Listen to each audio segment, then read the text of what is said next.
Last we left off, uh, you teleport the mayor of Tarno uh, back to the dragon for an interview of a sort. Mayor Helmrin is, as you later learn, a veteran of sorts uh, of the Crucible War, uh, who offered to look after, or at least uh, care for and reinforce Teague in your stead.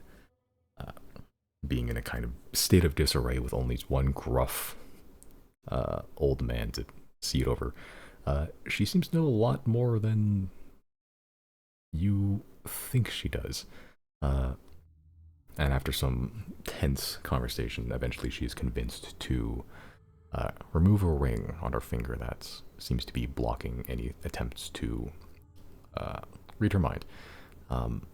Zero, reading her mind. You gather that what she says is true for the most part. She will look after Teague, but and she doesn't seem to be hiding this fact either, and seems to be aware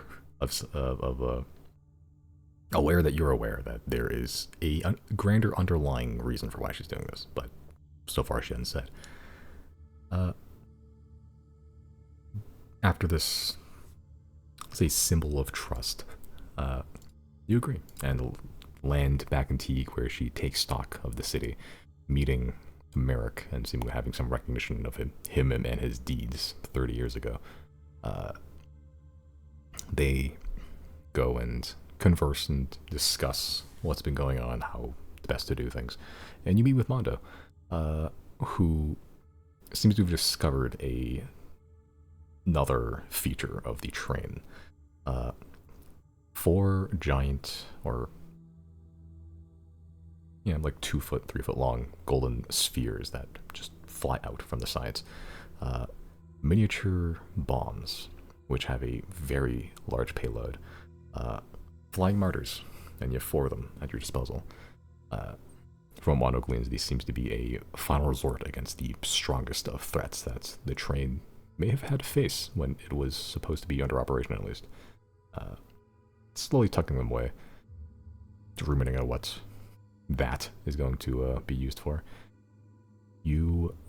Chris decides to call a GodCon using the single point of divinity that he gained from witnessing the chaos of the traveling island for the first time, briefly assuming a deific form. The hat enlarges, the wooden spoon turns into a large spoon staff, and the knee pads begin to talk as you call in a number of old gods to sort of gain counsel from the old god of luck and fortune, Sahashaharan, Secrets guy, the buck's head attached to the pole, Azazon and Osmond, the fire and forge couple, and Arun, Deirdre's patron, a large worm or magnet just eternally carving its way through the tunnels beneath the earth, alongside all your gods. You discuss, you ruminate on theories, you ponder possibilities and share knowledge, more or less. And at its conclusion, Arun, the god of necromancy, death, and plague, pestilence, senses a large necromantic buildup far in the north. You teleport to the Commission's lair, confirming your suspicions that Luca is in fact attempting to do something with the dragon. Targus Filknar, the stone giant, already in pitched combat with Raxney, Lucette, and Zoella, who are both already injured. And you fight. Luca sits there with his manservant. Some shadowy figure is at the foot of the corpse of the dragon.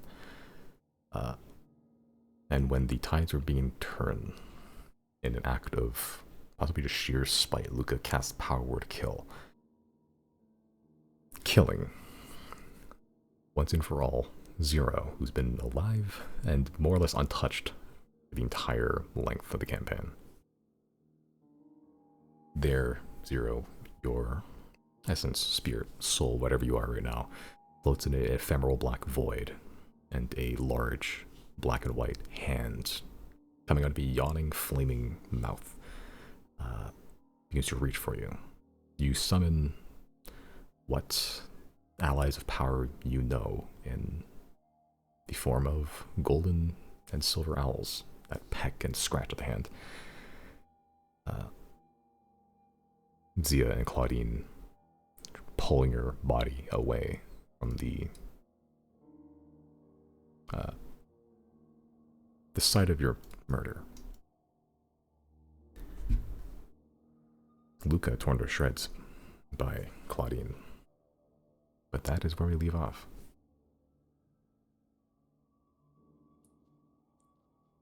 Okay, I will start on the surface first. The boys, what are you doing? Yeah, go on.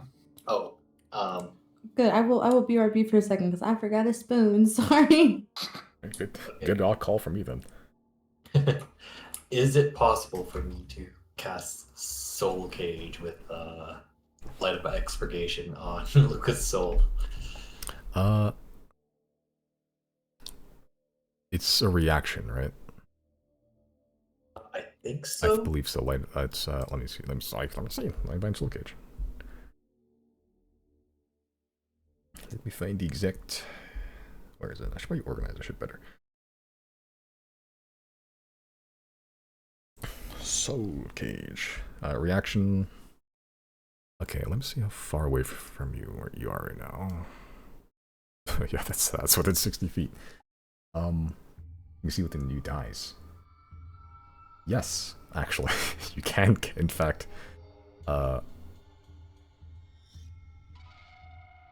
this is a point of order. What's your... Make an intelligence check. This is for something. Okay. I will make an opposing roll. I'll do it publicly. There's going to be a +7 added to this. Okay. Ooh.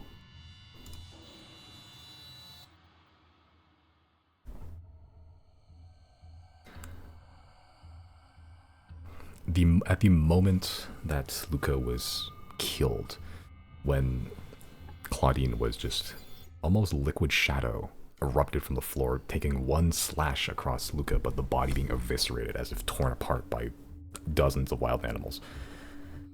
The giblets hit the floor, the blood soaks into the ice, and you see this opportunity to hold up the iron lantern with the open flame in the middle of it, and begin to suck Luca's soul into it, casting Soul Cage from the Light of Expurgation.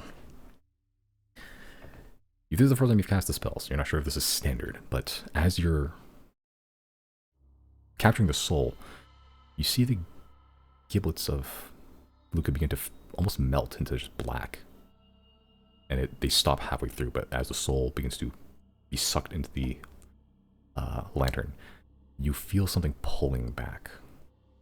Not the soul itself, the soul is just an energy. Something darker, something more phantasmal is pulling against you, fighting against your spell. But whatever force this is, it's too far and too faint for it to resist for long, as Luca's soul shunts into the lantern, almost fueling it in a way. Like throwing oil into a fire, just bursts out for a brief second, licking up the tops of the lantern before fading back to its normal glow.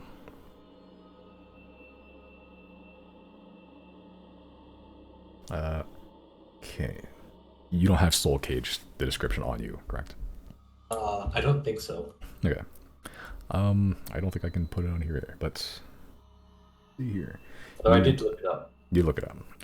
You have it for 8 hours, and when you're there, you can, do a number of things. You can heal yourself. You can ask it a question. you know, you can make yourself give advantage. Some temporary buffs, but I'm assuming you're gonna want to ask it a question because that's like a social roleplay thing. Or I guess you can make it create like a sensor somewhere for you to visibly see. Up to you. But you have in possession of Luca's soul. The moment it got sucked into the lantern, the chunks of meat and organs just stop melting, and they're just in this weird, almost like halfway, like state of decay.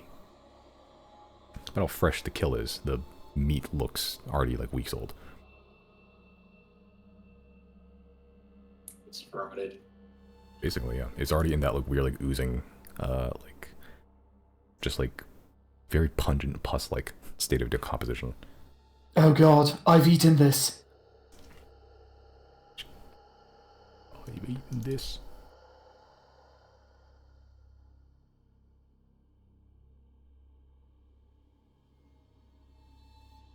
So it releases once I use up its exploitations, right? Oh, you can use it up to 6 times with any of these effects. Yeah, it says 6 questions. You can, you know, do 3 questions, steal life three times. You have it for 8 hours though. Okay, only 8 hours. And then it releases. Then it releases. Yeah, it is not. It's not destroyed. It is released. But I guess with the light expurgation, it is a little different. So I think actually, yeah, no, specific with the light of expurgation, it probably would be destroyed. Like a normal soul cage would be released, but light expurgation is like a burning lantern, so it'd probably be like permanently burned.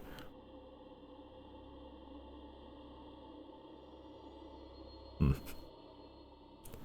Okay. Among the things that were happening, this is not what I was. This is immediately off to like I did not anticipate this. Whoops. Whoops.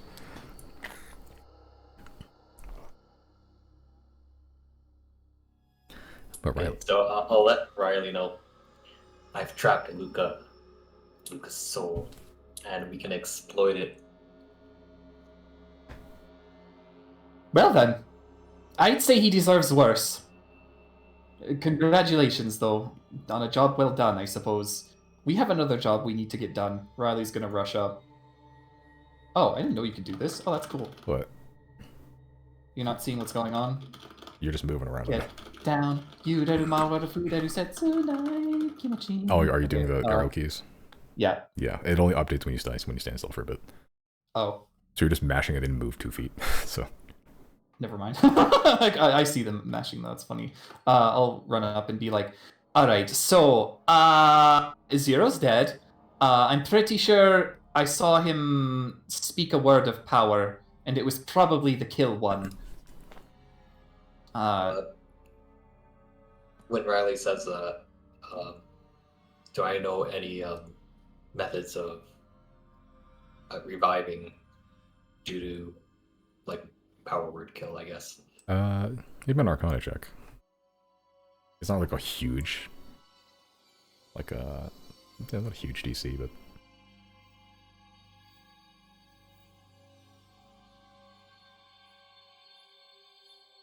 Okay.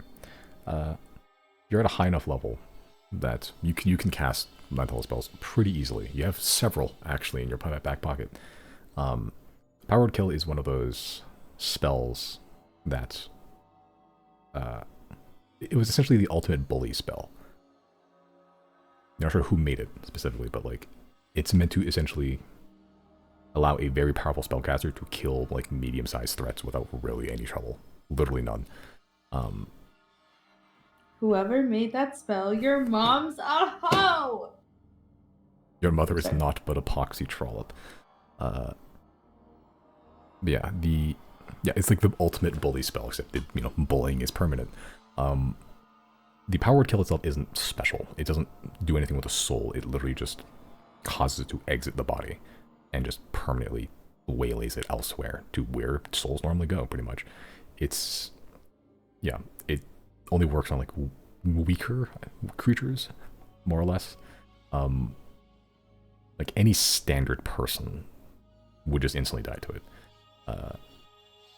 Even like most monsters, except like of the powerful monsters, Yeah, but the soul itself, it's still intact. It's just not in the body anymore, and it's just will never return to the body without any outside means. There's no specific way to reverse it. It's just the standard, any standard way to revive a person would work. I see. Is that so, Chris? Well, I have a proposal. Before we begin our search, is anybody here, do they consider themselves a cleric? He's gonna look at Zoella intently. Would I know in terms of, or how to like locate a soul?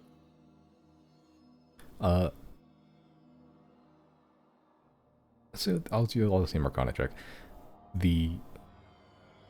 Where the soul goes is a subject of some debate. People know that, or at least they with strong evidence, that when a soul, or when a person dies and the soul goes elsewhere, they transit something. You postulate it's the ethereal plane because that's where other dead spirits can reside. Some postulate it's the astral plane because that's where the actual transit to other planes usually takes place. The souls actually end up to their destination, but the actual means, like where it goes from like point A to point B, the portion between A and B is kind of murky by research standards. It's difficult to track a soul, like a specific soul. I see. Okay. Yeah, even and I don't think Chris would know specifics of Zero's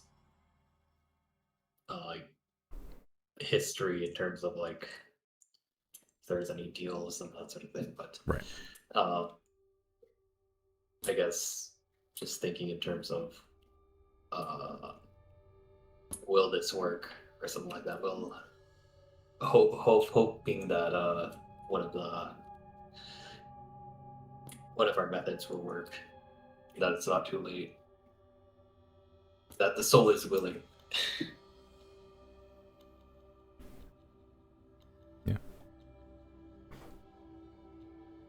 Yeah. With your understanding of just general planar magics and stuff, there's a good chance Zero's soul is kind of in that weird limbo phase where no one really knows where it is currently. It's somewhere. It's probably likely still fresh enough. Even when it gets to its destination, there's still a good chance that they can still be revived. It's hard to destroy a soul, though it is possible. It's far easier to corrupt a soul.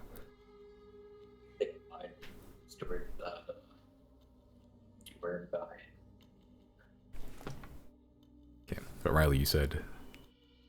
I said, is anybody here... Do they consider themselves a cleric? And then he'll look intently at Zoella. It looks like Zoella's about to speak, but as you're near Claudine sort of speaks up first. You see tears already like rolling down her face. With me, it won't matter. What do you have? He'll bring out the Rod of Resurrection. She takes it immediately and kind of sits nearby Zero and immediately begins trying to attune to it. Really not knowing what the hell it is, but just trusting that you have a plan. How long does it usually take to attune? An hour. Okay. So I guess we have to hope within an hour that Zero's soul is fine. What danger would Zero's soul be in? Unless a chem is after it, I suppose. But I think he has other souls that he needs. Looks at the lantern. Okay. Speaking of, Zero. You are... still have no body. There's no visible body. You still feel like you can move limbs, you can still look around. When you crane your head, you can still see, even though it's not attached to anything. You are just the essence of you.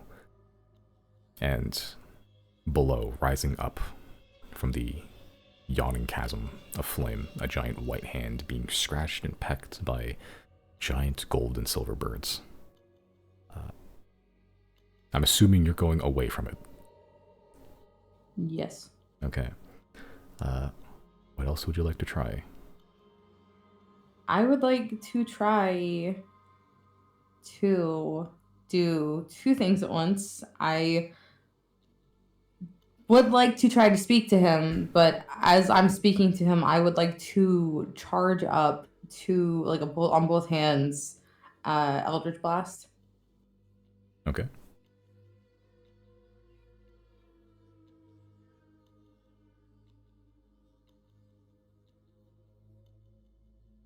Okay. What are you attempting to say? I'm just going to call out into the void and just say, Nico, please speak with me. Make a persuasion check.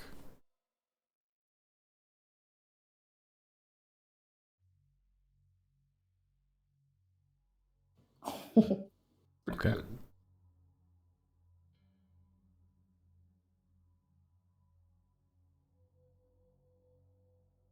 Okay. You don't hear anything other than the sounds of birds being crushed as the hand closes. Before it even gets to you, it closes to a fist and just crushes 9 or 10 of these owls. This scatters. The feathers scatter before turning into just little motes of light and then fading off. The hand's still approaching, but at a slower rate.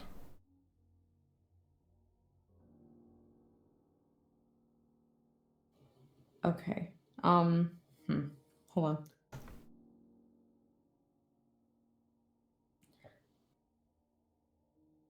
I wrote this whole monologue. I'm not going to read the whole thing because I don't think it's necessary, but I do want to hit the heavy points of it because I'm desperate right now. You say he's approaching slowly now? Yeah. Okay. Yeah. In both hands, Zero has Eldritch Blast charged up and ready, and I guess as he's getting closer, I'm moving back farther from him. And I'm just going to say, they're coming. You probably know that better than a majority of other people do. Rosuri did everything she could. She gave her life to stop them. I saw what she did, but now even that's run out. They're not going to stop this time. We need every bit of help we can get. Otherwise, they'll consume everything on our planet until nothing and no one is left. You are one of the few beings left in existence who faced them and survived. Your presence in this fight is unmatched. Your blood runs in my veins. I feel it in every slash and stab I make. Even when I'm alone, the infernal fire that roars within me keeps me warm. The anger I feel spans across generations. So much innocent blood spilled. Every day I breathe, I count my blessings that I was blessed with such a gifted vessel. You saved my life, and not even my soul could repay that. Do you remember the day that they took you? Do you remember who you'd last spoken to or who must have been looking for you, worried that you were dead? Do you remember how much peace they stole from you? How much potential and time was siphoned away in the blink of an eye? Despite everything they did to you, you still rose to your own greatness. None of it was your fault. I'm begging, if not for me and those that I love that I still want to protect, do it for the part of you that was stolen from you. We still have time to stop them. They can't keep getting away with this. My death is inevitable, and my soul is not worth much. But what we can do out there and the impact that I can make can really change how this all falls.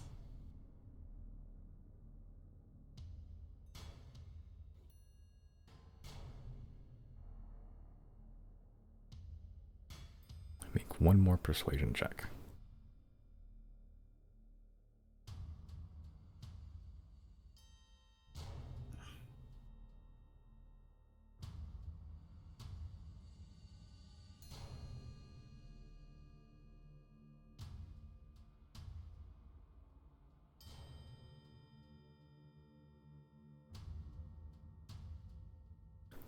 The hand, once you conclude your words, the hand stops. Visibly, it stops. The birds are still coming in, but the hand is being pecked and meat being slawed off, but it heals just as fast.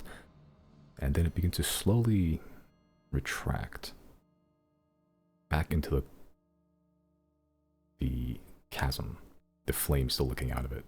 The only source of light here, though everything's already illuminated anyway.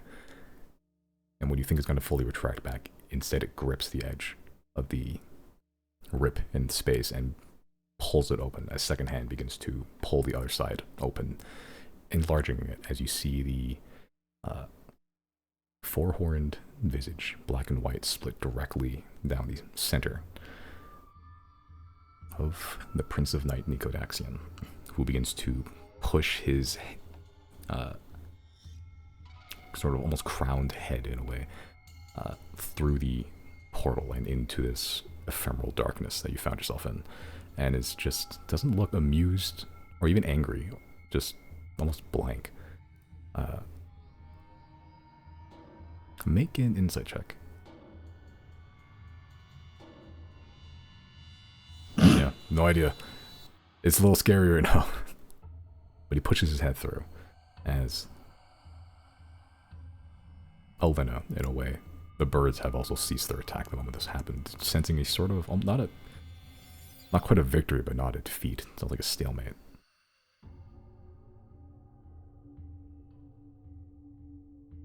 Nico smiles in a bit, a small, wry smile at the corner of the lips, and almost leans on the edge of the chasm, like a table, almost like a desk.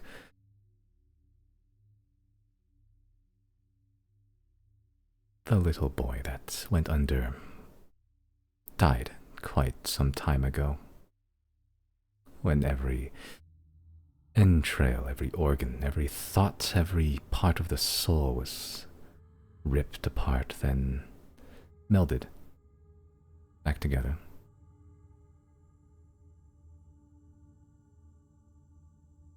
Though sometimes you say things that speaks to a more primal part of myself. Yes, I might share the same name, but I am no longer that same man.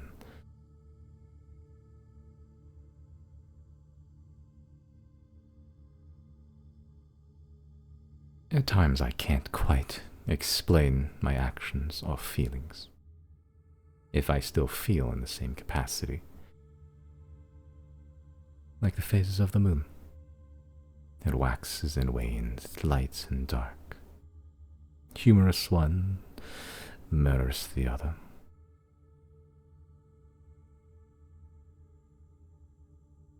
The body, this, you've seen Nicodax in person.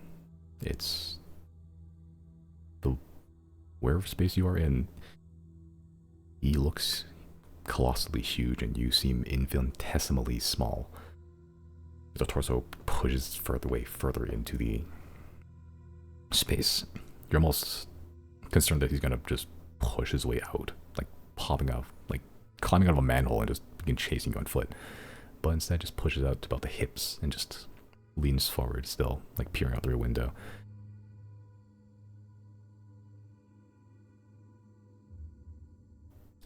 What makes you think that I what you want?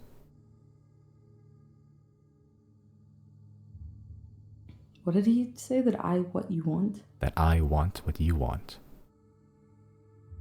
You want the ensured survival of this world, the people in it. What makes you think I care?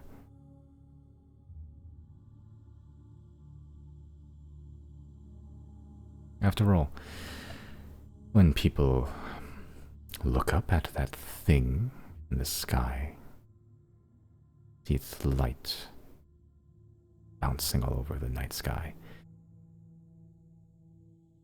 when that eye awakens,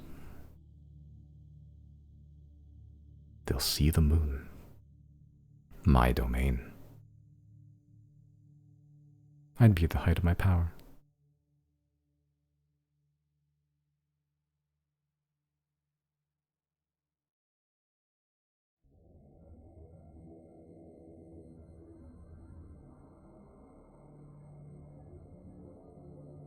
I may not know who you once were, and I have very little grasp on who you are now.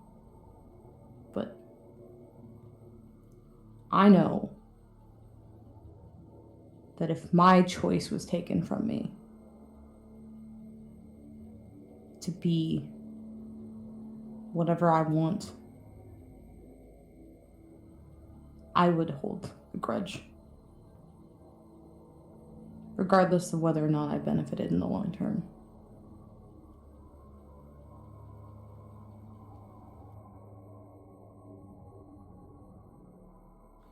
It's not really about those you love then, I would think, maybe more so about those who tried to use you as a pawn. And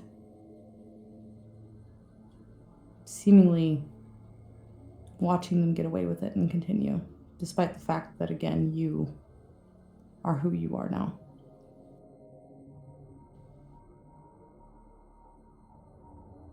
While you may not be upset with the outcome, I would think maybe part of you might resent them for not asking or giving you the option. You kind of just made the best of it.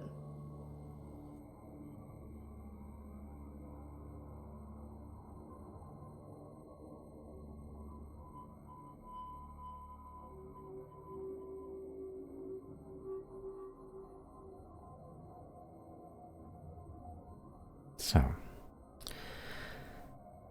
do you want to appeal to my sense of vengeance? That it? To shunt you back to whatever it is you were doing. That little patch of dirt you call home?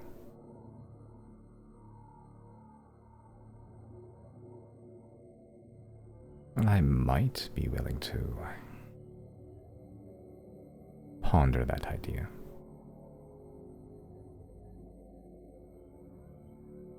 As the one hand goes back through the chasm, the eye still locked on you, pulls out like a giant piece of parchment. God. The parchment doesn't look like paper. It looks like skin, flayed, almost fresh.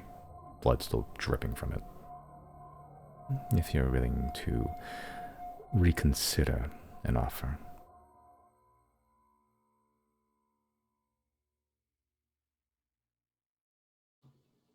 What's the offer? I'll be generous. The same as it was before. Though now you don't get any bonus abilities from it this time. Under the nose of, and he kind of looks around the realm that you're in, the nose of the powers that be, push your little soul back into that little piece of meat and let you traipse around the world, save it get killed by it. No matter what happens, we all die. And when that happens, you will be my champion. Here, in one of the 9 hells.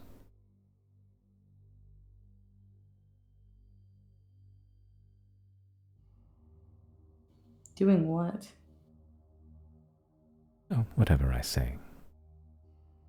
Go to this country here, assassinate someone there, kill a demon lord there. And I'm a very gracious benefactor.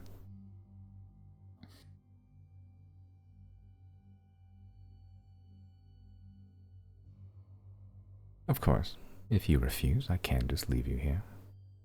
Or take it forcefully. A lot less nice. Not quite a fan of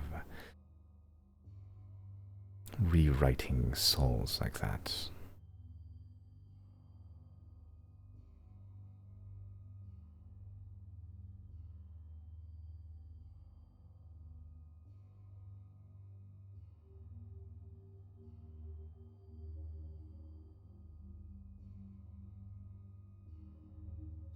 I'm confused. What did he say just now? If I'm not okay with that, what else? He'll leave you here or take you by force. Okay, so the leaving me here is if I agree. No, he just ponders his options if you refuse. If you agree, he'll just punch your soul back into your body. Though now you are officially co-signed to be his eternal champion in hell after you die.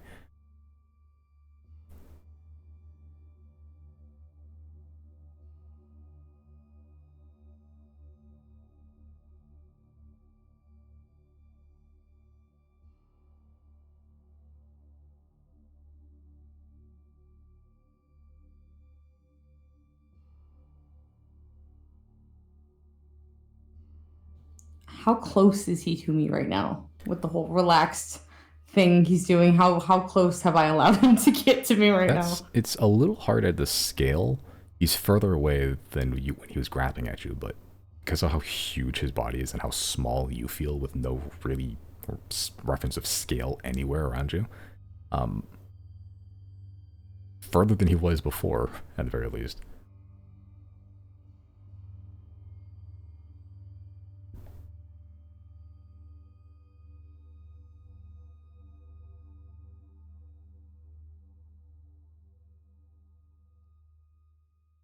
I'm just going to look up at him and respectfully say no. And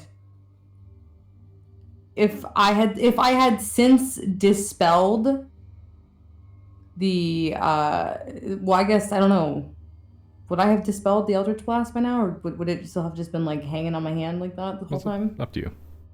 Yeah, I probably would not have dispelled it the whole time. I would just still have it going.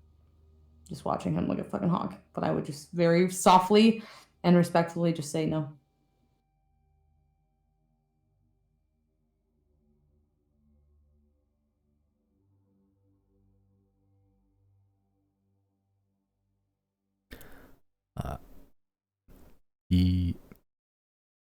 Make another insight check. Why do I bother? It's fine. This is never mind. Exact same roll, but somehow worse on the Phantom advantage roll.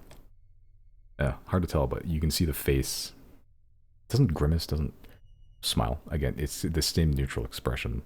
Just he kind of lets the contract go, floating here, and then just kind of fizzles into ash, being scattered by unseen winds.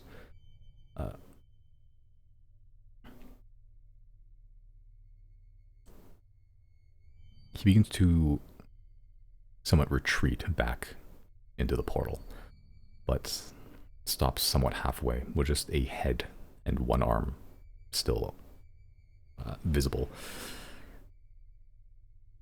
Huh.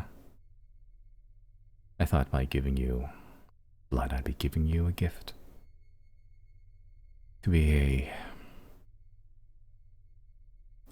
a father in a way that's, well, better than the one that you got. But perhaps your father was the one, the kind of father that you deserved in your life. Well, I tell you to go to hell, but clearly you're not going to. The head retreats backwards as now multiple portals begin to open up. The same flaming, like fiery edges as multiple black and white arms begin reaching for you. These ones are smaller, but the main one, after Xodiacs retreats back, the arm begins to outstretch again. That's the biggest threat. The owls around you begin to fight off as best they can, but multiple arms make their way past what's defenses that your god can provide here. What are you doing? I'm spamming Eldritch Blast. Okay. I'm trying to see what other spells I have that don't require material components. Okay. Just make one attack roll to see how well this goes. To be fair, I also have, I don't know how many spell slots you're going to allow me to use here. It's only reason I use a cantrip. I think both Blur and Mirror Image don't require materials. Did you say cast Eldritch Blast? Yep, just one attack roll to see. It's like a general vibe to see how well the Eldritch Blast can fend off these hands. Okay. That's really good. For a while, actually. The big hand's still coming towards you, but after a couple, it seems like minutes, you and what Avatar Melinda is here possibly, develop a kind of battle plan where you will fend off the smaller hands, because seemingly the Eldritch Blasts have no issues with detaching them, delimbing them, just leaving floating black and white hands just bleeding in the void. With your owls focus on the giant hand that is currently chasing you and is not stopping. As you're getting probably further, again, this sense of scale is weird here. Either the hand is gaining, or it's getting bigger, or the portal's getting closer. It's hard to tell, but the hand, every so often, as you check, but in between blasting apart other arms, seems to be getting closer. Very slowly, but closer.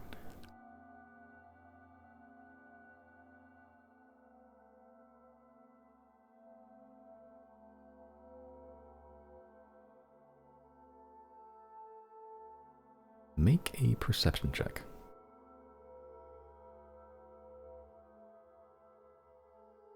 Why are you so mean to me?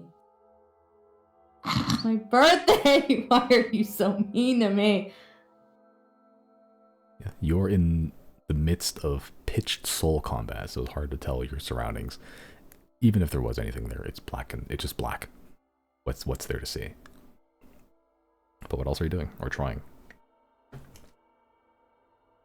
I would like to try too, if you'll allow me. I'm only looking through my spells that have no material components to them. I would like to try to use Mind Sliver is on the table as a cantrip. But I'm more so worried about, not worried, but I'm concerned about using Mirror Image and Blur stacked if I can, if you would allow me to do that the way I do in the real world, because I would like to not get yoinked. But yeah. You can try it.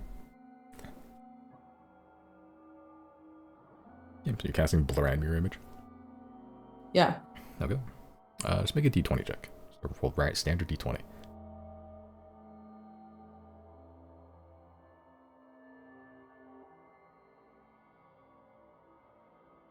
Okay. The mirror image and blur, doesn't hurt. But given as you're beginning to blast apart these arms, the assaults are getting more and more fevered. The portals themselves are growing beyond their original size, and now other things are filtering through. Seemingly the arms are not enough to capture you. You see little imps or some sort of other devil creatures beginning to fly through the void. Still trying to go after you. Your mirror images go down pretty quick. But it's better with mirror images than you. Even when you have the mirror images up, you don't see anything. Just that everything seems vaguely... You know the spell's affecting stuff, but you don't see any visible phenomena that's happening because of it. Just that you feel the familiar effects of a spell.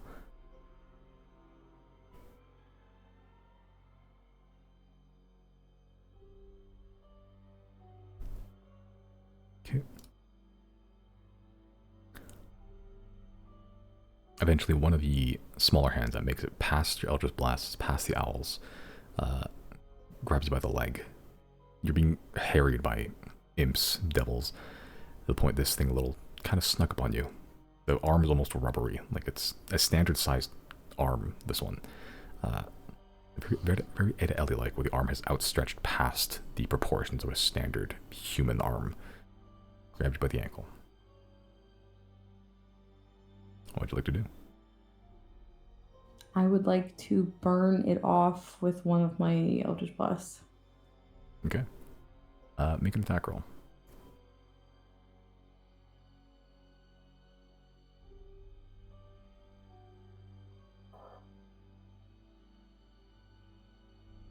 Sorry.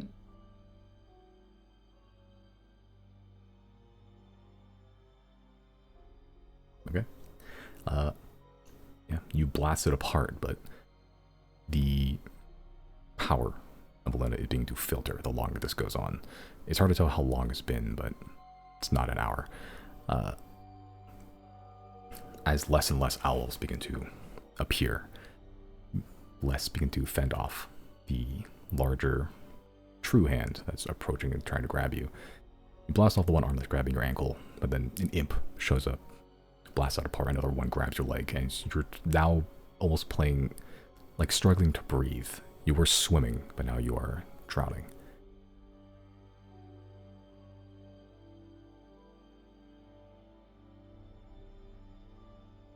Someone roll a d100 for me. Nope. Can I do it? Sure.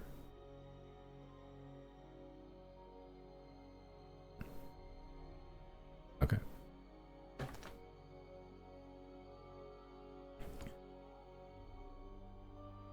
As you are being pulled slowly, you're still fighting off. But now there's about 2-3 hands grabbing you by the ankles, pulling you to different portals. But as they're pulling, they begin to move towards the one true portal and begin to merge with it. So now you're being pulled by several hands towards the larger grasp of Xodiacs. What would you like to do?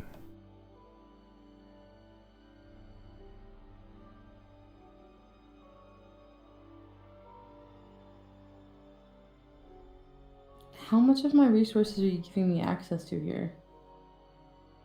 You have your spells. What abilities Can I you Misty have? Step away? You can try. I want to try to Misty Step away from as far as I can get from everything. Okay. As you misty step away, suddenly, what vision you had disappears, then you reappear to where you think you were, out of the grasp of those several hands, as they immediately begin to chase, but you are technically free for the moment. The owls begin to peter out. You almost see like through the darkness, just a shimmering vision or like an illusion of some kind. A golden reflection of just the highlights of an elderly woman's face, Elena, looking sad, almost defeated in a way, but tired. Before the golden reflection fades, the owls being to peter out one by one, but still fighting what few remain. Someone roll d100 for me again. Yeah, I guess I'll do it this time.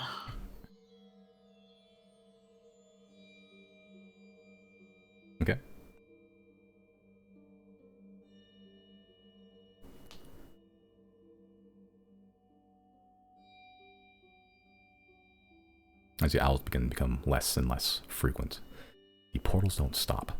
If anything, they're becoming more frequent. They're now outnumbering what owls are still remaining. You're not being grabbed, but you are fleeing and outnumbered. What would you like to try?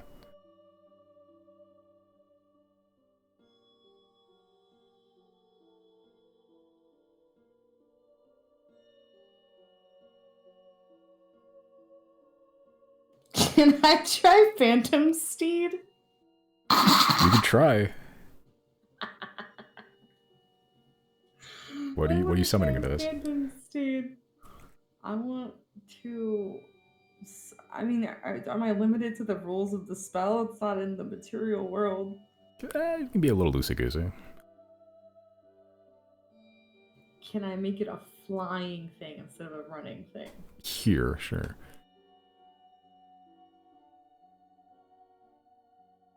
I just want to make it a black, like, crow.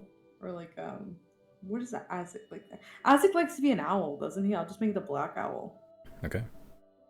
As you summon Phantom Steed, not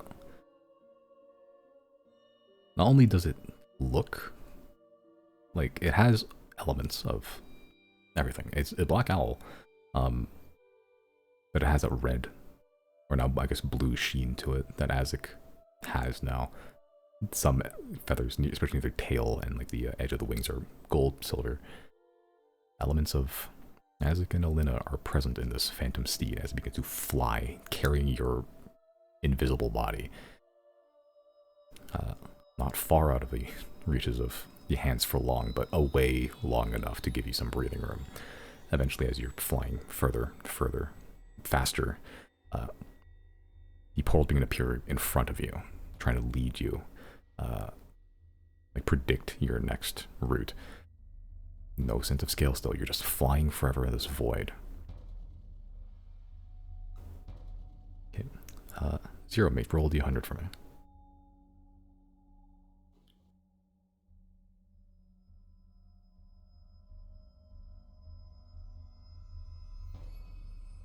Interesting. Okay.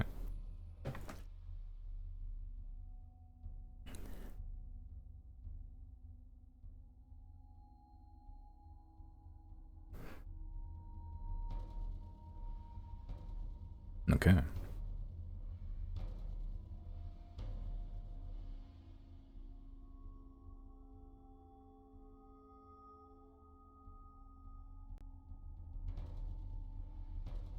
You don't know how long you've been here. It feels like a while. And you're just flying at this point, Eldritch blasting when you can, using whatever spells you have to avoid being caught. Kind of in a way, it's like a microcosm of your whole life, in a way. Using what abilities you have to avoid authority.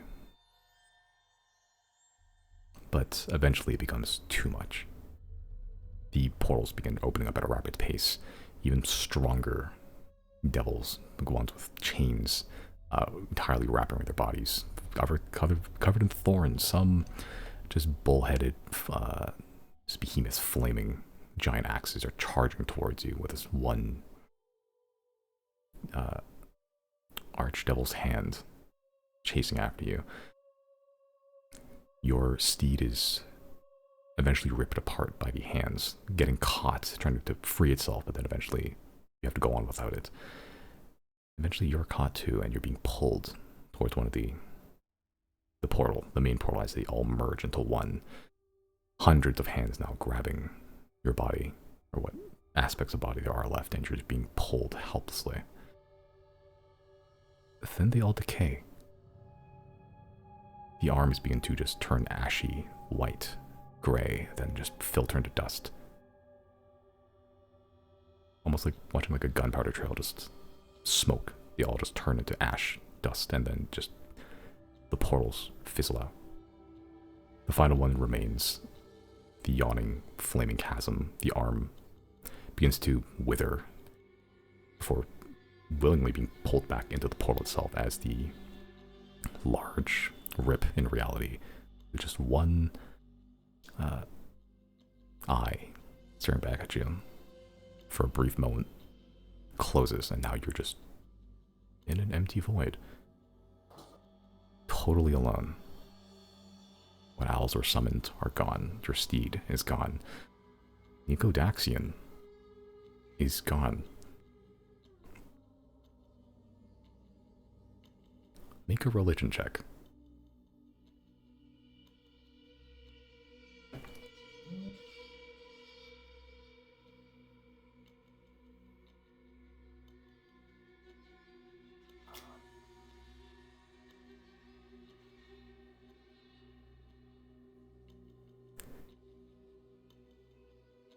You died.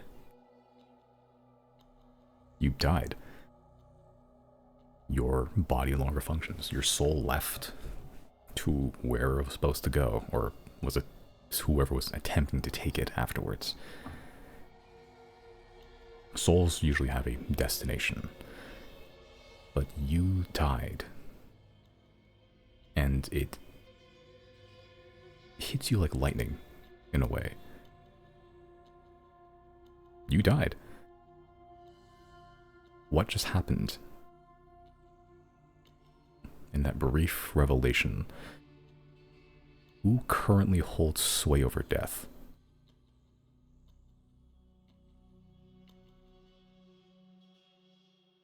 You see kind of emerging from the darkness, a ashy white woman carrying a shepherd's crook, also petrified, white, dead but sturdy looking.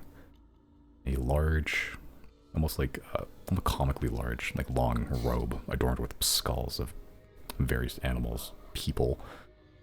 She's tall.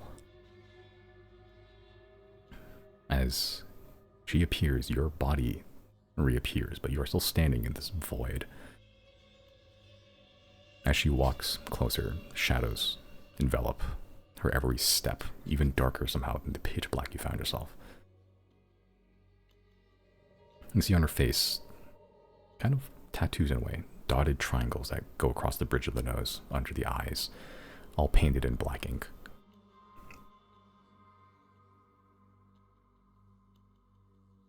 She looks quite literally down at you, given how tall she is. Just looks around the void, but then looks down at you, meeting your gaze. You've been making quite some stirring recently.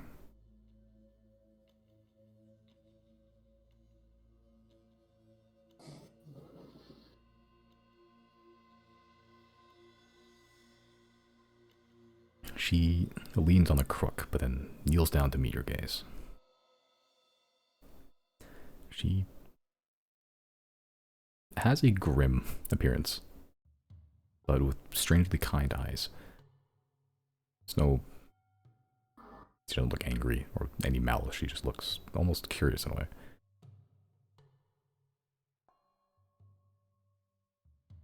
As she leans down to meet your eyes. Even after death, you fight to live. Not uncommon, but so determined.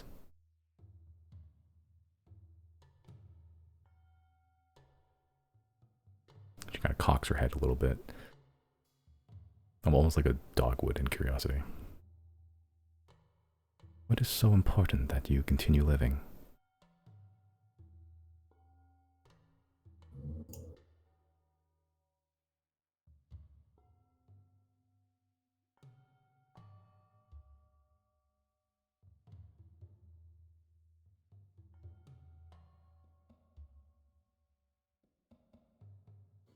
There's suffering everywhere. And I can't fix everything. But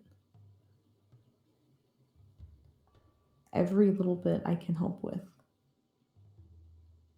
matters. Every person that we save and help, they all matter.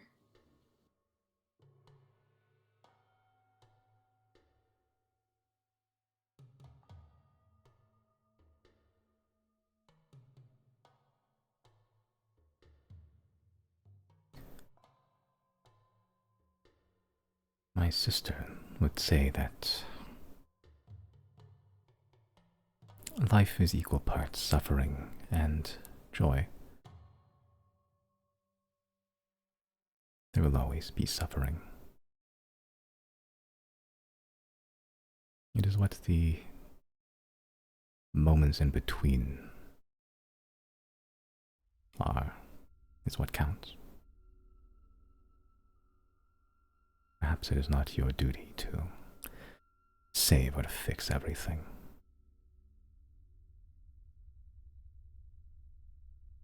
Perhaps you lived a life when you spent fighting and trying to mend what you can. Perhaps you're at your road's end.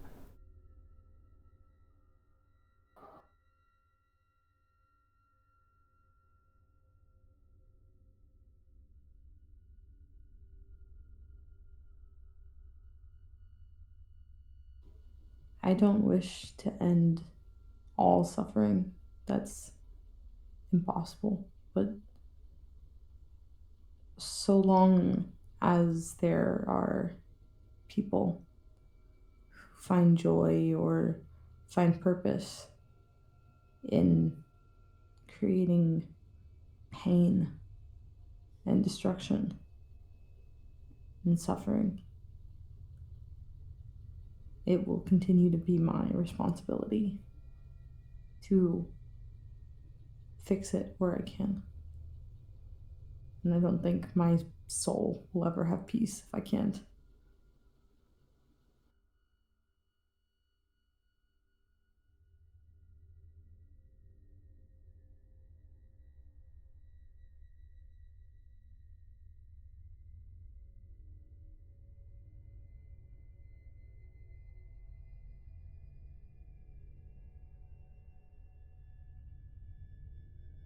Even those that cause misery and harm with malice, eventually they too will die. And I'll be there to guide them, same as everyone else.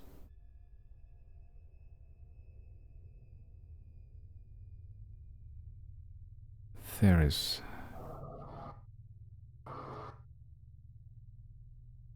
only so many small windows for people to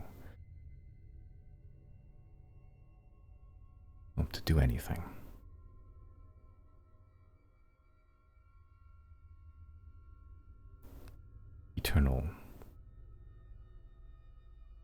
An eternal duty is not one anyone should have. No one normal. But I don't think you are normal.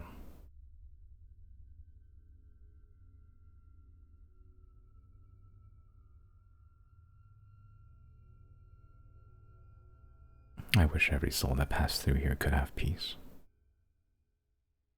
It's not always the case.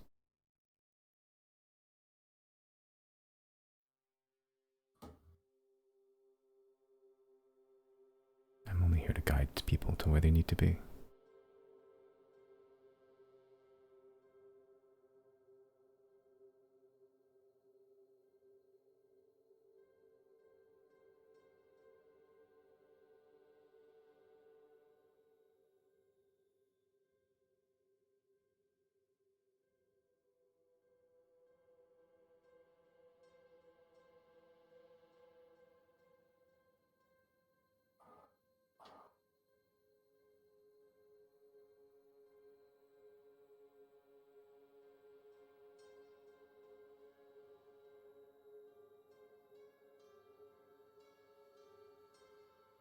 So what did the devil want with you?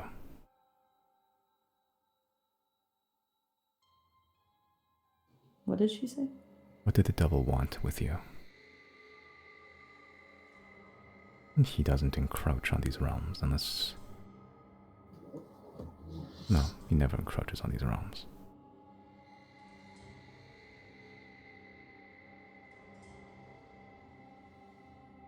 His blood runs through my veins, and he wanted me to go back with him to be his champion, I think. Do his bidding.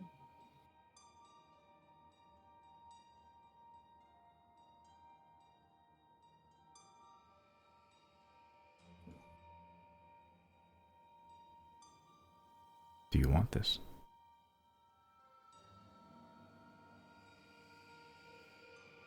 To work for him? No. Then I will not send you there.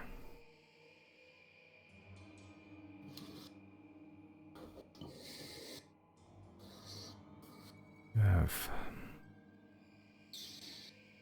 lived a very complicated life.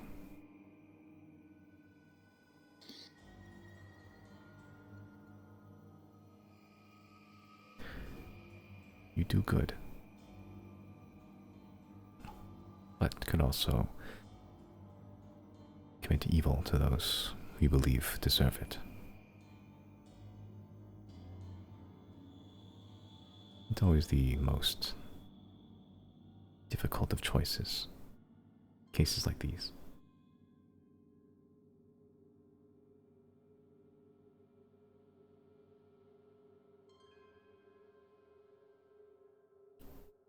Where do you think you should go? If you had to judge yourself.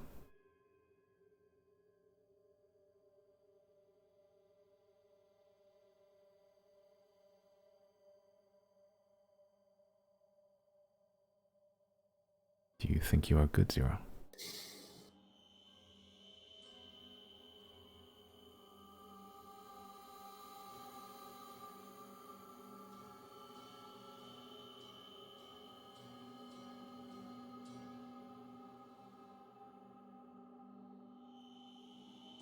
I think I am just as susceptible as most other mortals to things like anger and vengeance, but I think I have a lot of good in me. I think even when I have found myself spilling blood, somewhere down the road, it did come from a place of love. And I can't justify those things, but when faced with the opportunity to do good versus to serve myself, I think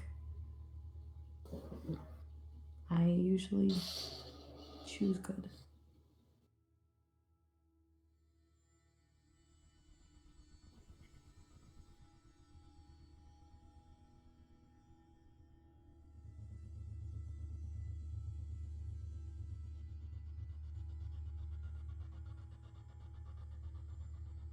She sort of stands up, using the crook as a thing to lean on as she gets up. She draws a circle far in the distance with a crook as a shadowy portal opens. Beyond it, a window. A mountain, perfectly shaped. Beautiful white alabaster peaks. Verdant green forest that's climb partway up the base. A shimmering gold stairway that spirals across the entirety of the mountain. It's hard to see any more details, but you see, it looks like a couple of cities, towns, microscopic from this scale, just dotted around the base, around the stairway of the mountain, and a huge shimmering golden city that floats or is partially built into the peak of the mountain itself. The mountain itself is likely gargantuan, country-sized, if not more.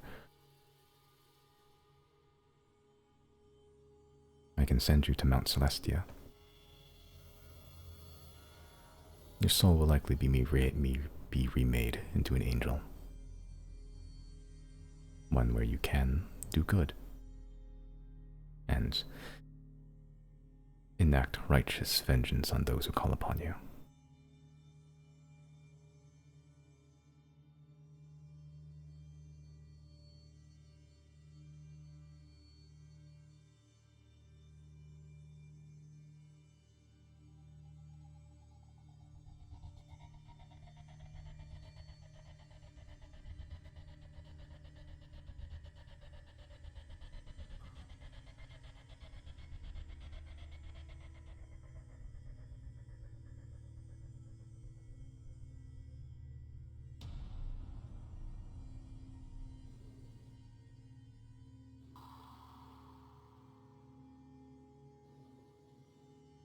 This is out of character. Is she saying that's my only choice? You haven't posited any other alternatives so far.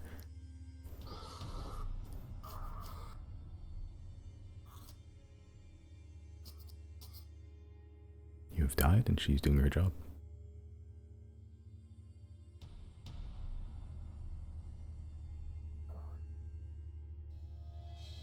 I'll be right back. I...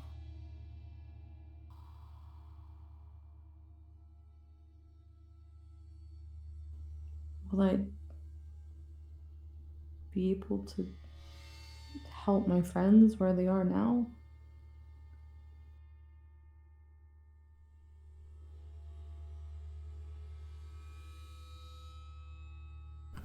Your soul will be remade.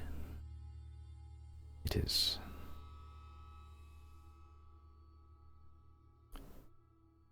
part of the process. The soul is a usually intangible part of oneself, but it is drive, it is motivation.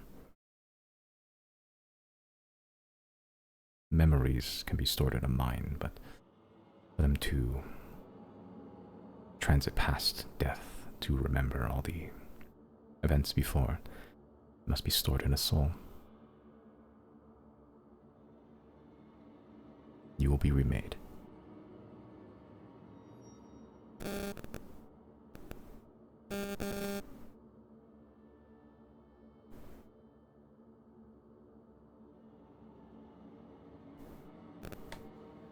But I won't be able to return to the life I had. That is dying.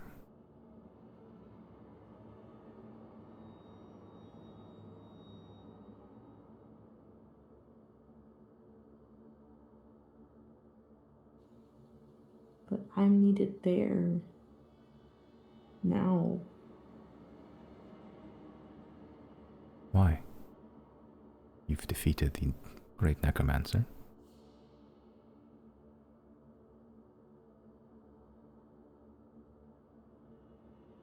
Your friends are not in immediate danger.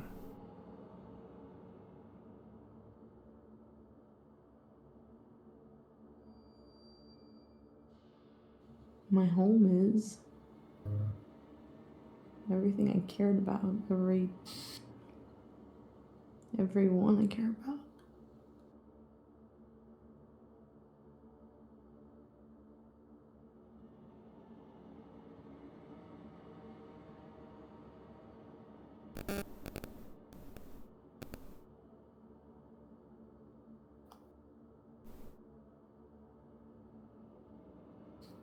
She sits down with you, just side by side.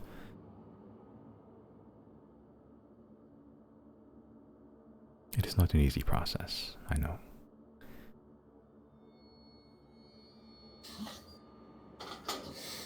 They will mourn. You need need some time as well, I'll let you mourn too.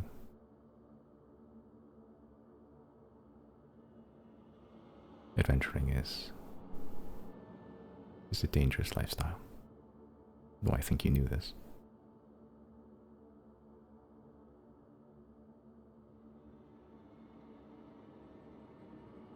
Denying death is not something I can do lightly.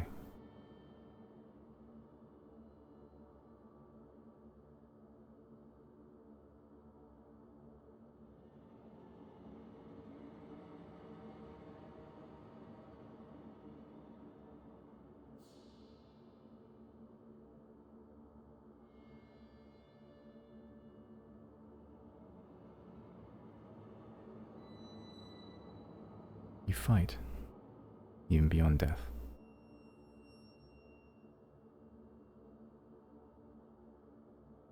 Few have such a passion to live as you.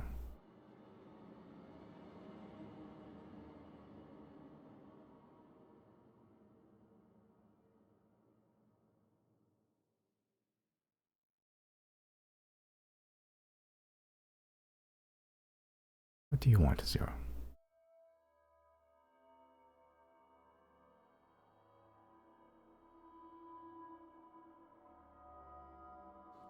I want to go back.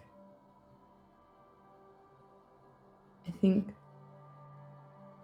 although I did live a very dangerous lifestyle, I was mostly careful, and in the spirit of sportsmanship, I think, for lack of a better word to say it, my death was a cheap shot. And I feel that I still have things to do back there before I can dedicate my time or soul to any other purpose.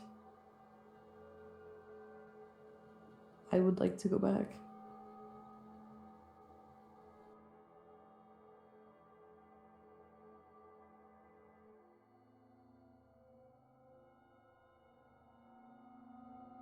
But you lived quite a life already.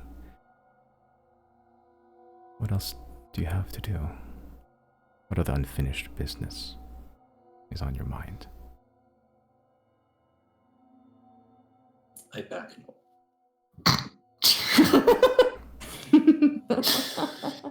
Chris appears in your brain for a moment. For a moment, you contemplate death. Like, maybe not.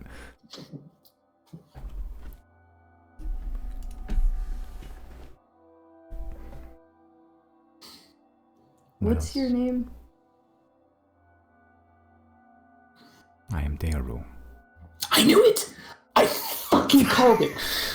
I want to talk to Daryl doesn't know!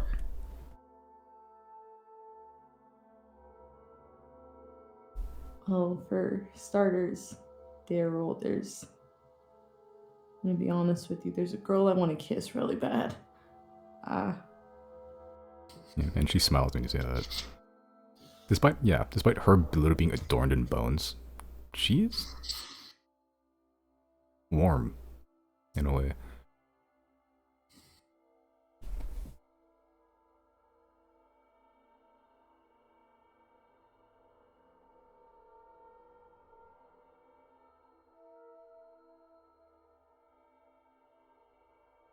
She's still there.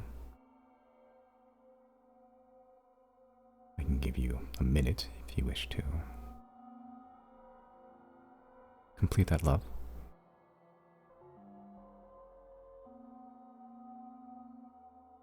Daryl, I'd like to think I can last more than a minute. I'm gonna give. I got a winky walk, I'm gonna Daryl. push my luck, and I'm just gonna do one of those little like joking elbow nudges to Daryl. You nudge, winking. One of the Yes, 10. I'm gonna nudge, wink, Daryl, and just say like, I'd like to think I can last longer than a minute, Daryl.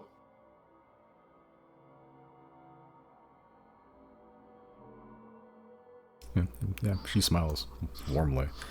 As you literally nudge with her elbow, there is a corporeal form there. It doesn't feel anything out of the ordinary, though. And as she smiles still, I think my sister would like that. Is that what you wish for? 1 to 10 minutes. Who's your sister, if I may ask? Ariwen, goddess of life.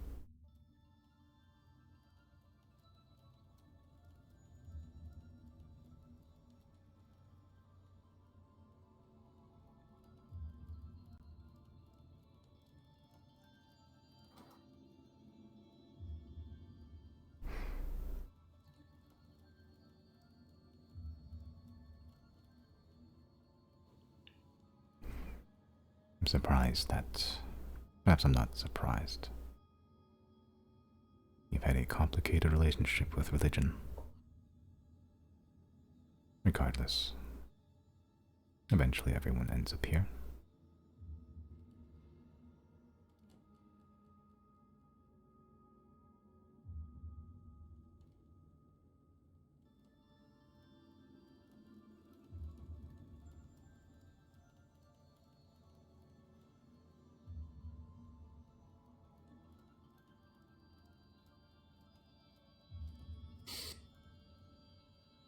Ten minutes in.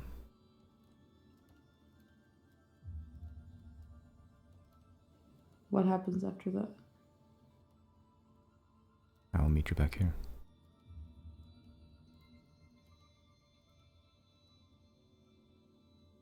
I do too. Where your soul pulls towards.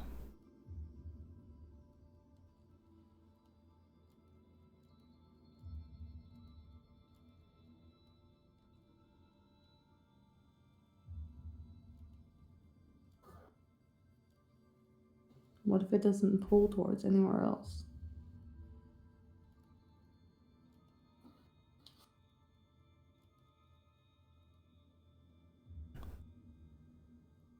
It will always pull towards something.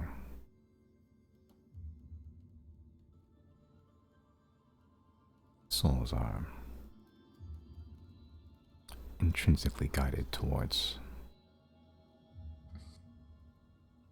like-minded souls. Though you are a little more complicated than that.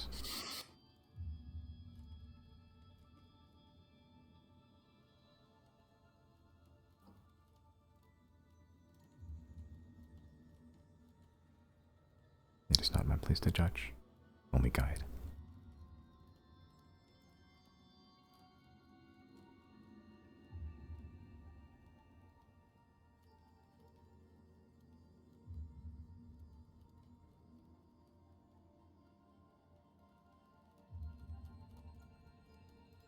What if I don't want to come back after the 10 minutes is up? You won't have a choice.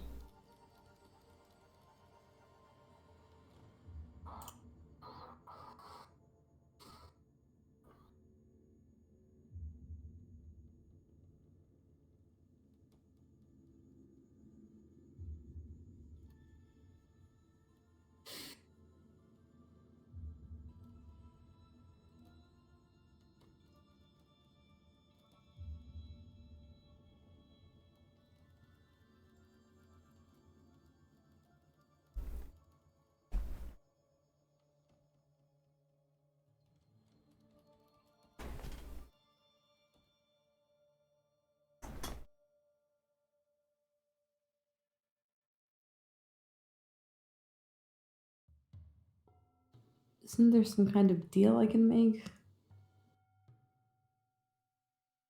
She smiles again, but a little sadder this time. I am not the Prince of Night. Death can only work one way. there are magics, of course, that can reverse this. That is against my will.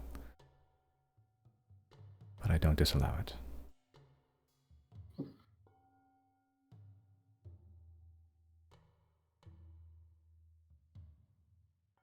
When one dies, they must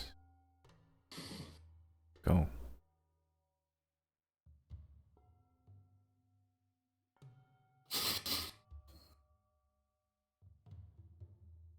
What if my friends don't allow me to die?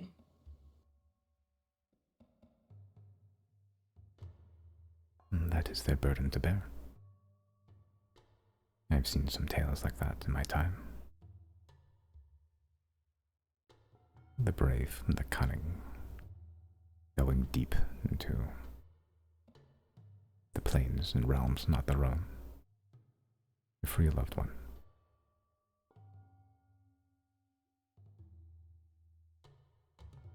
Whether they are successful or not is up to them.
If I go to Celestia, what happens to my mind?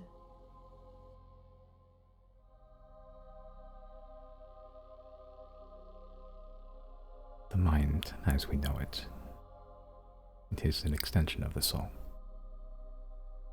All drive and will, desire stem from it, and in turn, it alters the mind.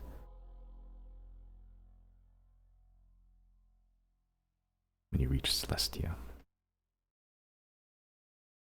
when your soul is remade, it will shape your mind as well, to fit a mold,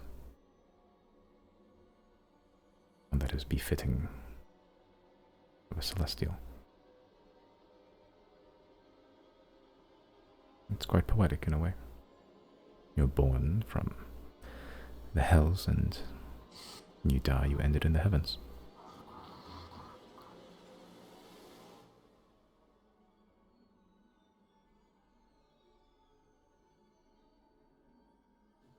But that won't be me anymore, right?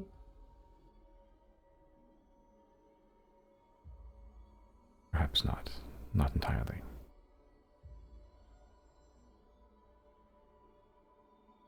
It is a perspective. Some that have went there have seen it as a gift in a form.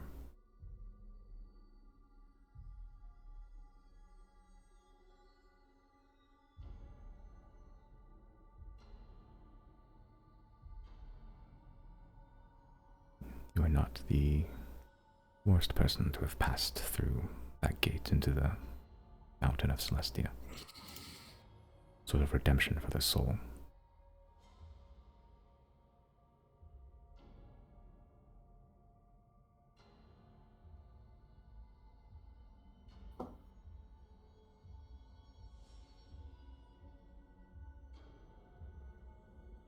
I can give you 10 minutes for the girl.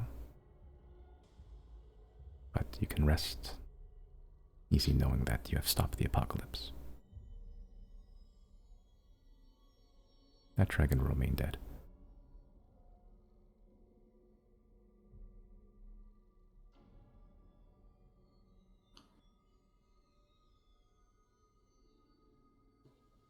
And where do I go after?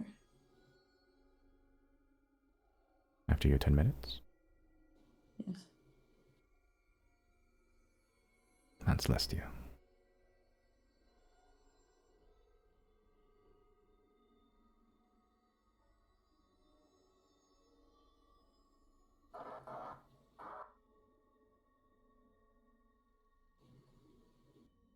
Where else is there to go? Can I go somewhere where I won't forget who I am? I know I can't. Beggars can't be choosers, but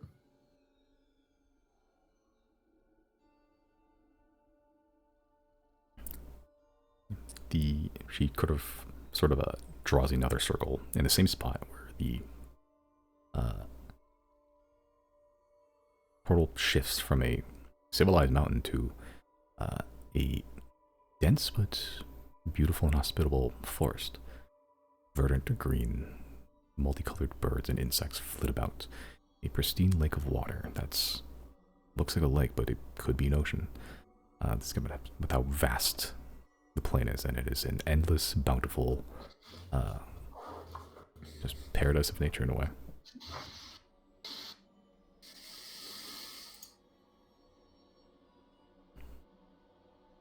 I can bring you to Arborea. It is less civilized than Mount Celestia. It is one of peace and freedom.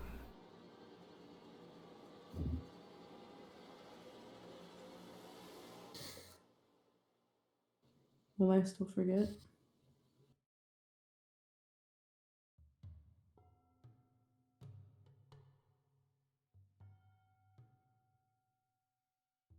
Not all at once.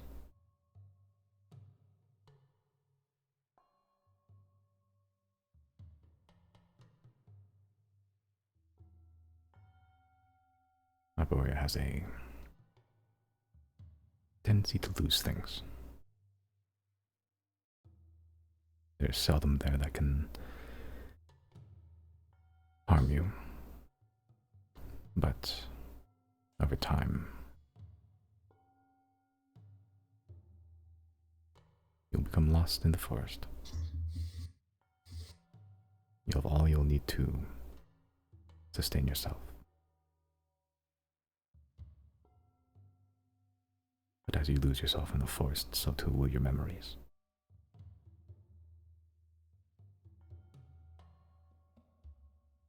You can hold on to them as long as you wish, but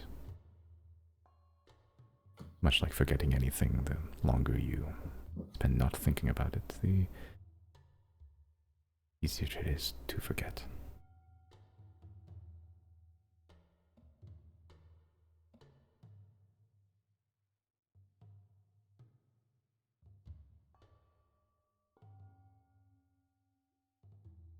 Simon, out of character, is it an option to just stay here with her and discuss my options for an hour? That's the weird thing, because technically, yes. I don't think she'll be very happy about it, but Like, I'm not even trying to fully just distract her. Like, just sitting here and talking to her is enough for an hour. However much time would need to pass. I don't know how much time passed while I was fighting Nicodaxian and everything before that, but I'm like, if I just sat here learning about my options altogether and total, shopping around for an hour. altogether total, it's probably been like, the fight with Nicodaxian was roughly about like 20, 30 minutes or so. Like right now, it's you have like 15 minutes left. It's almost literally window shopping. Kinda, yeah. And I want to like almost turn to face her like with my little knees tucked in and hold my knees. And I'm not acting. I'm not trying to like just stall her. I literally am like I'm sitting in front of a god that I probably an hour ago didn't think was real. So I do want to take advantage of it and I want to sit there and I'm not gonna like change the subject, but like going off of what she's saying and knowing like like if she mentioned who is it, Arwen is her sister? Yeah. kind of just look up at her and in the most polite... Is she still sitting on the floor with me? Yeah, you're just having a chill-ass girl conversation. I am going to respectfully ask her, how old are you? If I may ask, so much has been told to me since I've been an adventurer, and I didn't know that I believed in anything a year ago, and as of late I didn't trust the 10, but you're here and you're real, and I'm struggling to get past that.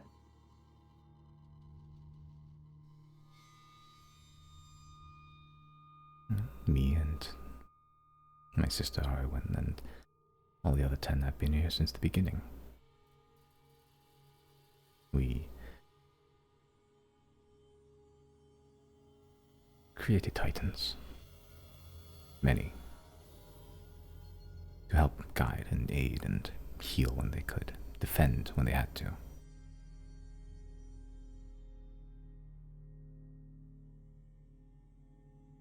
That a arcane uprising occurred.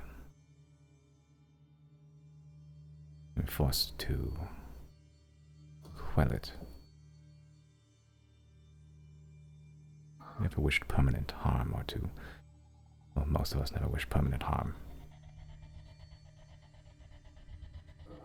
We thought it best to distance ourselves from that point. We didn't make any new titans.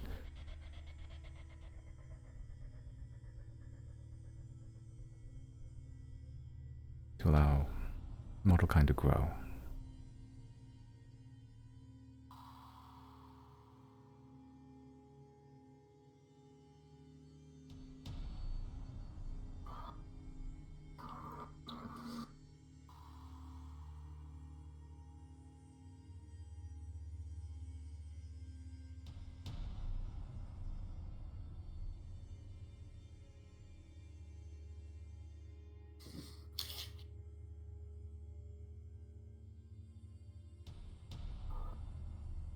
So what do you and the 10 make of the other gods?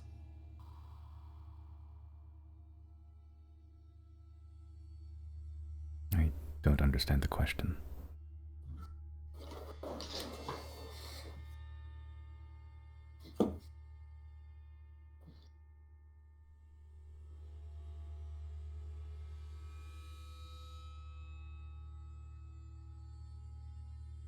Well, there's other gods that roam the planet, and they were erased to time, and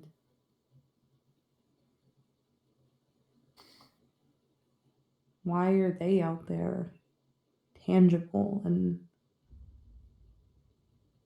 physically interacting, and the 10 is still very prominent and powerful, but these minor gods, where did they come from?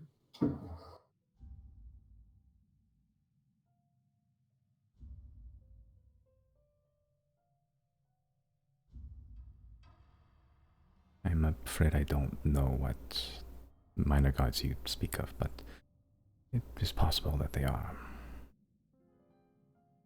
powerful individuals, or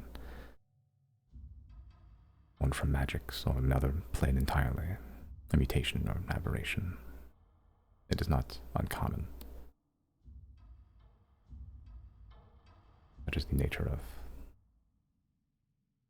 the arcane essence that long ago mortal kind harvested from the bodies of titans. It is an ever-shifting and evolving power.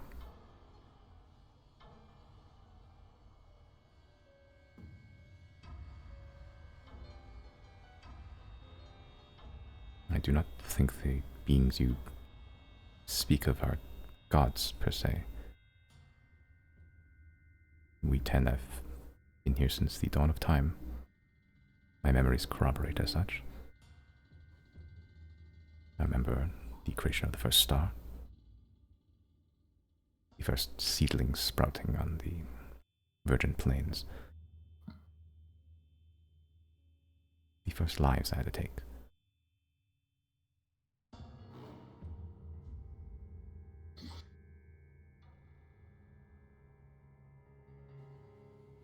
Who were the first lives you took?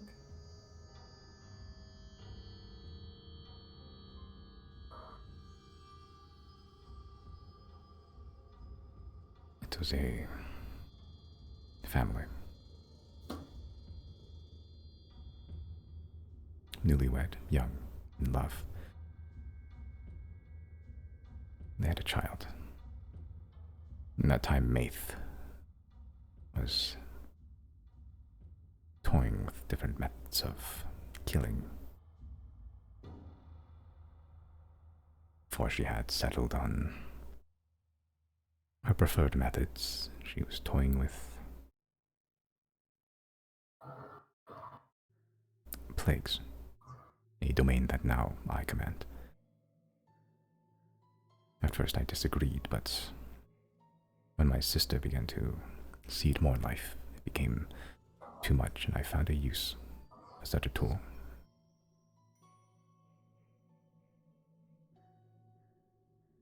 But the couple and the child were the first victims, and the first souls I had to guide.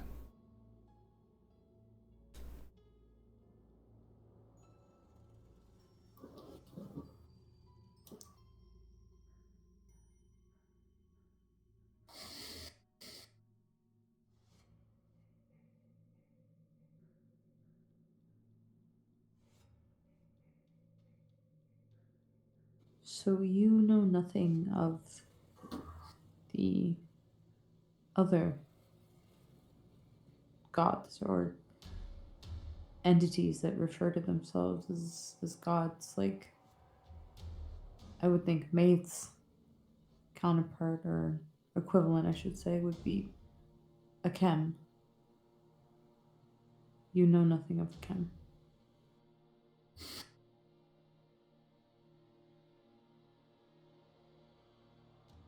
That name does not sound familiar. Though if you're referring to that shadow being that was present during your death at the foot of the dragon, it had a dark presence to it. Likely some fell entity hailing from the Shadowfell.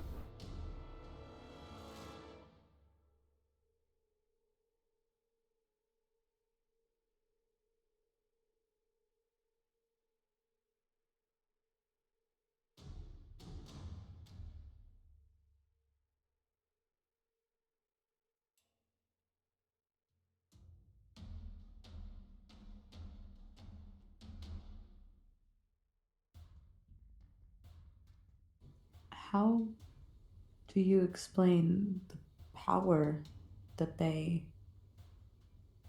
lend their champions if they're not true gods?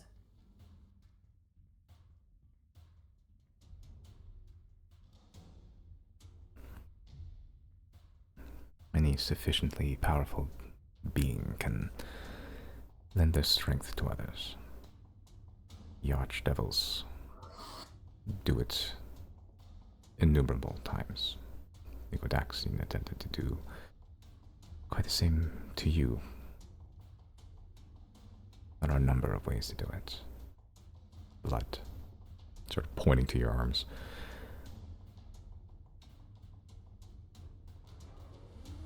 They deal.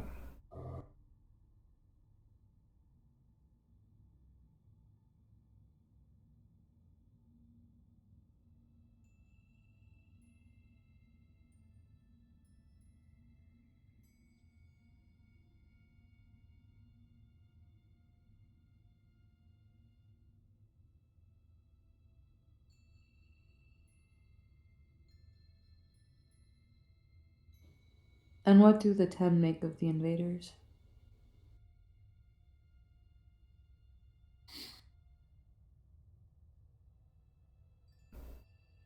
Another question you pose that I do not think I fully understand.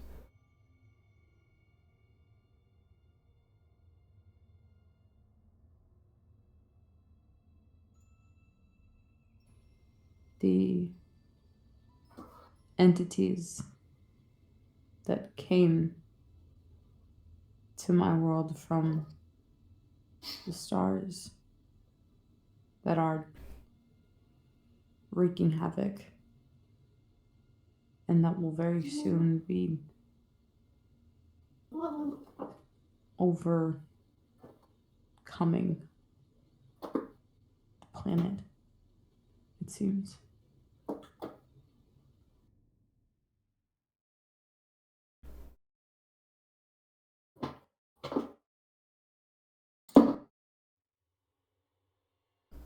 You're referring to those creatures you are defeating and the dragon embedded in the ice.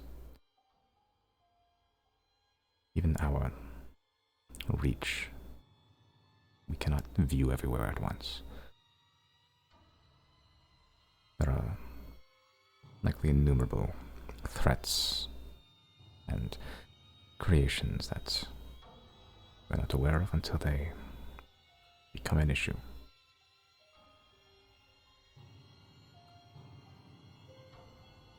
I do not claim to know everything, as there are likely planes and realms that we are not aware of yet. Perhaps these creatures you've been fighting spawn from one of them.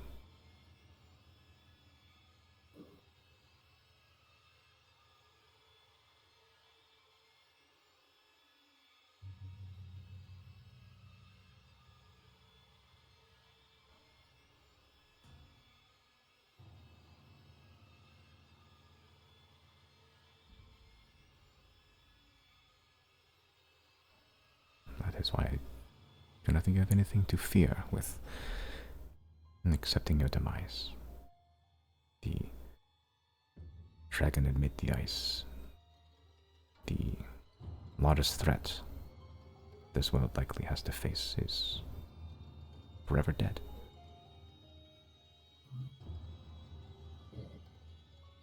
You've saved the world. There is nothing else to do.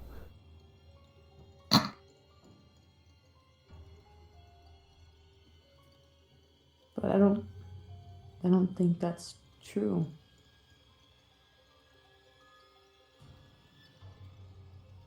How so?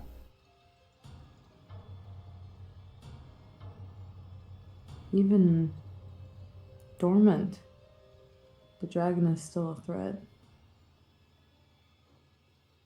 There's mass carnage coming within only a few weeks now.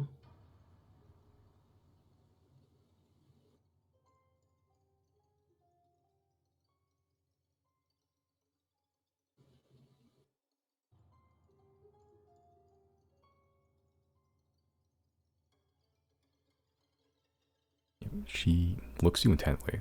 She was keeping like a, casual conversation for quite some time.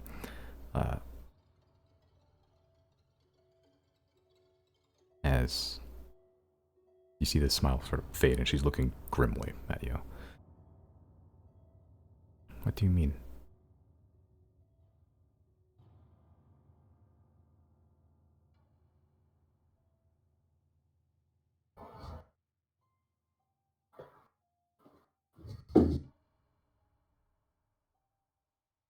Guys, I may have fucked up.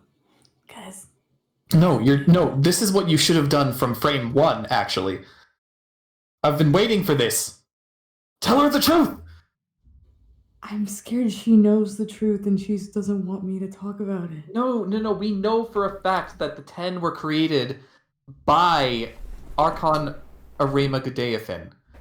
Specifically to blot out the threat.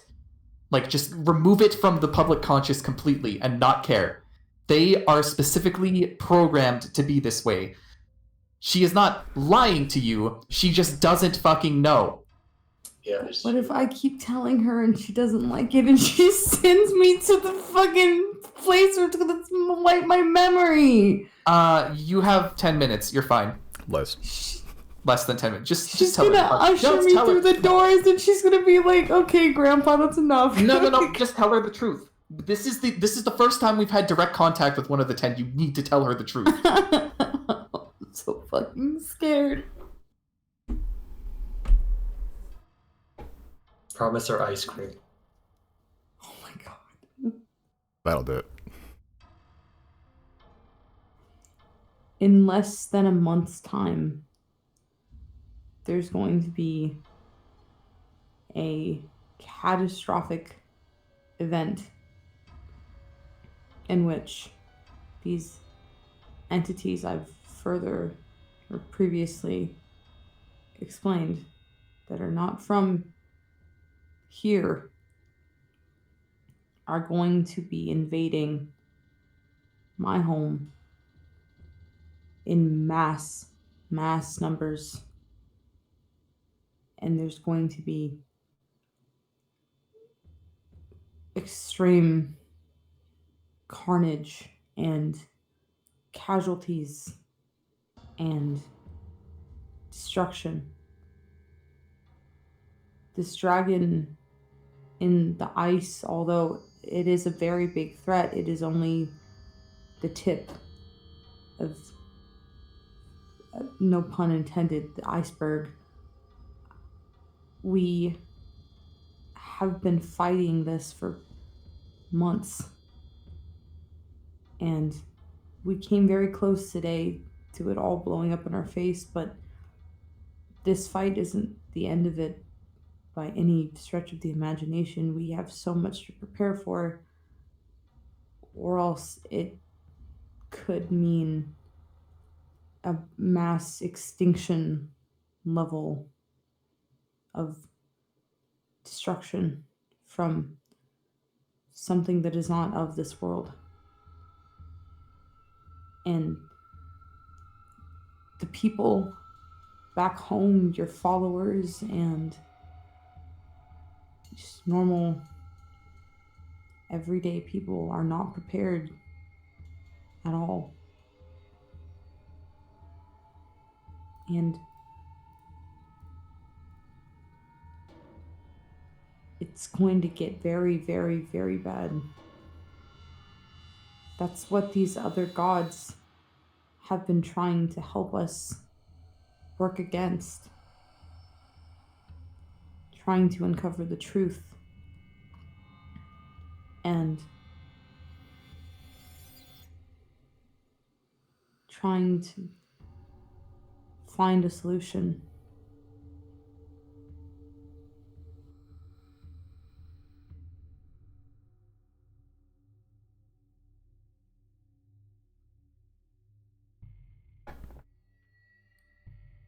Make a persuasion check.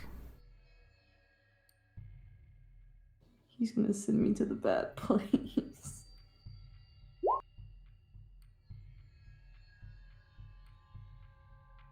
Okay.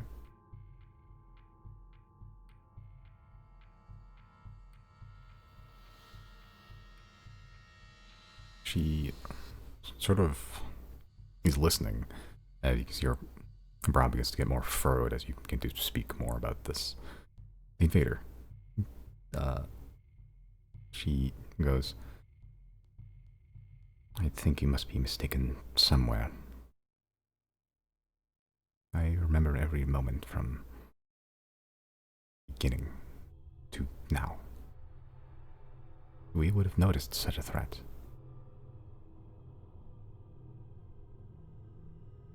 I would have noticed such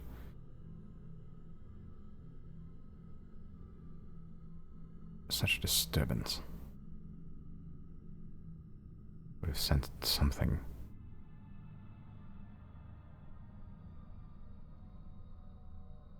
Who did you hear this from? These old deities? Then perhaps they are attempting to waylay you, or something in disguise, attempting to deceive.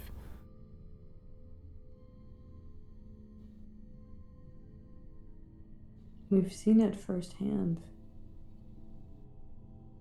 As have I. I've no memory of such an event.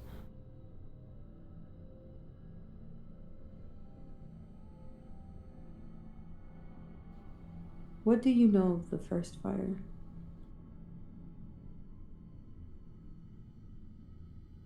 That they are a cast of arcane rebels who, after utilizing and discovering the use of arcanium, attempted to achieve godhood, to replace us.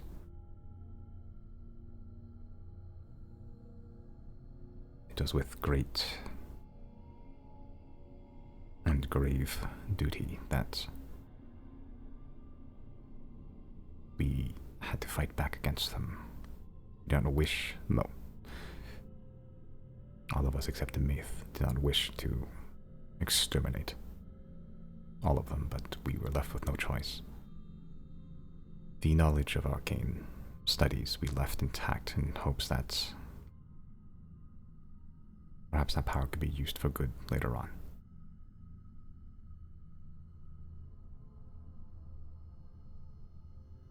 And from then we kept more of a distance than what we did.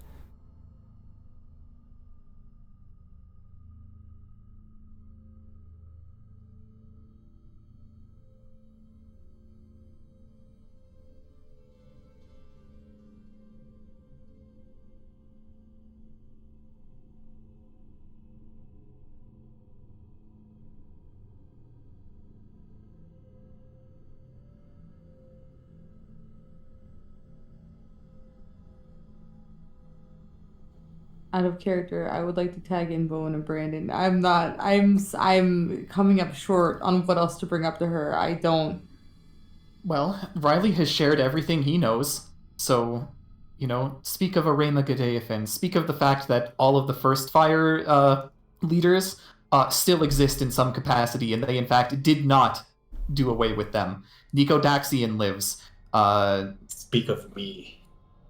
Rezari lives. Novos? Yeah, Novos. She lives. Air quotations. Erlok Nohag was killed by his own god and lives on in Riley.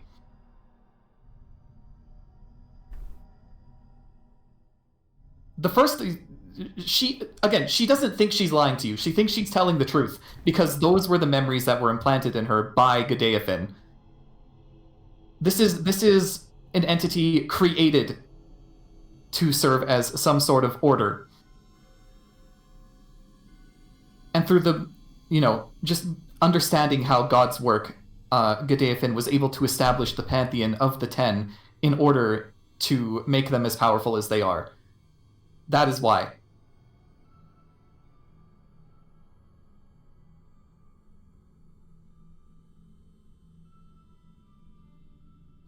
What proof do we have, though? We have the moon. We have Gadeafin herself. Yeah, me. We have Yul Paranaldin, because he was around before the Ten. We have Riley's memories of his past lives. And of course, we have Nico Daxian, the Prince of Night. I guess for me,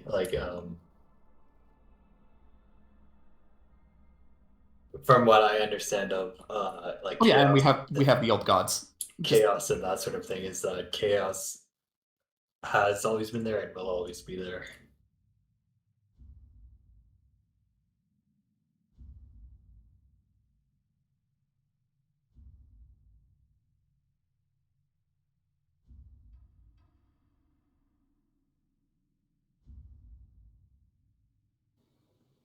Daryl, I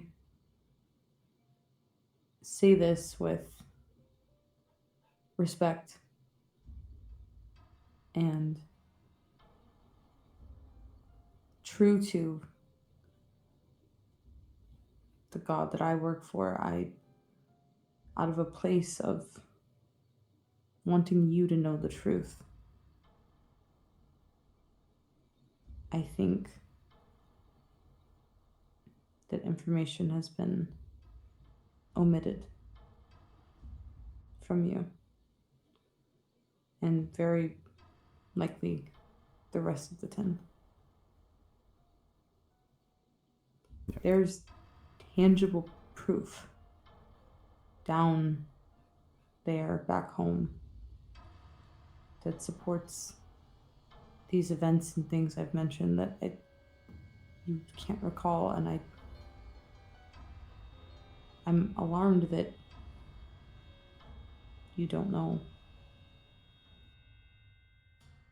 She was sitting side by side by you, but now she sort of turns and like sits facing you, like grimly reading you, and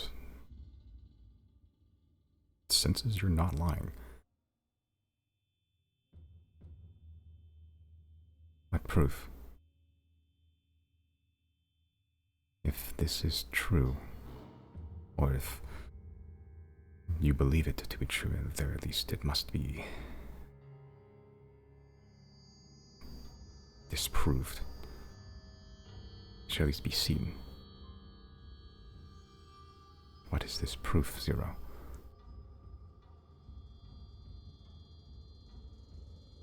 From the very beginning of this, Your soul begins being pulled out of this realm. As Gabriel seems shocked herself, not really kind of engrossed in this conversation, and before you get to the final bit, you feel yourself being pulled as she just watches as your vision goes from black to white as you take a breath. You're cold, very cold.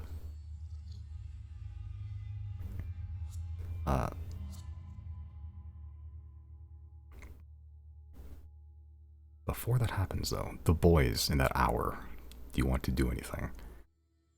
Just make sure everyone's okay. We'll do a short rest, get a song of whatever up, and make sure some HP is recovered. Sure.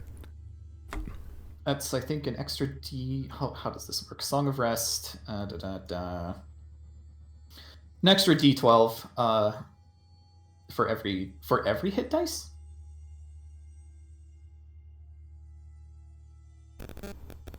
What's the wording? It's, yeah, by spending 1 or more hit dice, each of those creatures regains an extra, at this level, 1d12. Okay.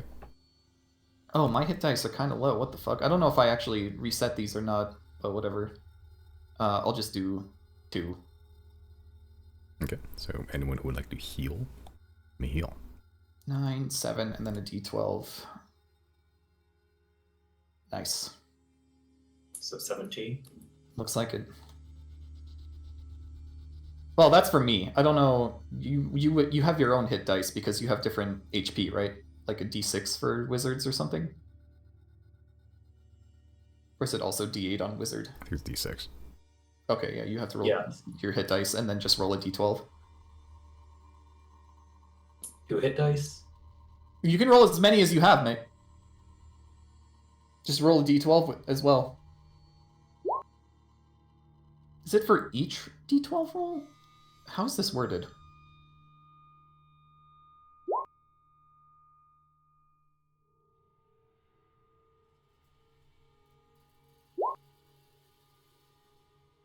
Okay, I think it's just 1. Just the 1.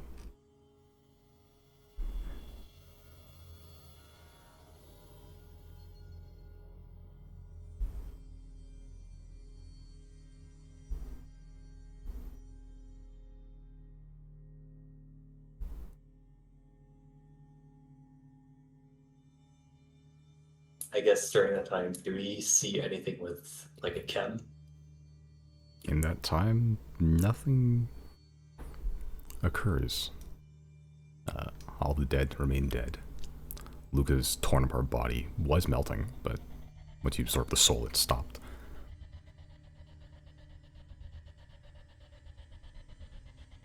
For the next hour, everything's at a dead standstill, unless you wish to do something. Just waiting for Claudine to revive Zero. Although I will turn to Raxney and ask, it's a bit ironic. We were actually just convening with the gods to talk about how to deal with Luca, so this kind of sped up the process a little bit. We had a request from the Magister of Narset herself, summoning you to discuss this as well. I don't know if that will be necessary now.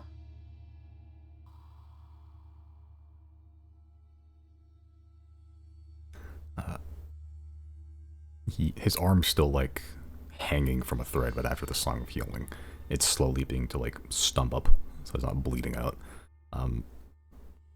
Eventually, the little piece of sinew detaches, and he's just armless now. One arm down, as he's sort of just, even with one arm, just looking over the notes and books and everything. He sort of just looks at all the dead bodies and the pieces of Luca. I should have seen it coming. I knew he was always a dark individual, but never this. Are there any questions that I should ask him? I've trapped his soul. Well, if we haven't already established this through Zero or something, it's worth noting Luca was an agent of the god of death, Akem. Unleashing this event, the dragon, upon the world would have caused mass extinction, and therefore been very beneficial for the god. So that's one factor. The other factor, of course, is just Luca as a person being the perfect vessel to carry out the mission.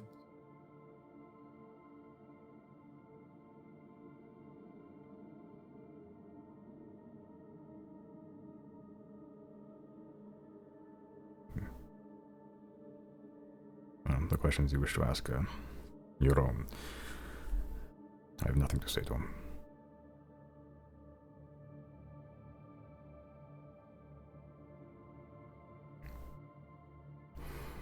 At the very least, that dragon will remain dead for now. I don't think I have the capabilities to revive it, and I think the only person that could is, well, he looks to the pieces. And that's for the better. I agree. It's better to, easier to study a corpse when it has no chance to jump out at you. Yeah, he sort of looks over to the body of Zero, who is like kind of put in a more, I guess, flattering pose. The arms up on the chest. Claudine's still just silently sitting near the body, just focusing on it. Can I ask the soul, Luca's soul, where does Akem currently reside?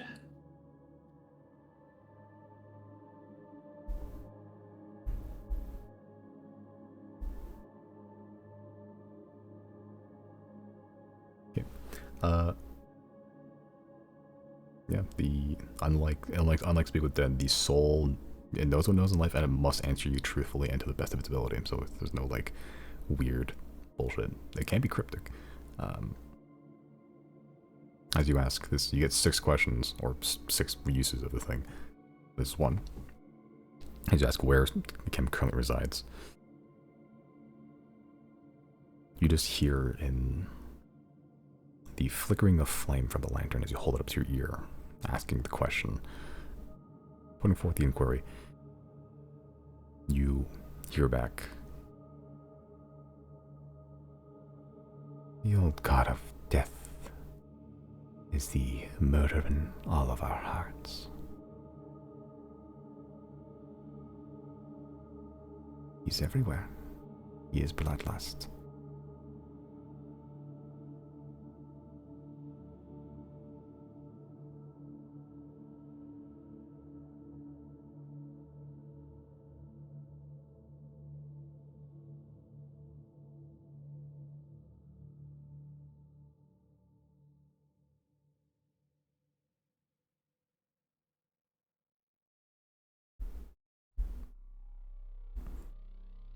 Anything else you'd like to ask or do?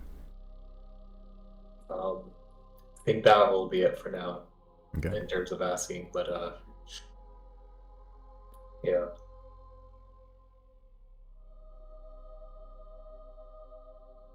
Okay. Anything else anyone would like to do over the next hour then? Nope. I guess maybe meditate. Like in terms of like just kind of embracing chaos. But I think this time I won't just think about chaos on this world or um in this place and that sort of thing, but like just think about chaos in the stars, in the sky, and other places, and people's minds, and chaos that takes physical and metaphysical forms. Okay.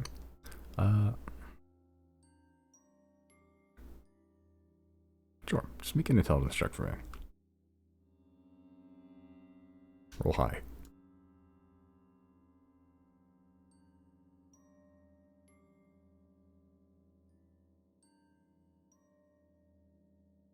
Okay. As you contemplate chaos, the place in it in the grand scheme of the universe, when you think about it, you contemplate just the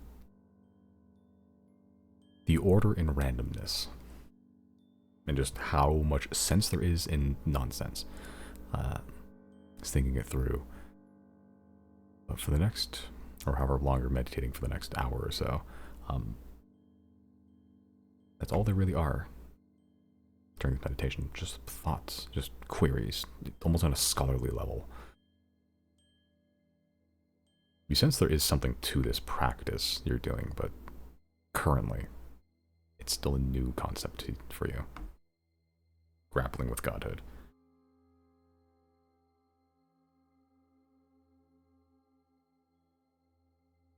Yeah, I guess that'll be it now. Be it for now. Okay. 0. You, in the midst of conversation with the current god of death, about to reveal the truth about her and all of the Ten's existences, with the battle between Daxian and the conversation that ensued after, the hours passed as, without even a moment's hesitation, Claudine attunes the Rod of Resurrection, holds it aloft as a bright light shines through the ice and into 0. That fade from black to white was you being pulled from whatever realm of dark and death you were in into the bright resurrecting light that Claudine is emitting from the rod. And you breathe. You're cold, you're exhausted. You, even if you're not dead now, you feel like death. And the first sight you see through bleary, blind eyes is Claudine with dry tears running down her cheek.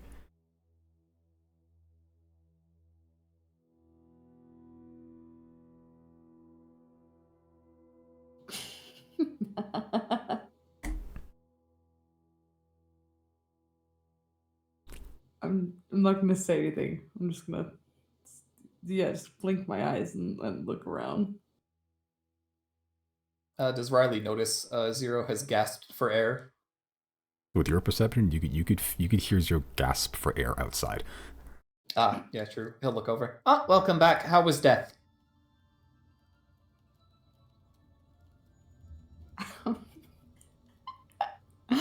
I'll roll for deception if I need to, but I'm just gonna look up at Claudine and stare at her and just be like, "You're hot. Who are you?" Make a deception check. With a -4 penalty. Huh? Did they lose their memory? Good fuck. That's 19. Oh, I guess I can. I mean, it's only how it's every long rest.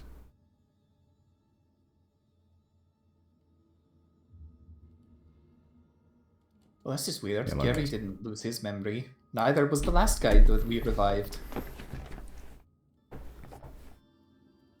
Yeah, you, as you, as yeah, who new memories? Who dis? She looks actually. I guess she has pretty good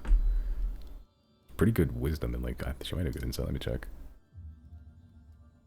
Oh, let's see. See if she wins. It's poetically, it's a perfect match actually, which I think means she This succeeds. sucks. Yeah, you would have succeeded if you did not have a -4 penalty to literally every roll. But you both got 19. I think that means Claudine succeeds. Yeah. She just cries more a little bit, smiles, and gives you a kiss. On the lips, a long one.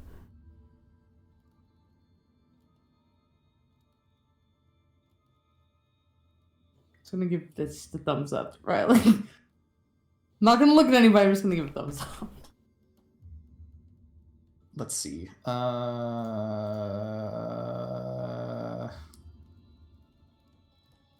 Riley's going to use Fool's Insight on Zero. Cool. What is Zero's most surface thoughts right now?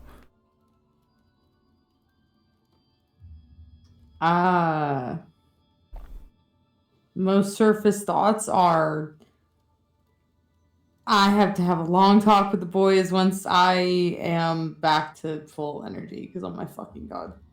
Okay. That confirms that Zero is fine. Alright. Oh, well, fooled me! Good thing the fool has insight. Indeed.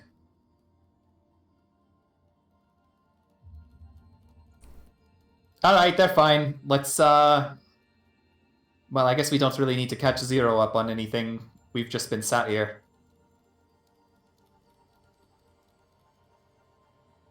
I got Luca's soul.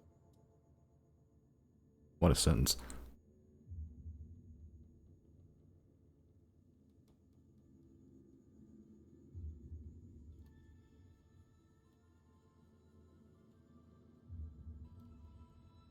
Okay. But with Zero fully resurrected, exhausted from the ordeal of dying and coming back to life, the Zodiacs are complete once more. Yeah. And quite some revelations to talk about in the interim. We will take a break here. Okay. Okay. 2 hours. Alright. So, back in the Commission's lair. Zero, you're on the ground. But alive and breathing. Your compatriots surround you, and Z is there too. Yeah, she's been kind of milling about, sitting near the Zero just to make sure, if anything. And Raxney and Zoella are also here too.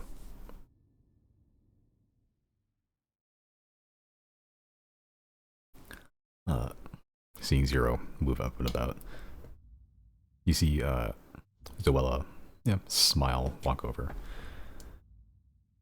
So, I guess not even dying can keep you from, well, being here, I guess. Fighting the good fight. Oh, you pretend like that's the first time a Zodiac has died. I've died before. Have you? Yeah. I don't Oh. remember much of it, though. Does it really count then? I don't know. Zero, do you remember anything that happened? I remember everything, my man. Oh, well, that's a far different experience from me. Lay it on us. I spoke to Dayrol for a while. That makes sense. Oh man, I wanted to speak to her. After getting my shit rocked by Xodiaxian for over half the time. Roughly half the time. Oh shit, so we were on a clock. Yeah, dude.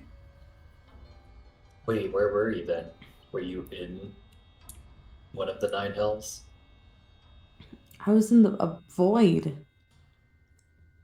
He ripped open a hole to try to grab. He ripped open Minnie a hole to try to scoop me up.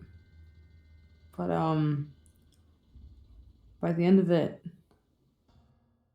Daryl showed up and tried to make me an angel.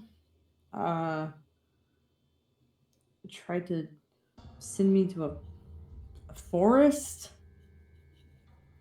where I would have forgotten everything. Do I know about these, like angels, other accounts or history about them? Make this be a religion check.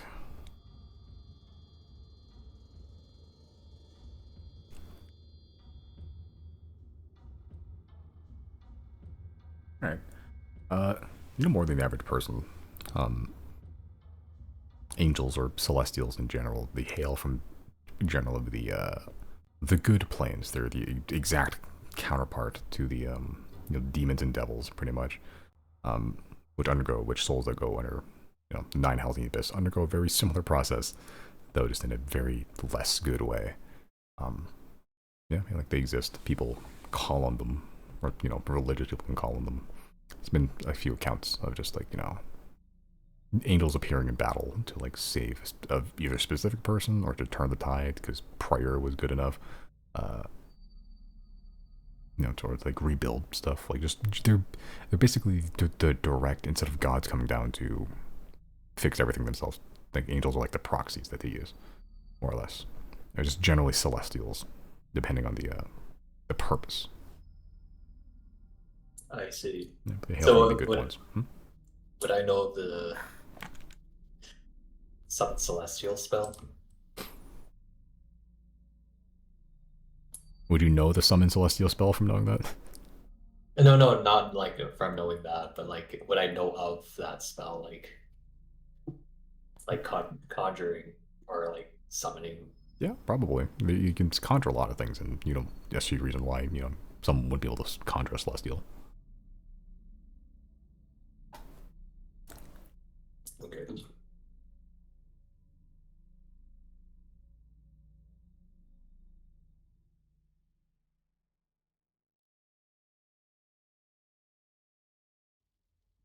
So you were in a void? Yeah. And you said Nico Daxon and Daryl were there? First, it was just him and Elena, and by the end of it, they were both gone, and it was just Daryl, and she didn't want to let me come back, which is, I guess, her nature, but she wanted to make me a celestial, and then she talked about just taking me to a place that was just a forest where I would live in peace, I guess. So I guess you never got to tell Dayrul about what's going on down here then. I tried to tell her everything. She didn't know about anything. That lines up. I had a feeling the 10 were ignorant. But that's not their fault. That's Godaifin's doing.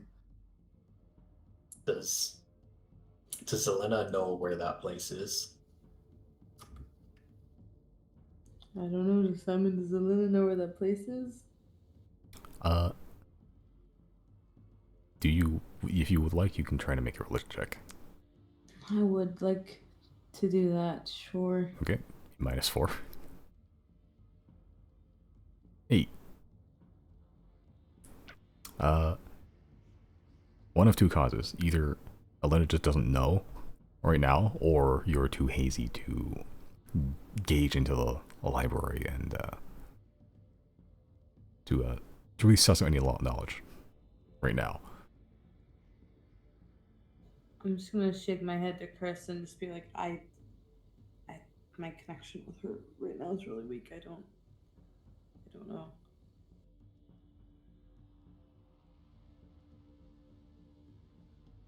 Might be good to know later, since it seems like gods and devils seem to have access to it.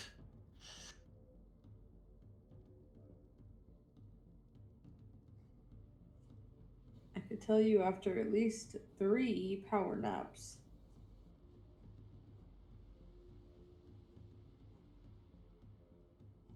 That's an oddly specific number, but I trust your judgment on that. 4. I don't know math. Right, so meanwhile, do we want to get out of here? Or do we want to hold down the fort for potential other threats? Or Raxney, what's up?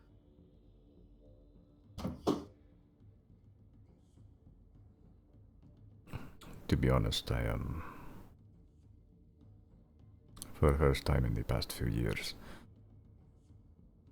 I don't know.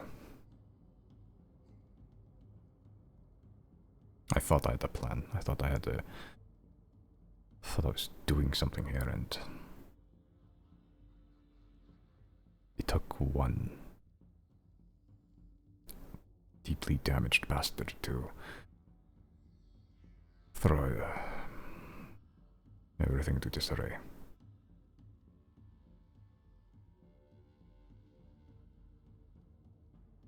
You tell me, Riley.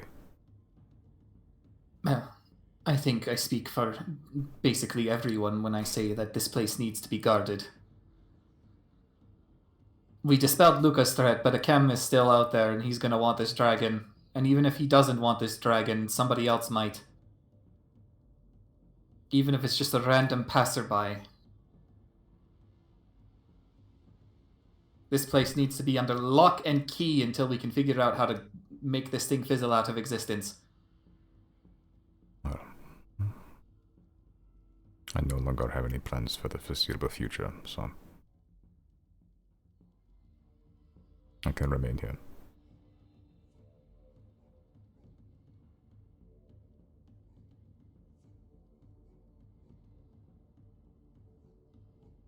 If you have no alternatives or things you'd like to be doing otherwise, then I hope we can leave you to that. I'd still like to study the dragon to see if I can... Ah, yes, reverse engineer. Yes. That is also very good. See if I can formulate a vaccine or an antidote to this disease. It's going to be needed. We're going to lose a great many people to it, regardless of our efforts. So if we can reverse that process without having to use up all the diamond dust in Hide Grey, that would be great. I want to find something. Though if you have any diamond dust to spare, he sort of gestures to his arm. Right. I do actually. I will. Do I have a 5th level spell slot? No, but I do have a 6th level one. I will cast Greater Restoration on him and try and reattach that arm. Okay. That's how Greater Restoration works, right? I believe so. I don't know if it was that or if it was Regenerate or whatever, because I don't have maybe the other. Regenerate, right? You might be right. Well, hold on. Let me read this. Yeah, that's right. It didn't say anything. Undo a debilitating effect. No, you're right. It's Regenerate. Okay. Well, Never mind. I'll hand him the diamond dust and be like, well, I have the good news is that this arm will be very fresh when you can find somebody who can fix that for you. Looks around the ice. It's not gonna deteriorate at all here. No. I suspect not. I actually will cast Greater Restoration on Zia, though. Let's get those skin patched up. Okay. And that's all my diamond dust for the time being. All right. Yeah, and she's with all the Greater Restoration, she's more or less fully formed at this point, with like probably like a few missing, like very few missing patches where it's like she looks human again. But answer the question, is she hot? Yeah. Yeah, she's quite pretty. Cool.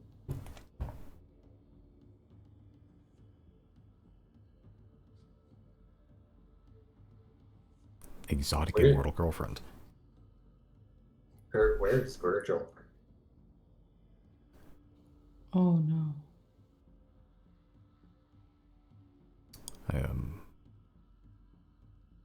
When Luca did what he did, Virgil and many of the scholars here are not combatants. They're scholars. I sent him and anyone not willing to fight, which was everyone except me and Zoala here, to flee. I don't think they made it far. Before they perished, or before? There's an easy way. He sort of points towards the hole, like the entrance to this place, not the teleportation circle, the entrance.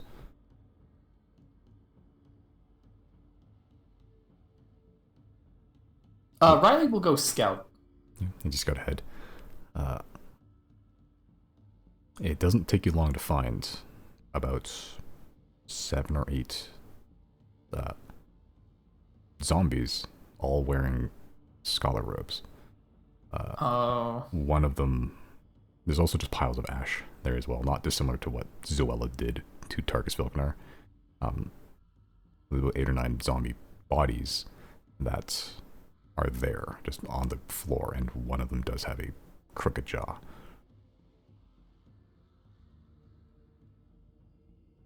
Yeah, I'm gonna be honest, I don't know how to fix that. That's really unfortunate. I'm sorry we couldn't get here sooner.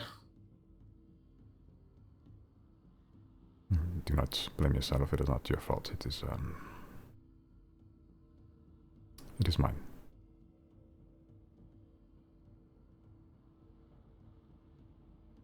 For some time I thought I could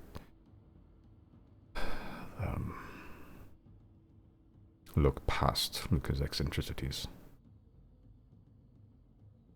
He's murdered, you know this. Not harvested, not killed in defense, he's murdered. And yeah, that was our first interaction with him, really. Yes. And I've chosen to look past this for his talents.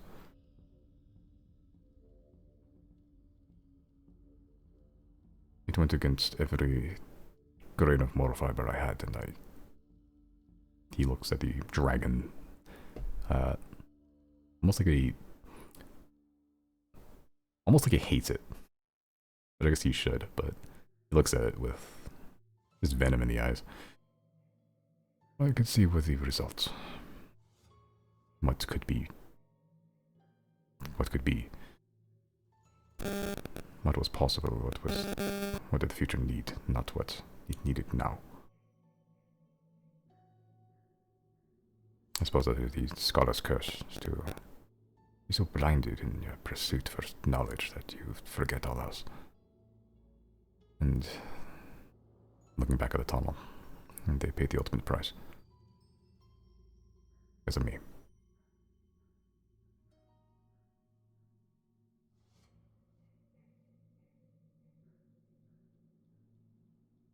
Normally I would console you and say specifically that in this case it is not your fault, but as you have laid out, this was the result of Luca, which was the result of you, so it is consequences.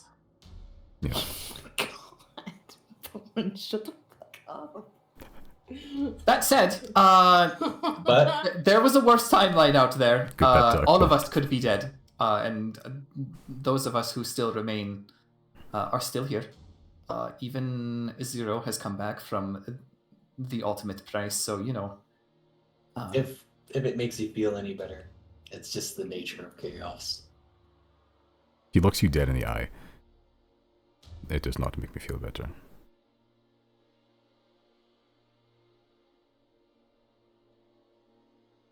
And we Zodiacs are slightly to blame as well. We knew from weeks ago that something horrid was being plotted by Luca, and we failed to act on that. Perhaps that is one of Luca's talents, is to... Well, he never feigned friendliness, but he at least feigned allyship.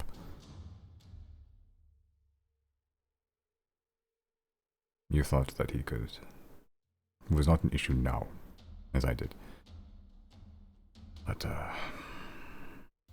he's always been an issue. Well, no longer. Looks at the pieces on the floor. Issue resolved. Yes. Claudine sort of pipes up.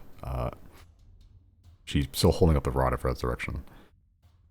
If you give me a few days, I can probably get those bodies back up and running. Is that so? You might want to have a look at them first.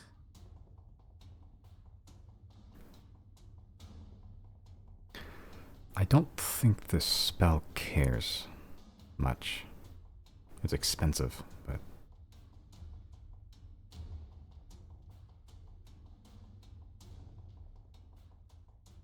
If you have any VIPs, people you can't be without, this Virgil guy... Hi, Claudine, by the way. This Virgil guy, I can probably try to bring him back.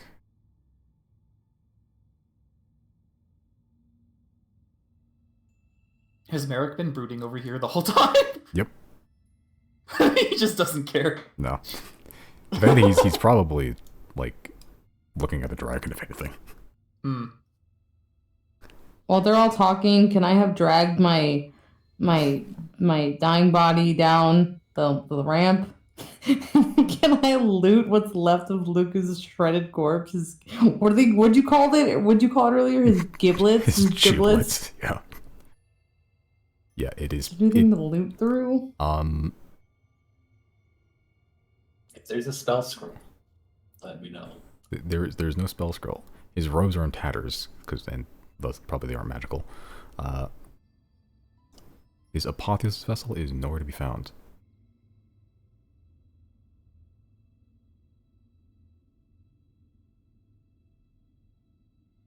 Zero, do you still have yours?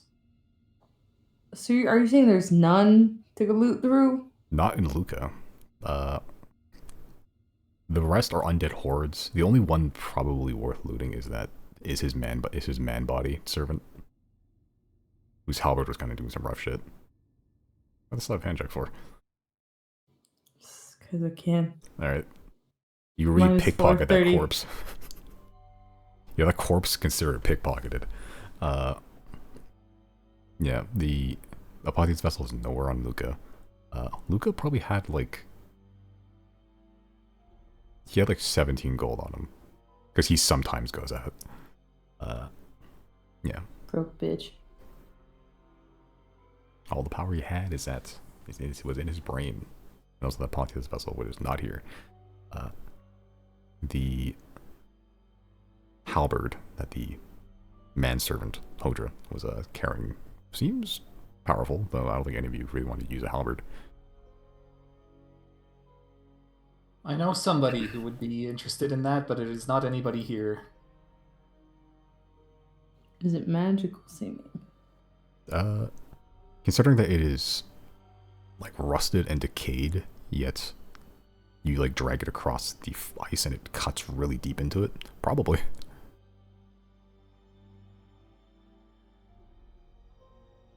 I will use it for now as a cane to help myself walk and limp back up the ramp. My favorite thing is using like powerful magical items as like normal things. Just standard household items. Which, good question from Bowen. Is my apotheosis vessel still intact? Is it still there? As you go for it, it's, yeah, truth seer still your hip. Zero, would you like to ask Luca a question? He must answer it truthfully.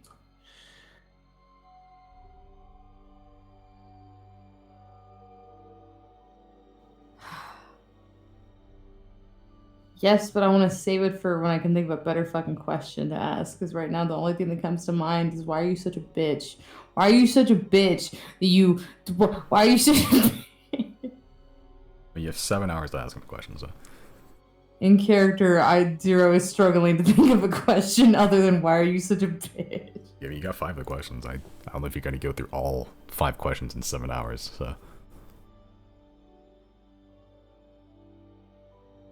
I guess we could ask that. It's up to you. Just gonna lean on the halberd and be like, why are you such a bitch? Why are you such a punk? Why did your mom raise such a punk bitch that you killed me with the most punk bitch spell? You cowardice punk bitch, you're a bitch. You asked Luca that? I say that verbatim. Okay. Yeah, tell him, Zero.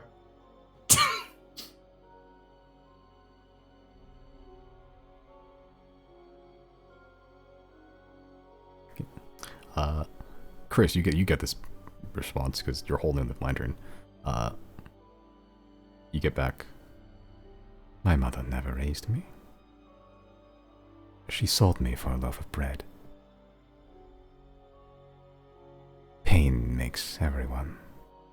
I wanted to cause pain. Was the bread good? Third question.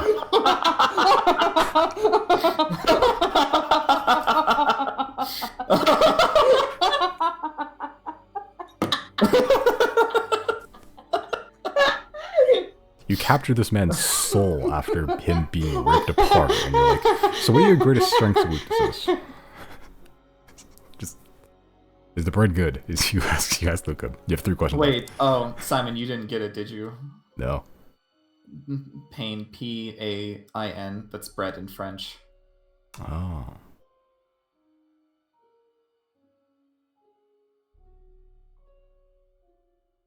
Do you still ask him that question?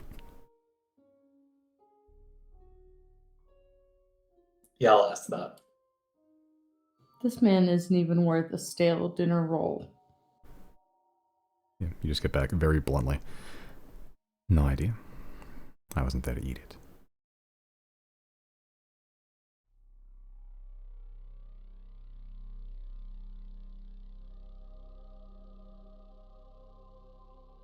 Riley will ask, what's it feel like knowing that your Hail Mary death spell didn't amount to shit in the end?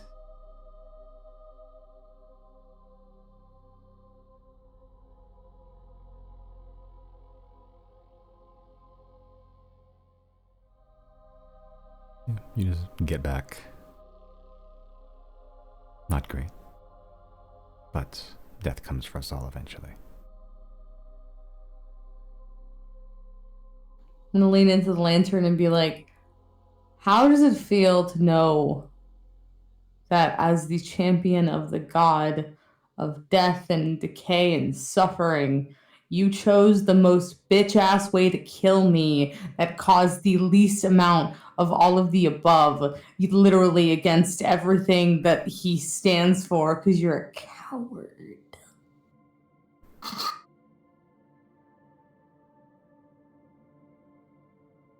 I'm satisfied.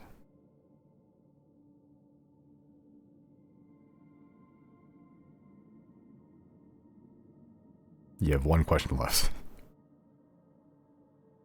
And 7 hours to decide. I think Dearul's gonna have fun with this one.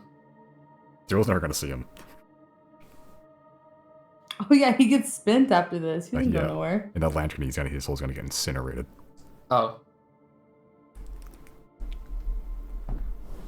I just said it's hard to kill a soul, and then Brandon has an item that has it's immediately will kill a soul. I will say, ask it. It. Hmm.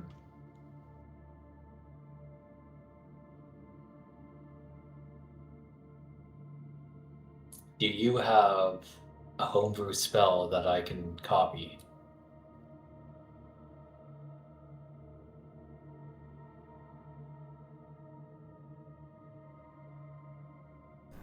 I never kept any spell scrolls or spell books.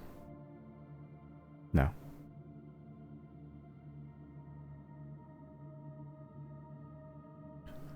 And with the final question, the soul of Luca,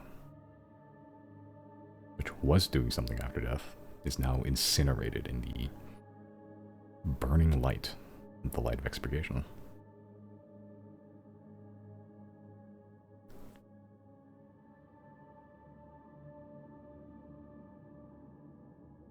Yeah, with one final burst of flame, and then settles back down. Chris, something on the other side of that flame seems satisfied.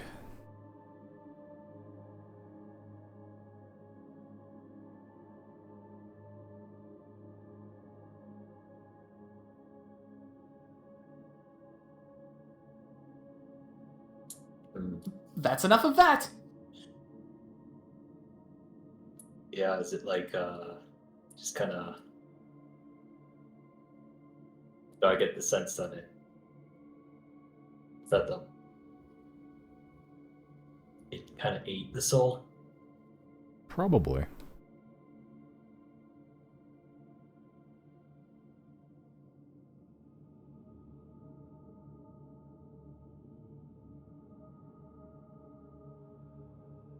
Well, I think Luca is gone from existence.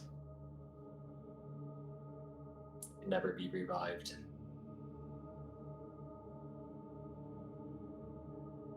I go hook peh on the floor. That's me spitting. Yeah. It's on Luca's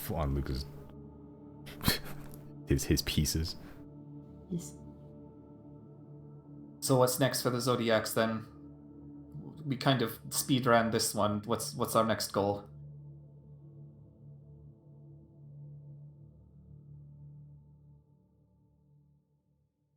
We need to find a way to dispose of this thing before the big fight happens. That would be a good idea. Some earlier experimentation. The corruption does not care if something is dead. Doesn't even care if it's magic. No. At least not that one. Pointing at the dragon. With the one hand he has. Using his hand to grab his hand, which is pointing. At least he has a sense of humor about it.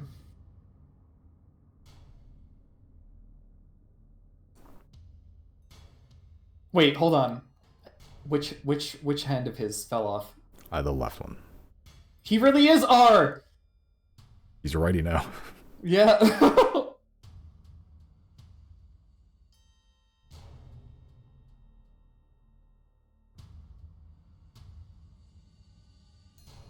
So we've already done the theory crafting on what Banish would do to this thing, right? And that's a bad idea? Does Banish not only work on living creatures? I don't know. I don't know how to do Banish. If you do not know how to do Banish, then why is it an option on the table? I could study Banish. Oh, I'm gonna dig that staff of what's it called? The staff of serpent something? Worldly envenomment. Yeah, I'm gonna dig that out of my bag and then give that to Riley. Just hand it to Riley.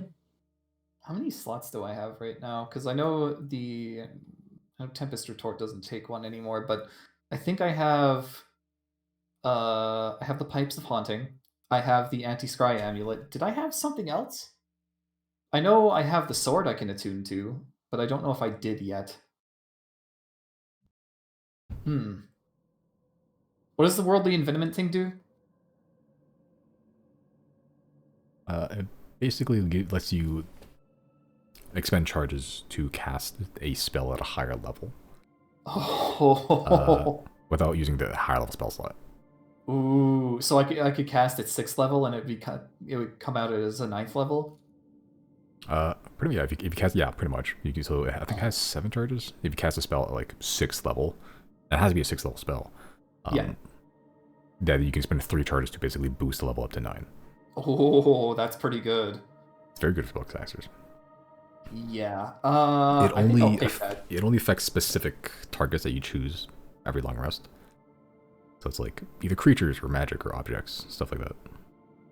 I'm fine with that. I'll take it. Okay, I believe it's It somewhere. would probably be good for Riley. Do you have like a healing spell at 6th level? No, but I do have a healing spell at 5th level. Which you get then upcast in 9th. Yeah. Without using my 9th level slot. Yep. Yeah, that's pretty good. Yeah, I'll take that. I'm pretty sure there's nothing else I have. Well, I want my Frostbrand at some point, but whatever. It's fine. Get rid of the Pies of Haunting. When the fuck was the last time you used that? I've been thinking about using them every encounter and just never do because people need healing. Well, sounds like a perfect time to unattune it. Nope, I'm not going to. Okay. It's going to come in handy one of these days.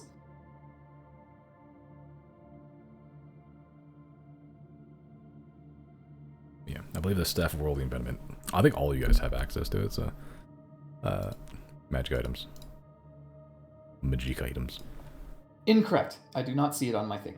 And handouts. Oh, no, items, there it magic is. It's items. at the top. Never mind. Yep. I haven't organized this by alphabetical in a while, just because there's so many fucking items. And yeah, I guess I could if it makes it easier. It makes it easier for you guys to find stuff. I try to keep new stuff at the top though, and then do it later. Nah, that makes sense. Let's see, inorganic, biology, magic. Yeah. Okay, yeah, I'll attune to that because I don't know if there's anything else I want. Okay. Also, is it possible for me, because with the Light of Expurgation, to copy down the spells like the Wall of Fire, Immolation, and Jagan's Ember Transit? Yeah, if you had the time to do so. Yeah, I'd probably do that. Okay. So are you staying here for a while then, or? I don't know what the Zodiacs are doing. I don't think know. we need to get a long rest done here at the very least.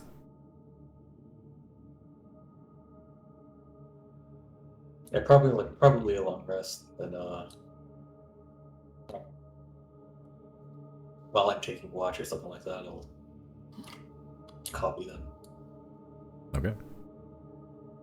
Is it? I forget. Is it 1 hour per spell slot when you're copying down stuff? Because I haven't done it in a while. Let's see. What about copying spell? For each level of the spell, the process takes 2 hours and costs 50 GP.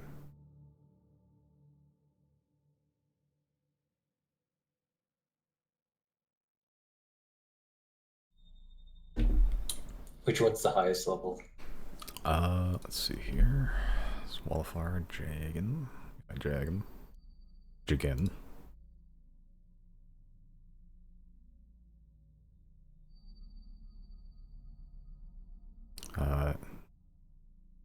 Jagan's Ember Transit 6th.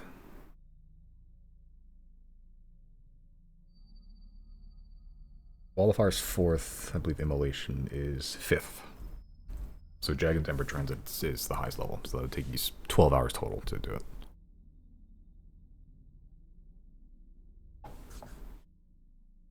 $12 total, and how much is what's 6 times 300 GP worth of ink? Oh, okay, I see.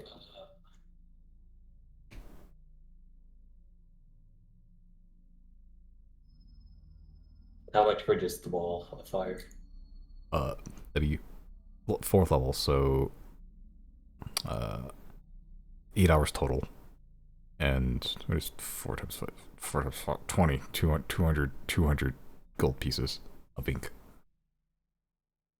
Okay. Me struggling to do basic math. Evolution is 10 and 250. Yeah. So 10 and then 250, yeah.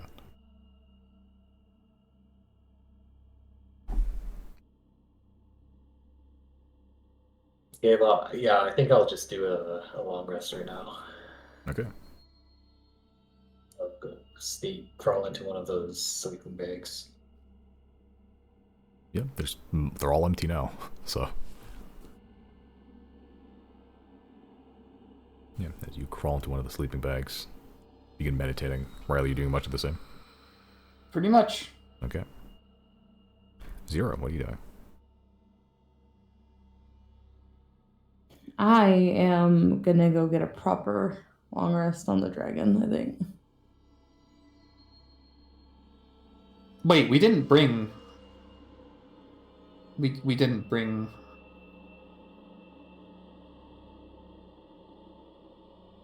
Yeah. Polaris. Do you have the teleportation on you still?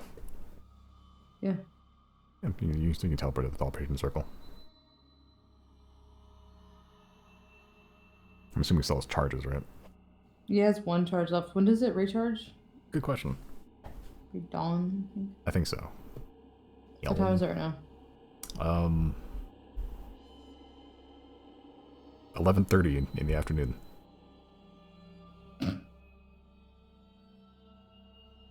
One D3 charges daily at dawn.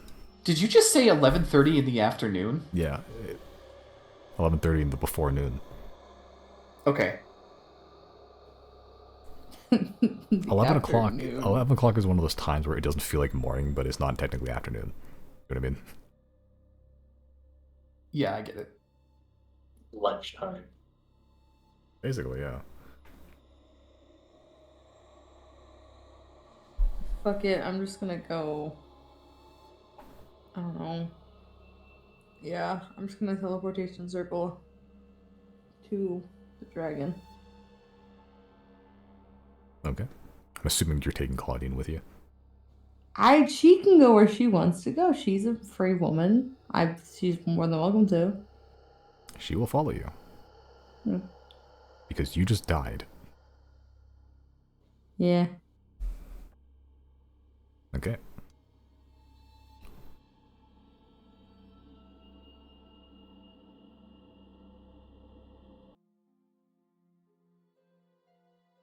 As Zero, you teleport back onto the dragon, the elves, keeping watch more or less in the place, the lair, the commission hole.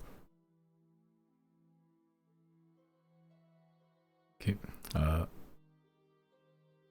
Z is more or less unharmed, so she will probably doesn't need to, but stand watch while everyone here gets a rest. Raxney and Zoella included.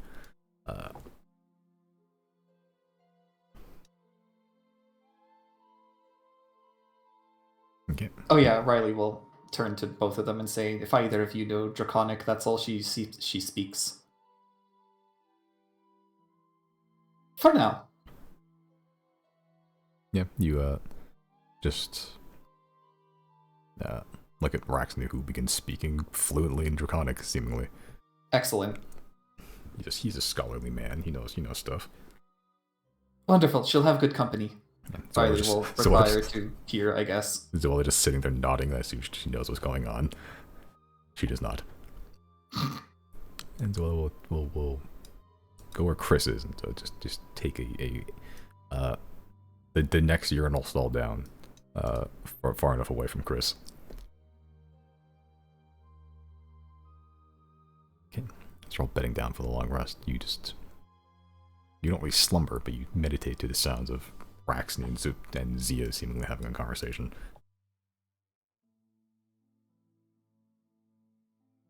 Okay. All right, DM, say the magic words. Say you long rested.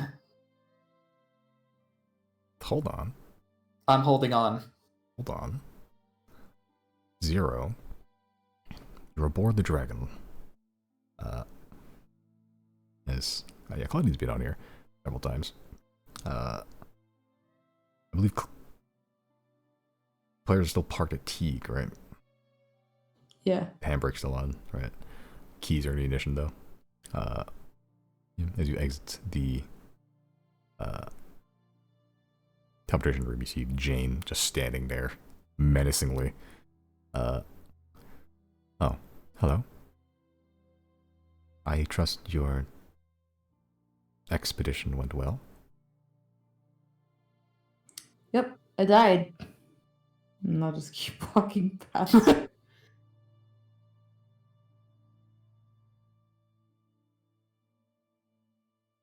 Yeah, you see that Jane just goes, "You'll have to tell me about that sometime." Yeah. As you get to your bed, and yeah, Claudine walks in as well, sits down on the bed next to you as you're fucking. You look like hell. You died. But I look hot doing it. Sure. Yeah, Claudine just sits on the bed, just looks you in the eye. Don't do that again.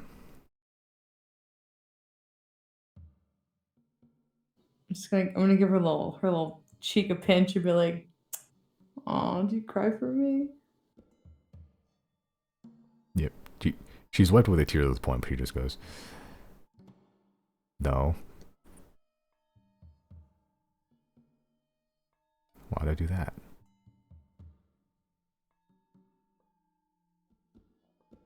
Liar.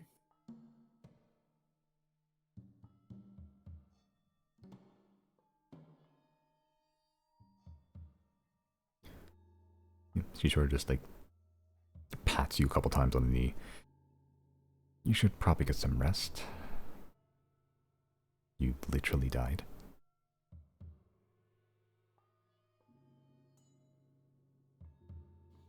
Yeah, in theory.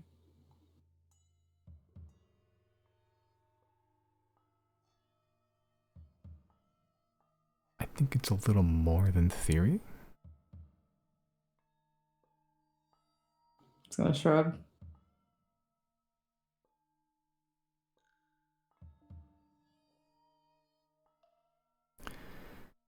Well, I'm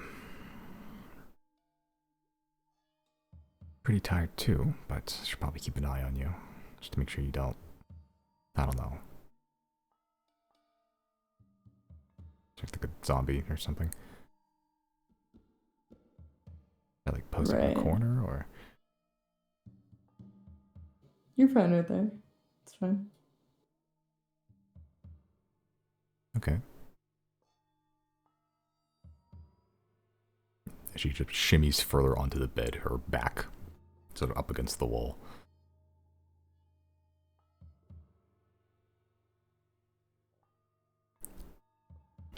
And then she begins the crisscross applesauce position.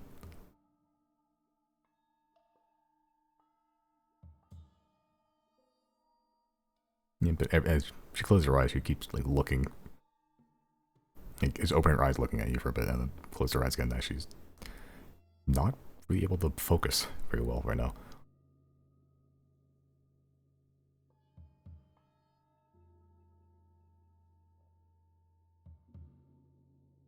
What are you doing? I will lay down to rest, but I'm not gonna go to sleep yet. I'm just gonna watch her watching me.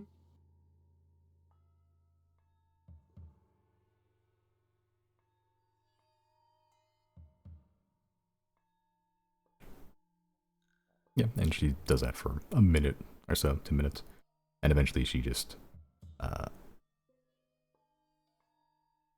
yeah, gets up. You're shuffling a bit, and then she slides into the bed. Just goes, "It's too cold to do that outside here." Right. Right, Of course. right, right.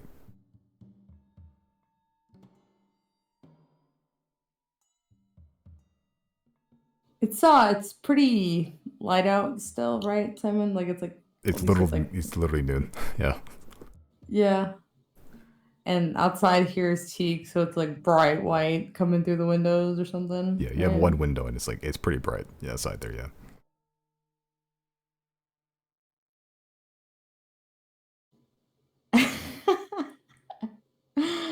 Oh, what's fucking stupid ass spells do I have? I'm just gonna be like, yeah, should probably rest or whatever. It's pretty bright outside though, so I'm just gonna like real quick, and I'm just gonna cast darkness. Sure. Pitch black. No one can see Yeah. anything. Nope. Okay.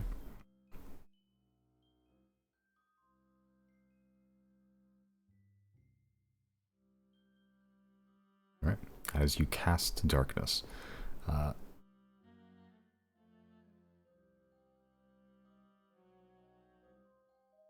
Yeah, you... I guess this is as literal a fate of black as it could be, if you wanted to go that way.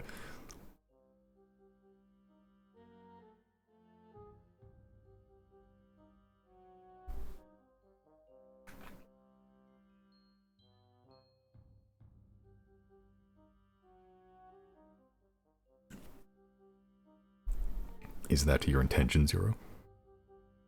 Oh, I mean, considering, like, yeah, I did just die, and, like, one of those, like, purely more than anything, like, one of those moments of, like, in case we don't have another chance to, sure. Sure. You magically manifest your own fate to black. Okay, and for the next hour, it is black. You can recast it again if you need to.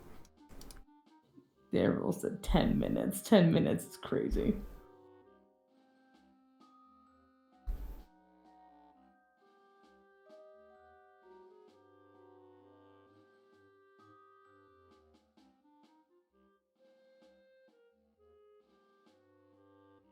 Make a constitution check, and that's how many rounds you last. I'm kidding. I will not. Please don't. Okay. Taking a full long rest at some point, though, right? At some point. Okay. I'll take you to nighttime.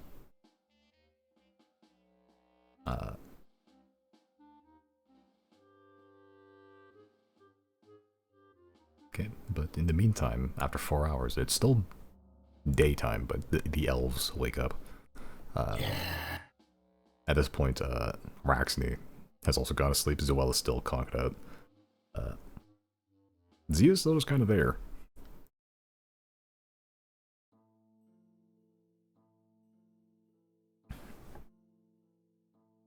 And I get my HP back. Yeah. I guess Merrick's here too. I don't remember if I get my Bardic Inspiration back. Is that every rest, or is that every day? That's every rest, I'm pretty sure. Okay. Yeah, the days are only magical items, as far as I'm aware. Oh, okay. Then I get this back too. Excellent. Oh, we got a full rest now? Yep. Yeah. Everyone get full rest. There is a long rest button, I believe. I did not click it. There's a hit dice button. I don't know about a long rest button. It's the top. It's the top of all the stuff up there. Oh, so there is. Okay. What happened to all your stuff? Oh, there it is. I guess you keep it closed. But yeah, in theory, it should do everything, like all your class stuff at the very least, and your spell slots. Yeah. Right.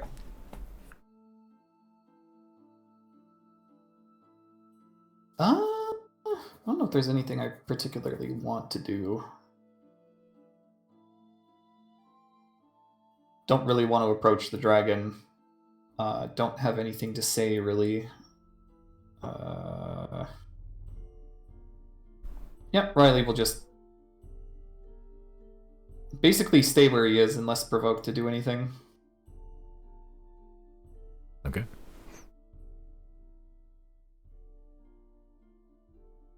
Chris, you doing anything particular for the next 4 hours or so? I guess I could start copying that spell. I'd have to bring up the Atnes to get some inks. Yeah, if need be. Not plenty. I'm assuming you broke down the hours and you needed and you're going to keep track of them. Yeah, I'll keep track of it. Okay. Because I'm not going to. Yeah, you can bring up the Atnes. Yeah, see Orville there. Welcome to Theopor and Rupor's Emporium for Potions and Portents. What can I help you with today? I'd like to get some inks and paper for copying down some spells. Very well. It's been quite some time since you've last ordered such. How much did you need? About 200. Very well. MC goes back, comes back with some various jars of inks, little Atney's, wordings of the Emporium shit, all written around the well. Maybe 200 gold pieces, sir. Okay, I hit it. Alright, you pay him, and he hands you the inks. Thank you. Is there anything else you wish for today? Do you have any specials going on? I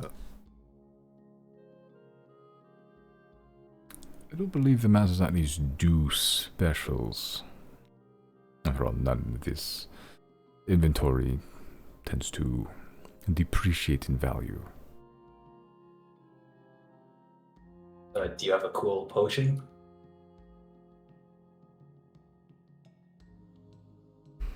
We have a wide assortment of potions. What's your most what potion would you recommend? It depends entirely on your needs. For any situation. For any situation. Well, for adventuring sorts of yourself, you are quite familiar with the potion of healing. That I do not believe that is something of note that I should need to advertise for. I'm sure you have means of staying invisible yourself, but occasionally you wish to concentrate on another spell, in which case a potion of invisibility perhaps. Useful for getting the first strike or even escaping. And other shenaniganery.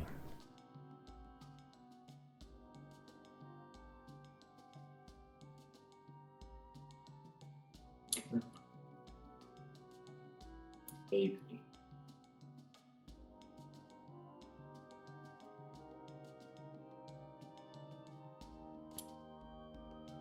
I'll think of if I should get any potions, that sort of thing. But I think I'm good for now. Very well. Thank you for visiting Brupos and Port. You get the idea. Yes. Thank you. Yeah. I will take my leave now.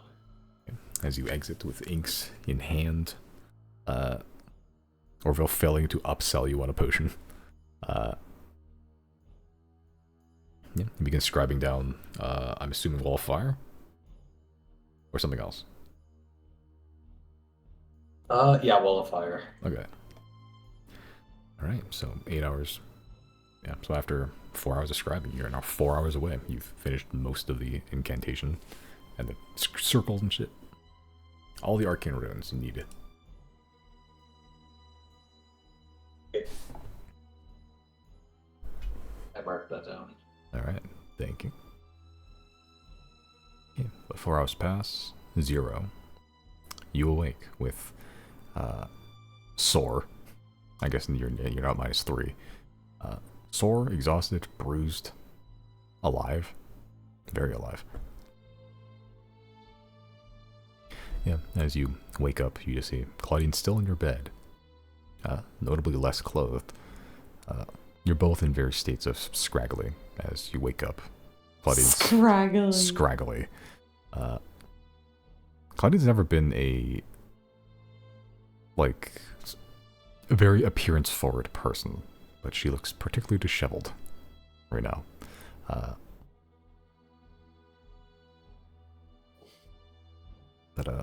Yeah, you wake up and see her still in bed, clinging onto you, fully awake, just staring at you. It's a little creepy at first because you look over and she's just fully awake looking, but yeah, there she is.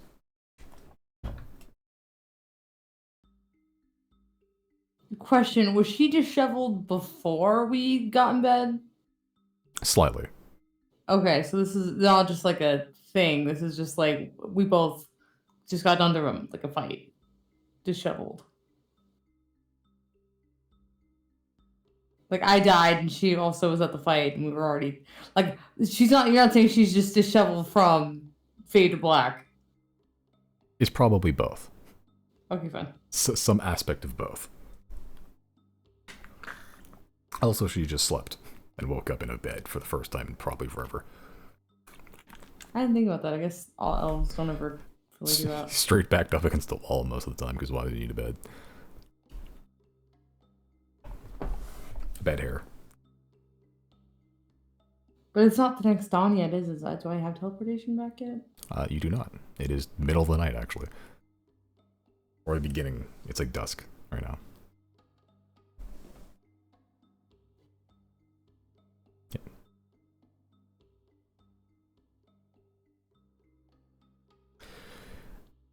Good morning, or night, whatever.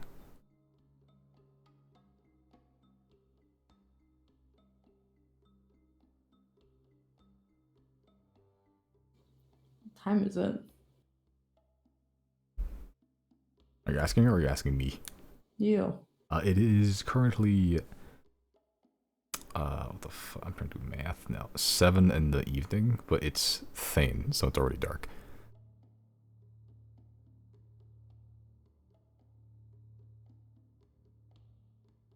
Am I able to squeeze a second long rest in just purely because it's like already like I'm just gonna keep resting off the fucking exhaustion anyway. Plus, I can't go anywhere right now. You know, I've already ignored the rules of the long rest every 24 hours, so sure, if you want to just go back to sleep. Or try to. I mean, I guess I think unless the boys need me or I don't know. I guess I'll get up and I'll spend some time casting Find Familiar again for Isaac. Sure. Okay. Circle back for a second. Do I look any different coming back from the dead at all? You look... It's hard to tell because you're red. You look a little paler, a little more gaunt, but you mostly just feel exhausted. Like my scars and everything are still there. Yeah. Okay. Yeah, I guess I'll get out of bed, just spend some time casting Find Familiar for Isaac. Back as a Hellhound. Okay.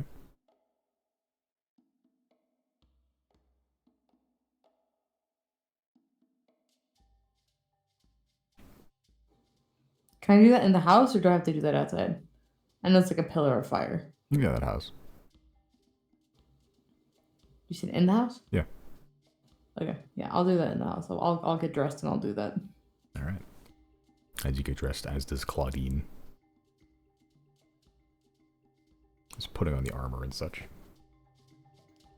Letter. It's fine. It's fast.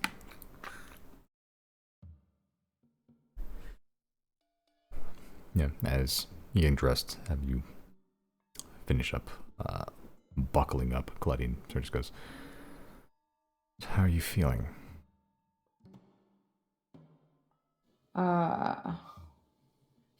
So not as bad, but still like death.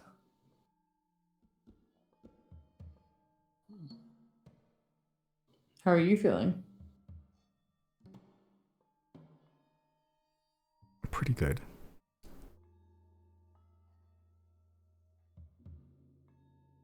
Better now than 9 hours ago.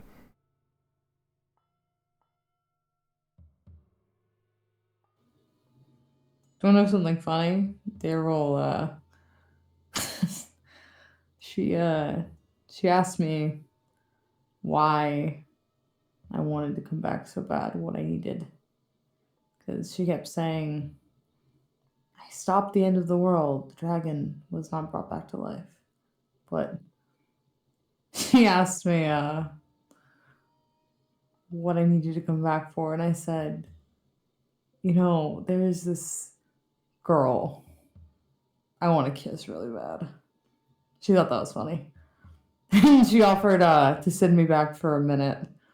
And I talked her into 10 minutes, but even then I was like, it's 10 minutes.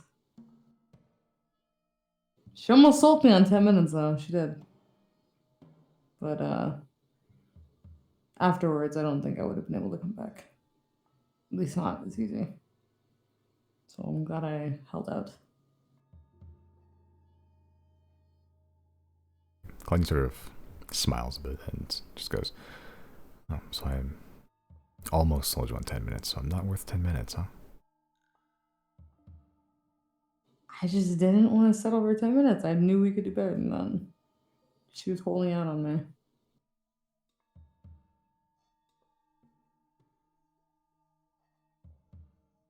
I don't know 10 whether minutes to be, is not enough. I don't know whether to be flattered or offended.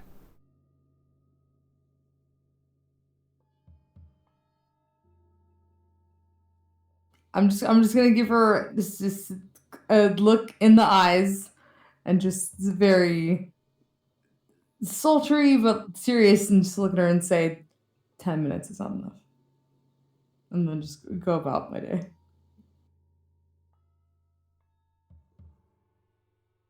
Yeah, as you walk past her, both smiling, you can see some blush.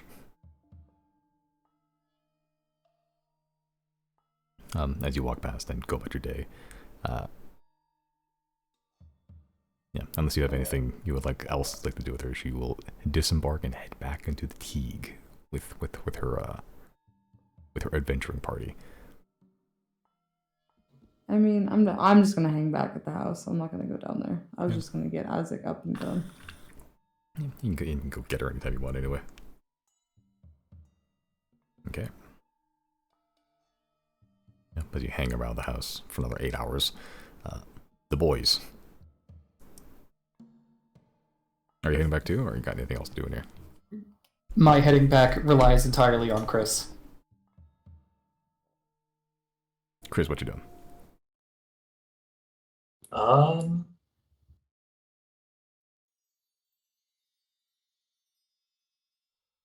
If I leave Merrick here, will he be mad? He's not staying here. He's mad. You just if you don't teleport him, you go to the teleportation circle, and just the you, Riley, and Zia leave, and he's just here. Yeah. You said, will he be mad? Well, he's needed in Teague. It's funny because Merrick would be the exact type to not accept that you're joking and will actually trek through 4 weeks to walk back. Don't make him do that. I will ask Zoella and Raxney, would you like to come? Or would you like to stay?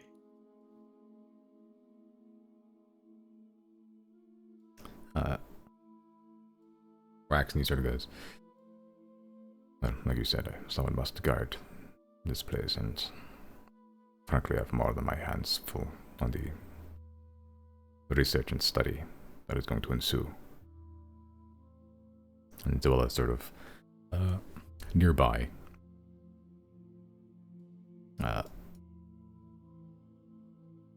also sort of just goes, well, our numbers were thinned quite considerably, so I guess as far as commission goes, just the two of us is it. Yeah, this old fart's gonna need some help. Okay. We can always come in and check on you, and if you need help, let us know. We have means of contacting you, yes.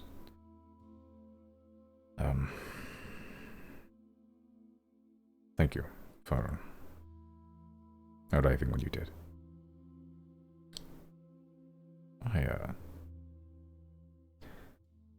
didn't have the time to message you when everything happened, so it was fortunate, and it was fortunate that you came when you did.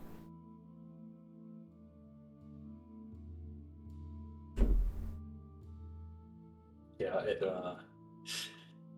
we didn't know anything was happening until our ruin sensed it. Oh, Rune, is this a friend of yours, or?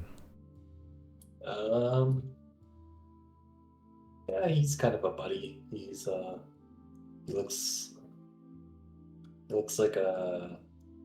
What did he look like again? He kind of looked like a worm. Like a giant maggot. Yeah, giant maggot. He looks like a giant maggot with like teeth, right? Yeah. Yeah, giant maggot with teeth.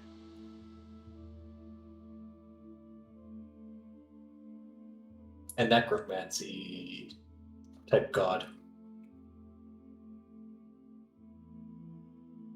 And this is your buddy. Like a friend, like a drinking partner. You know, I wonder if he would be a good drinking partner. Probably is. I'm sure he has some good stories. Well, if he tells you any, be sure to share them with me. I will for sure.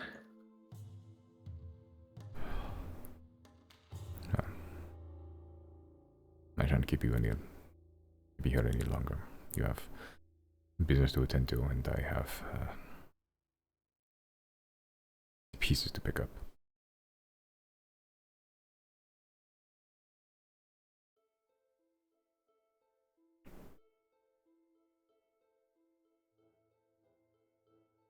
Okay. Yeah, I guess we'll head out then. Ow. Old God speed, Raxney, Zoella.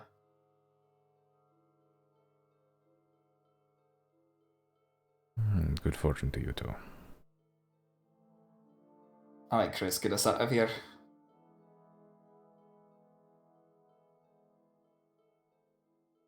Okay, I teleport. Okay. As you cast teleport, bringing you, Riley, and Zia. And not Merrick? Are you bringing Maricus? Would he be mad? Why I guess you? I will bring Merrick. I guess I will. I guess I won't strand this 60, 70-year-old man in the middle of the frozen wilderness. Chris, what do you have against Merrick? Oh my god. Merrick, do you like it here?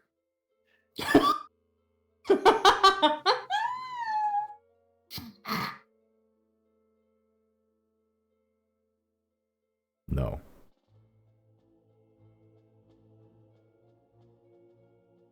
Where do you like it? Just Merrick, where does he like it? Yeah.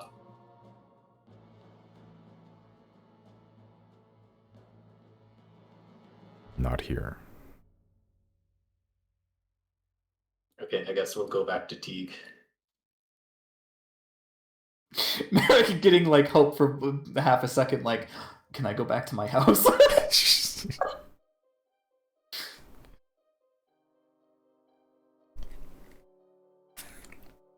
Can I go home? I fruit up. Okay, as you all teleport back to Teague. I'm assuming to the dragon. Or do you have like a piece of Teague?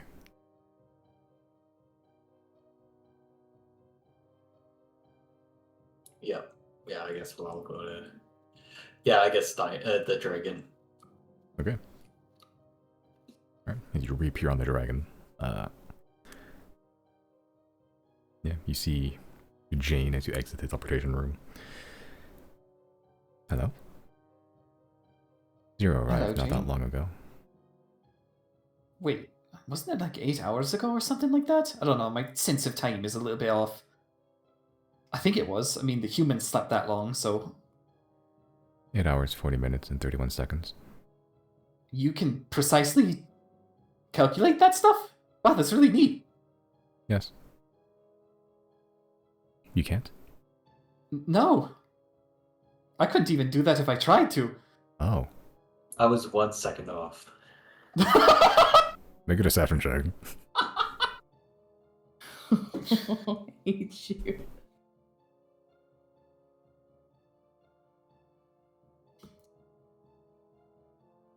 Jane looks at you. Oh, that's quite impressive. I guess Chris will have to be recalibrated back at the base, huh? Yes, normally those errors of margins are unacceptable.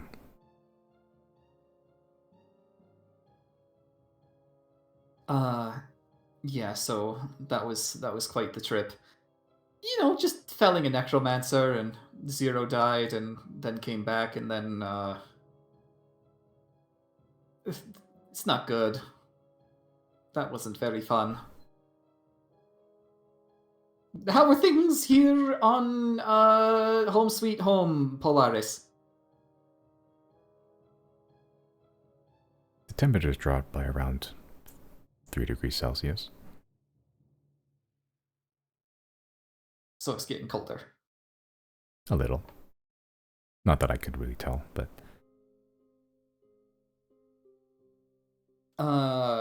What time of year is it? Is it like crystal? they still crystal, yeah. Okay, so we're getting later into crystal. Yep. It's the worst of it has passed. But at least magically, the worst of it has passed. Now it's just pure winter. Like it's just whatever shit happens next is just pure winter stuff.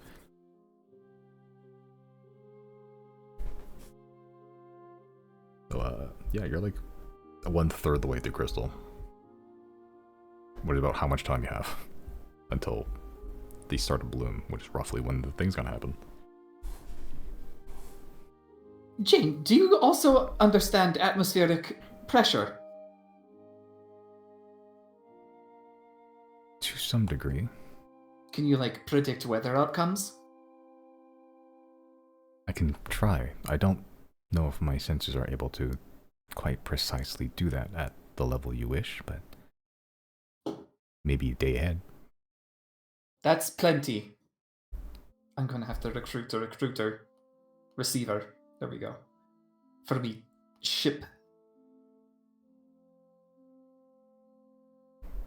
I'm sure if you ask nicely, someone will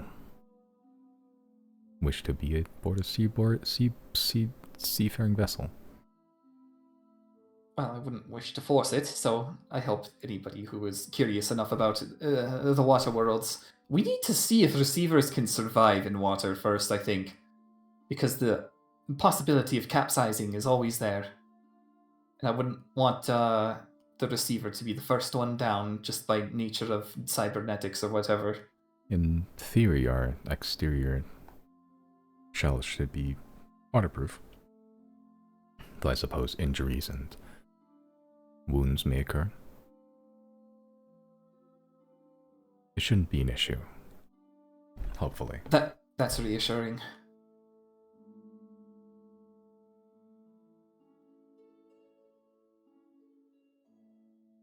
I'm sure you ought to have had a long day, so perhaps a day of rest. I can cook for you. Sure, let's see what you're capable of. Wait, did Jane already feed us at one point? Once. Fish. Once. She burned it. Fish. Okay. I think. Let's see if you honed your skills anymore.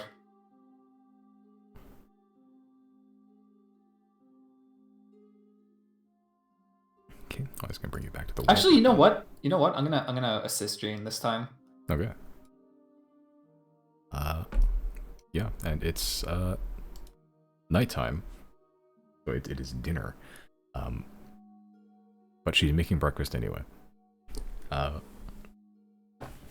She has at some point learned that eggs are supposed to be easy to cook.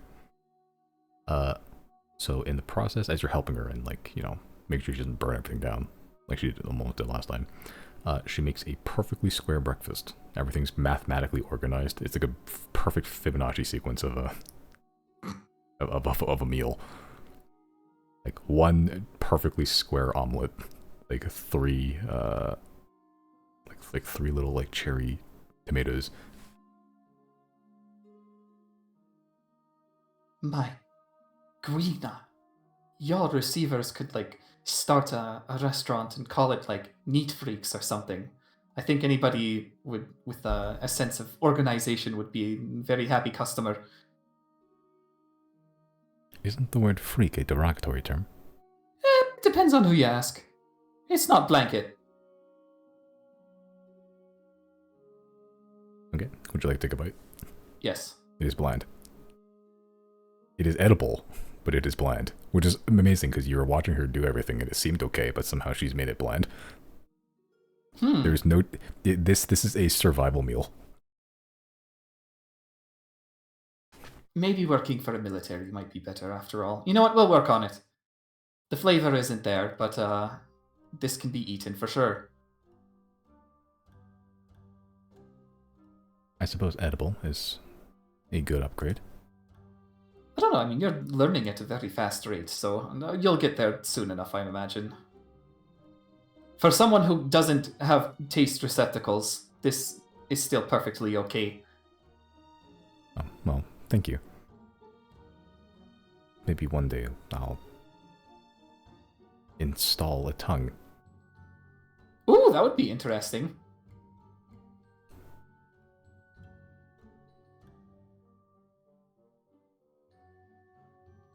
I think I still need to go home at some point.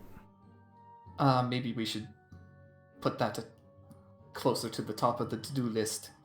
It's not urgent. Dragged you along a little bit longer than intended. And it was quite eventful. I have learned quite a bit about the outside cultures and what to expect and who I shouldn't trust. Ah, well, for now, Silnia. Not every person in Silnia is untrustworthy, mostly the top brass. If you talk to the regular people there, they're the same as anywhere else. Yes, that is one of the nuances I've learned is that I suppose it's easy to condemn an entire people to one idea, but it's rarely true or complicated than that. Same goes for our enemy, even. Some of them got turned, and now they roam an island that is spawning all over the place. Yes, and us as well. Well, I mean, the receivers are a little bit different than that situation, but yes, indeed. So yes, if you go back to the receivers, yes, blanket statements are just that, a blanket. There are things that exist outside of the blanket.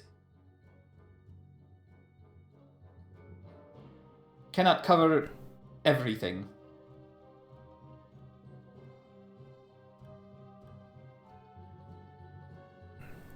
Yes, you've shown me the value of individuality.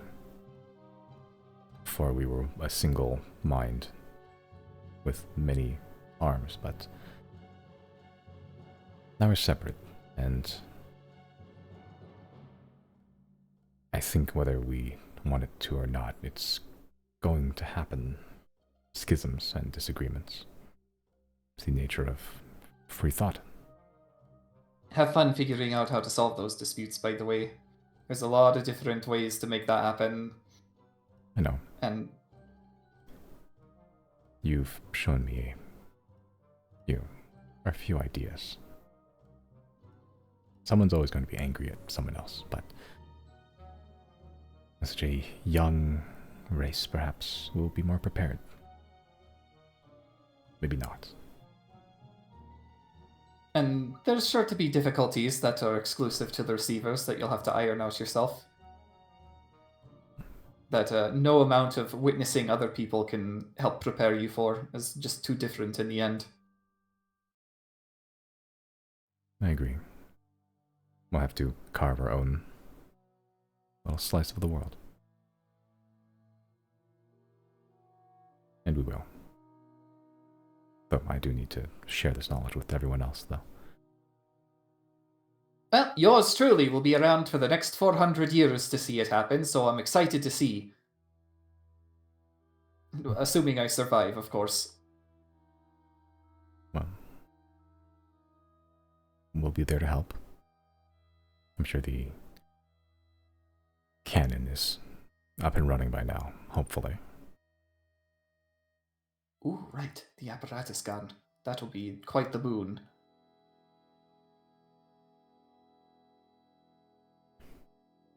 It should cover a majority of Thane, if not all of it. Highly accurate. And you've proven your calculation skills can put that to very good use. Yes. And with no one to tell us what to shoot at, we can shoot at anything we want.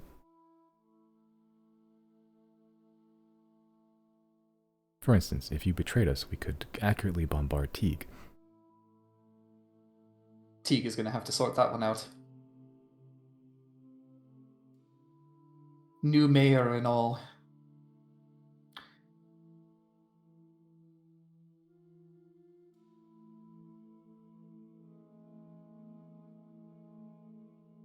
She seems intense.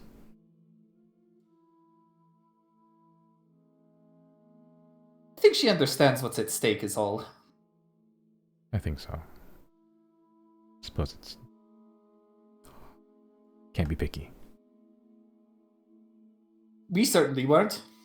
Vetted her in a matter of 5 minutes. Probably a little bit careless, but we're running out of time.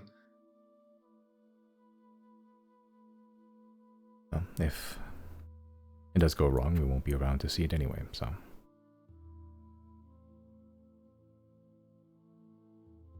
No. Anyway, I will continue standing guard. Welcome home. Thank you. Did you notice anybody try to teleport in? I know the Atneys have finished the security system. Has it just been us so far? Just been you. I Maybe think I would have noticed if the the security system activated. I guess Sylvia got the message.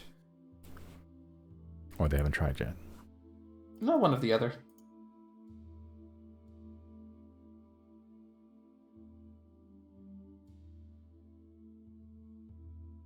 Riley will then, I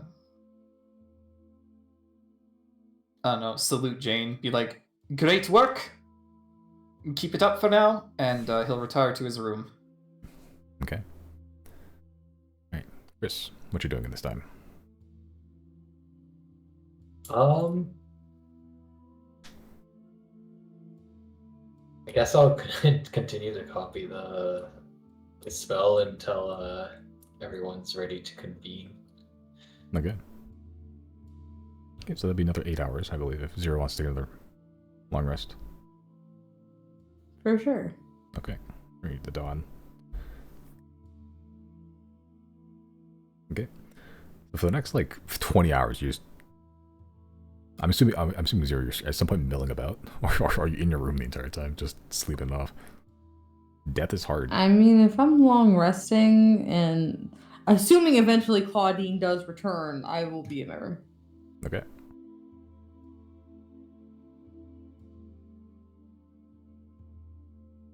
The other corners in Zia aren't up to anything, huh?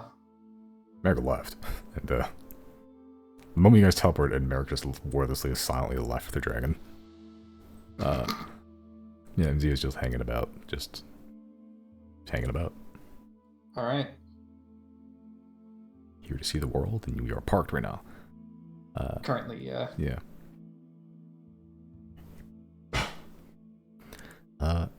If Zero's going to be out of commission for a bit, then I guess Riley will eventually return and see what's up in town, see how the mayor's doing.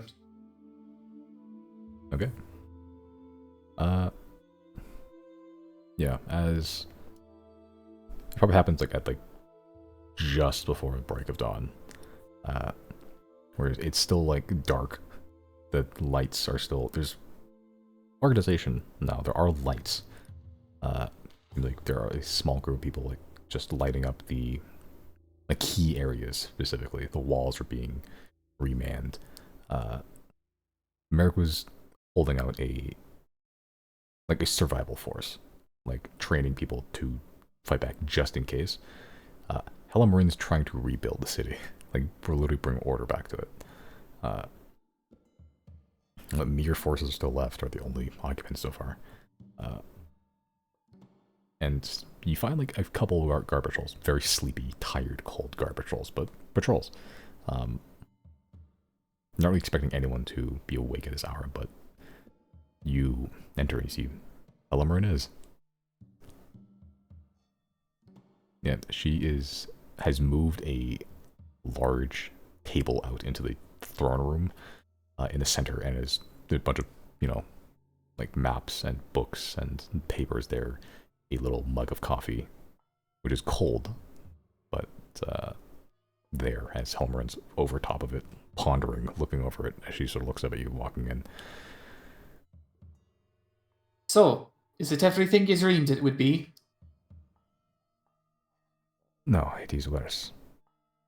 Of course it is. I mean, look at who you're speaking to and what the results were. Anyway.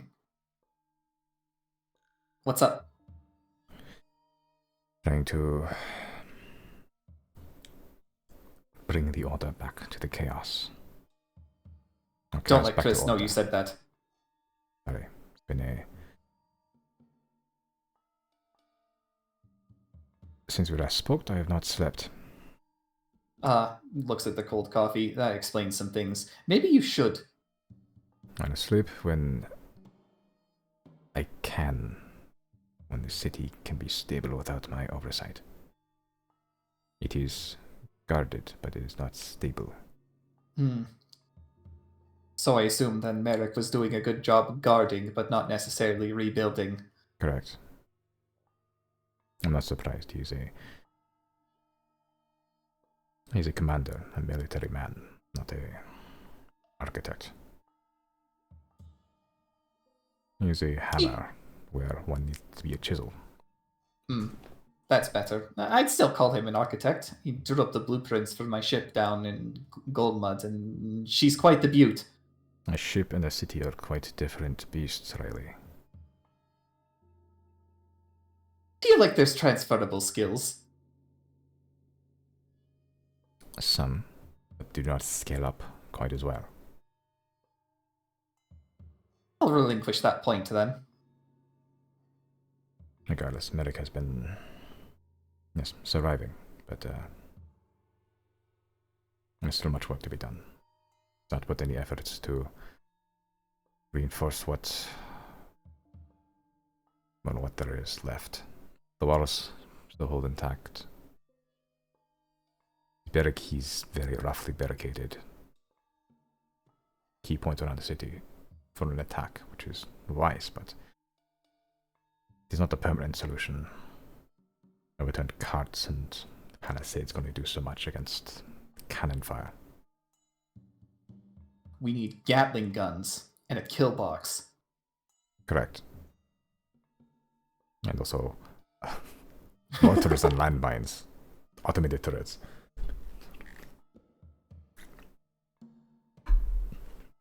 But he's preparing the city for a siege. I'm trying to prepare it for the inevitability of logistics. The framework for both is very important. Yes. I assume you're... What were you doing? I don't know. Oh, yeah, right. We had an emergency. Genocidal necromancer up north was causing problems, so we had to put him down. He got 0, but we brought them back. Net positive 0 then. Yep. Just our rogue is out of commission for a bit, so hanging around here, moping about, not really sure what to do until they're back at some facsimile of peak performance. See, it was this type of activity I expected from adventurers, not regicide. That one was out of our control. Well, a little bit anyway. It probably could have been avoided, but let's be honest. This place is better under your hands than it ever was under his. You've barely started.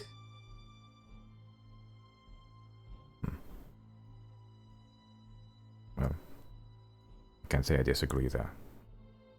The Abato was a paranoid fool. The weakling. His strength came from his connections and utility to other countries, not himself. I think if you're barking that much, you should have the bite to back it up. He did, and you killed him. That fire mage was his bite.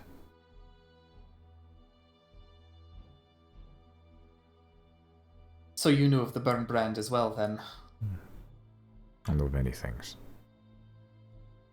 The existence of the burn brand is not exactly a secret to those that are aware of Teague's inner dealings. How did you come to become? How did you become aware of Teague's inner dealings? Anyhow, you ship prisoners off here very frequently. That is information that I've yet wish to reveal.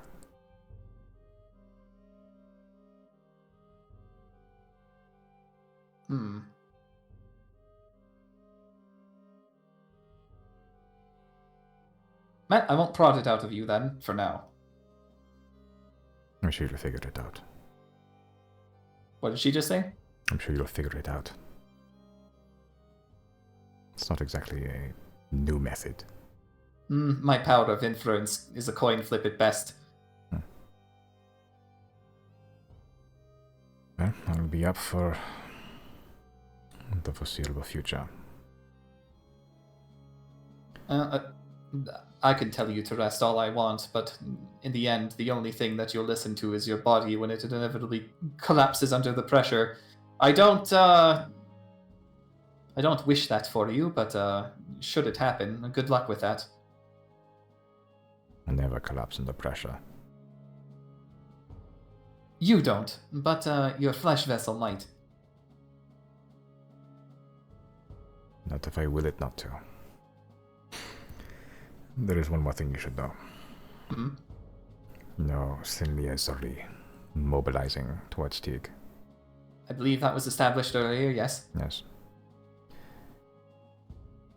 They're setting off this morning. What, from Sylmia itself? Yes. So, how much of a voyage is that then? Normally a few weeks, but they are bringing everything. Define everything. Airships and ironclads. Oh, they'll be here a lot faster than that, huh? At least their initial assault. The airships will be here first. The ironclads will be their main force. No doubt they will wish to parley and negotiate first. Well, what's your plan of action under the first scenario? We should negotiate. No, clearly I don't have any wish of relinquishing the city. I refuse to allow Teague to fall into Sylvian hands. And Sylvia will refuse to travel all this way and not take it. So, unavoidable conflict, good. Given their vast power, what's the plan in that case? You're the plan. Ah, yes, the Xodiacs are here as defense, I see. The power is in their technology. The issue with technology is that it can be killed much easier. Easier than a mage, or a sorcerer, or a cleric, or a warrior. The right buttons, the right bomb in the right spots can turn a vast, grand warship lined with cannon into a useless hunk of metal floating in the ocean.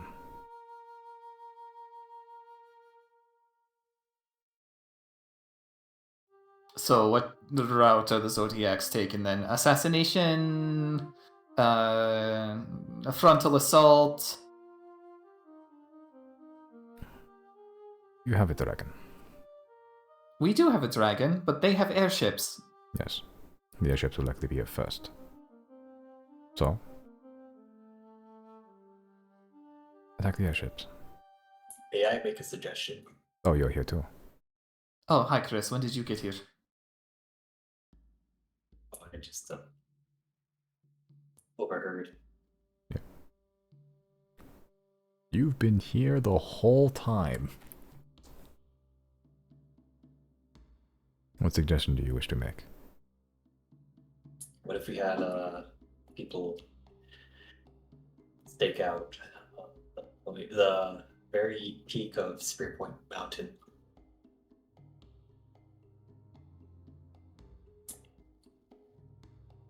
Because it would give us a good advantage in terms of spotting for airships coming in.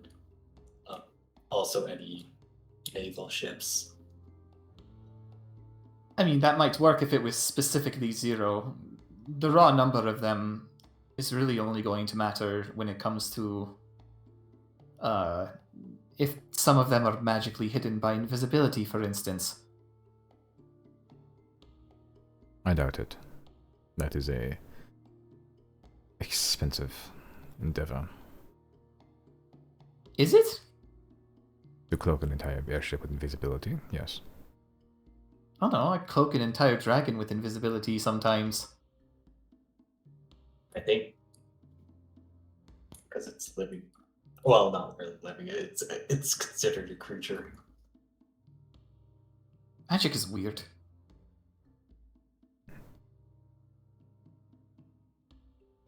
No, the issue is now.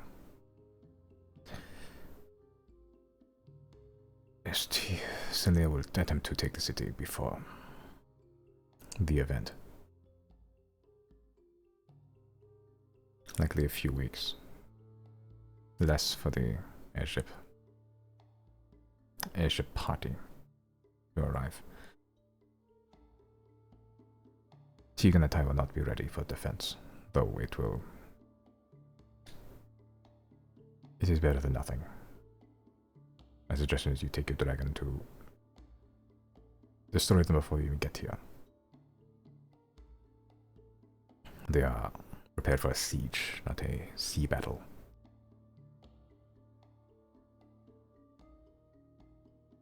Interesting.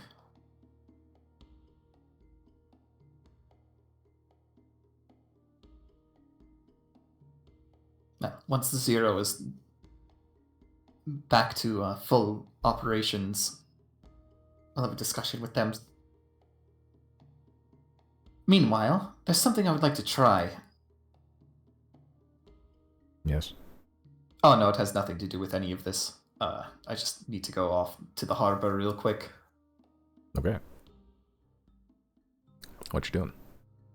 I'm gonna take out my sword, and I'm gonna be like, "Hey, Gwina, since 0 has contacted Deirul, I was hoping we could maybe try and plant a seed in Ebel. I want to see if I can contact him and tell the 10 what 0 could not. So I'm just gonna stand by the water and be like, beep, paging Ebel, beep, beep. You try to fax Ebel. Pretty much.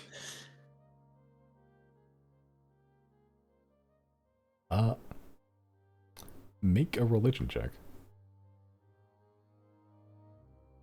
That's pretty good. Okay. Trying to use your connection with Gwina to connect with a completely separate pantheon. Gwina has mixed feelings about this. You can gather already immediately. attempted to contact an entirely separate god. Gwina is one of the gods in GodCon who raised her hand when said, "Hey, do you want to become a god again?" She's like, "Yep." And you're directly contacting her competitor, basically. Yep. So she's like, But given the seriousness of the situation, she will attempt to help you this time. Though the connection is shoddy, if there's a connection at all. But you feel as you're sitting on the harbor, the very cold sea mist hitting you, the ice foam washing up against the rock shore. On that harbor, with the ice hitting you, this cold in your face, the snow falling down, the ice floes, like floating in the bay shields. You feel connection to the sea that is not Gwina's. But you only have a few words. A few words, as in? As in a few words.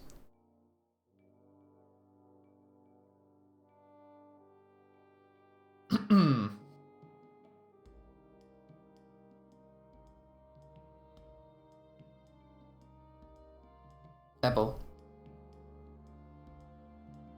The world existed before you did. A threat older than you seeks to destroy it. Zero has spoken to Deorul. They speak truth.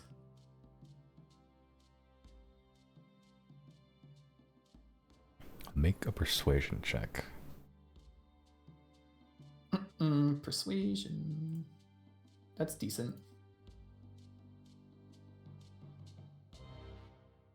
Yeah, it is decent.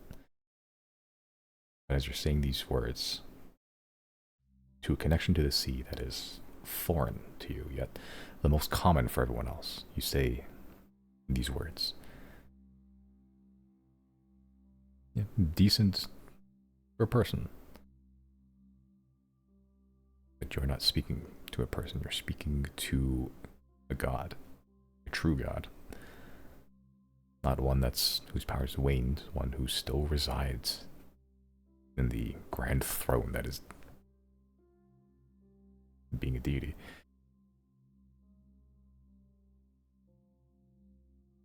You say these words, but you hear no response. Then you question even if your words reached anything at all. Just due to how silent the moment after was.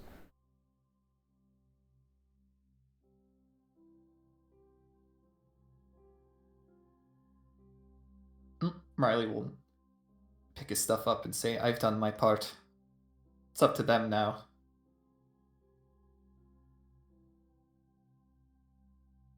Okay.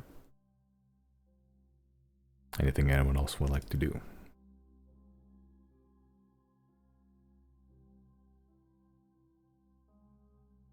I guess just finish that spell. Okay. You get wall of fire, my boy. My guy. I'm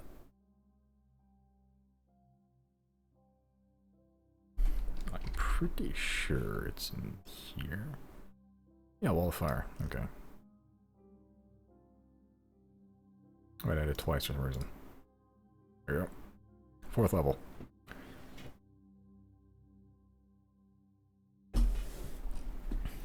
I will format it later, because the Roll20 format kind of sucks. Okay, sounds good. And you finish scribing the last text, the last rune, the last little arcane glyph. The entire page glows red for a bit and then settles. The spell is now ready. All this just from listening, quite literally listening to the lantern. As you're writing it, you just hear whispers and crackling flames. Just telling you what to do, guiding your hand.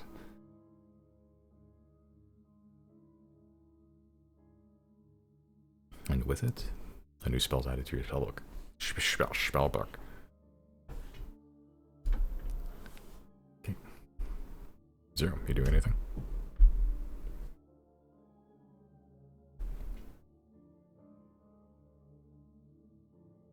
No. Zero? Yes. What you doing? If anything. I'll probably catch up with the guys, I guess, by now. Okay. If they're out doing like important shit, I'll tag along just so I can be of some use and not just resting. Yeah, you're at that by the end of the long rest. You're about a -2, and it's dawn now. Yeah, as Chris finishes the rest of the spell, Riley attempts to talk to one of the 10. 0, you wake up to perfectly square eggs and a Fibonacci sequence of breakfast. They are cold. Thank you. They're cold. They need salt. Excellent. Just how I like my food.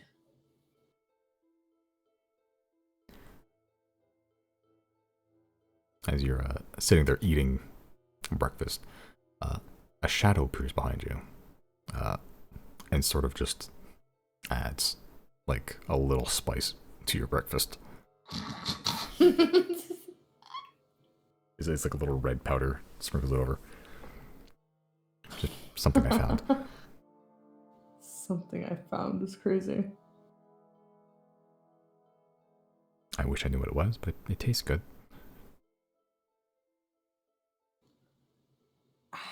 You know what? I died and came back. This probably won't kill me. That's fine.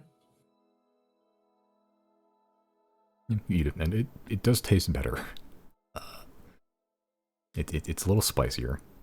It's almost like a chili kick to it. Chili and egg, but you know, it's better than bland.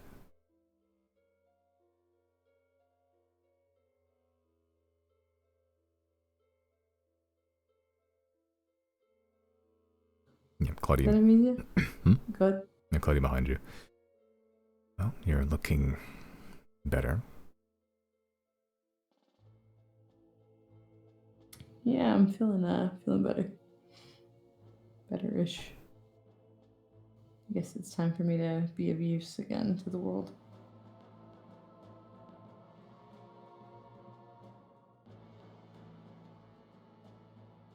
Yeah, you have been pretty lazy, huh? What did she say? Yeah, you have been pretty lazy, huh? I'm gonna pickpocket her. Make her sleight of hand check. She's ironic. Oh, Jesus Christ! I was gonna say she is like the one person on this planet that is actually probably capable of seeing you pickpocket her. But with that roll, I don't know. Oh no, absolutely, there's no way. Never mind. What do you want to pickpocket? What she got? She's got a sword. She's got like 30 platinum pieces on her.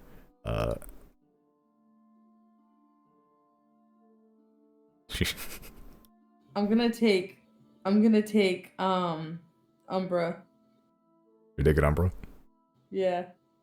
Okay, you just I'm just gonna pickpocket Umbra off her and just put him on my shoulder and be like, "Come on, bub, we don't need to take this crap." yeah. You've noticed she doesn't have Umbra for like 2 days. They're getting fat. No. No. What are you feeding my boy, man? Well, anything. I think you can hold off. I think he's okay.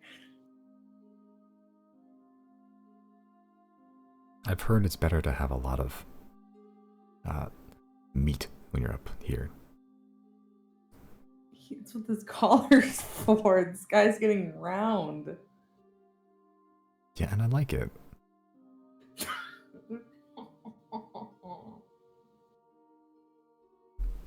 He doesn't need to work. He just needs to sit there and be cute. I do go through with the kidnapping, and I do in fact take him, and I do in fact sneak away to find the boys, and I have the boy on me now.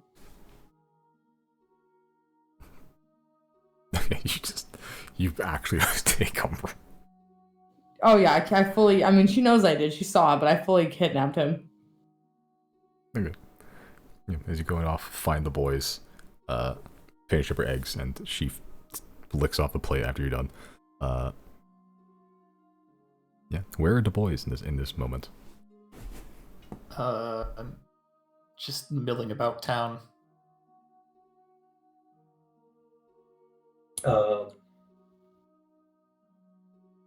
I guess back. It's the wrong door. Okay. Yeah. So Riley, you probably run into Zuri. Zuri probably run into Riley first. We're just walking around town. Oh, you're up. That's great. How you feeling? Better. It's a start. Just got briefed by Mayor Marine. She wants us to serve as a defense for this place when Silnia comes. Of course, of course. That's all I got to say. Okay. I will proceed to lore dump everything that happened. Okay, so Daxian came after you. That... I don't know why, but I thought Akem would be the one to try that, but I guess he had other things to do. Yeah, me too. Towards the end there, I genuinely, in and out of character, I thought that was a chem at first when you said that Nicodaxian's, like, arms were turning to ash and the things were all sealing up. I was like, oh no, Nicodaxian would have been the lesser of two evils. Like, chem is about to fuck my shit up. You're quite fortunate it was Deirul then. Oh yeah, I guess I tried talking to Ebel for a second there. I don't think he wants to hear what I have to say.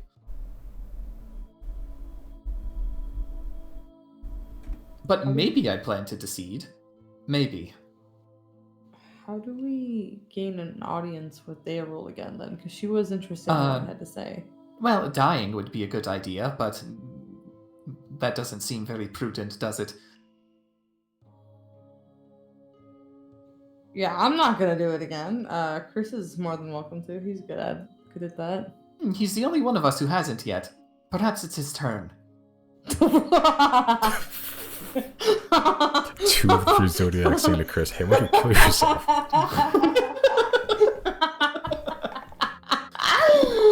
Have you tried? It's not that bad. It's pretty easy, We got through actually. it. Yeah. Your turn. Your turn. Your turn. Your turn. Right, so the Deirul thing, you can kind of just stall her by talking about where you want to go. That's good news, I suppose. If she's still around as doing what she does in the next 400 years, I suppose I'll have to give that some thought.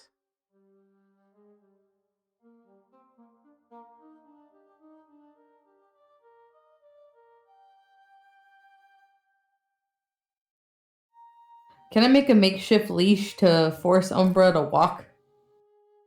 Yeah, there's like, there's just tons of like frozen little leather strips around. Yeah, I'm gonna make a little makeshift leash and force him to walk.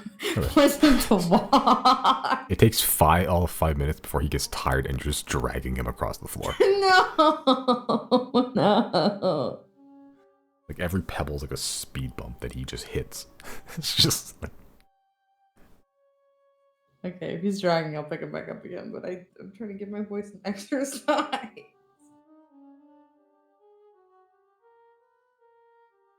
get bad.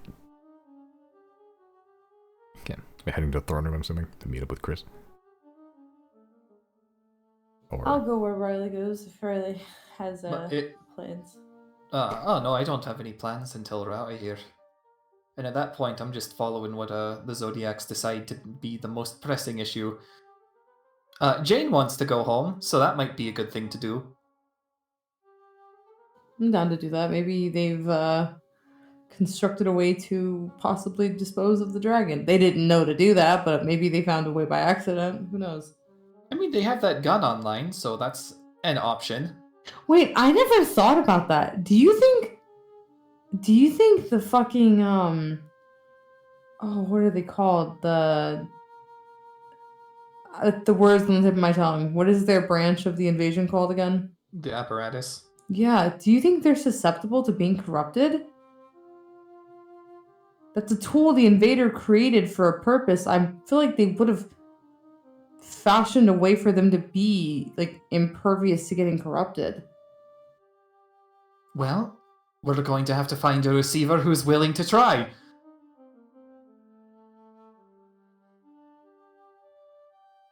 Huh. That is a fascinating question, though, because it's true. In the Underdark, they didn't seem to have any facet of corruption. Yeah, and like again, like that was a tool that they created with the purpose. You would think that they would, ensure that they're not gonna be, susceptible to their own method of destruction like that.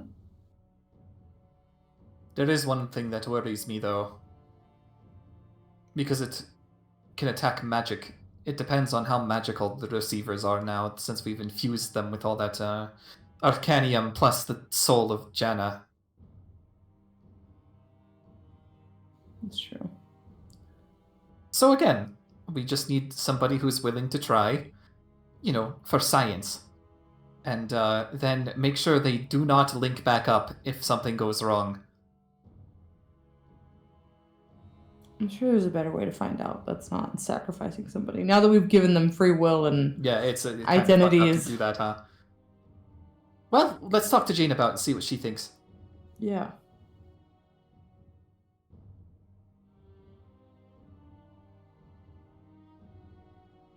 Okay. Head back to Jane then. Well, Riley will anyway.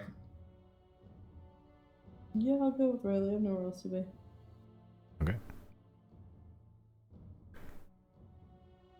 Yeah, as you head back to Jane, who's still standing sentry for eternity. Jane, we just thought of something. Yes? Were the apparatus before they became receivers, were they immune to the corruption? Yes. Completely. Yes. Do you still think that would be the case now? I believe so. The original form of the corruption is a disease of the bones. A sort of I suppose, puppeting of the skeleton. But it makes its way there through flesh or organic material. It can infect inorganic, but more as means to spread than as a means of control. Is The that what apparatus- happened? Is that why the dragon uses magic to spread? Does it not actually cancel out our magic? It just spreads using it. I'm not sure. Perhaps. It's one of the advantages of the corruption was that it takes the strengths of a creature or multiple or a race and turns them against the planet. So a large creature whose size would be desirable would turn into a huge Hulk. The thing with corruption is that it is also rapidly evolving because of that fact. So that could be bad news for the receivers then. Possibly. Well, when we get back to headquarters, I guess we'll see if there's anybody willing to test out that theory. Or maybe if we're lucky, somebody who unfortunately already has, in a contained way. But maybe if they've been exploring and they've accidentally stumbled upon it, we'll have answers already waiting for us. From my understanding, there appears to be two forms of corruption now. One that originates from the dragon, which can infect magic, and the standard variant. I know for certain that the standard variants, the apparatus and receivers, as a consequence, should be immune to it. But yes, the dragon-born variant should warrants some investigation. I don't know how I feel about a volunteer. Our numbers are Even already if they are quite low. Indeed, even if one is willing to be a volunteer for this, it's a very real possibility they'd be marching to their termination. Yes. Even if they are okay with that destiny, it's still bit icky. It is morally dubious, yes. Though I do not know if... I don't know how things are progressing as a people. I haven't been back since, well, I left. There could be problems. There could be people that do not take the transition well. If they are receivers like that, perhaps them. Though I still wouldn't feel good about it. There's merely an angle. I know.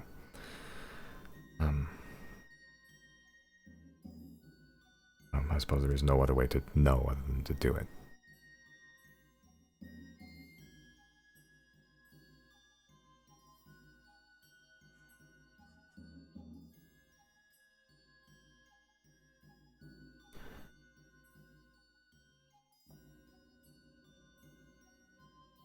Is there anything else you required of me? Any other inquiries or a chat? Particularly. Unless you want to talk about something. Not in particular, though I suppose I can thank you for bringing me along again. I feel like I say that a lot, but it's still thanks true. for being here.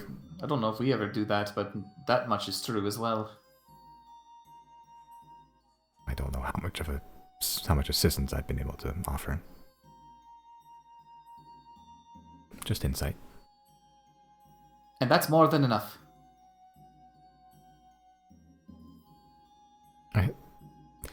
I know it's a fairly recent event, but Zero, what was it like to die? It was stressful. There were so many options, so many doors that she asked me if I wanted to go through. None of them sounded good. I just wanted to come back, and it was, unfortunately for her, very easy to distract her. Beowulf, the goddess. That wasn't clear. Prior to that, I was getting my shit rocked by a one Xodiaxian, but that was to be expected, kind of. So, yeah, that is what it is. That wasn't the worst part. She's nice enough, at least. She wasn't mean or cruel or anything. She just was trying to help me find peace. And that alone, the thought of her trying to help me find peace is scary. I don't like that. I wasn't ready to die, so.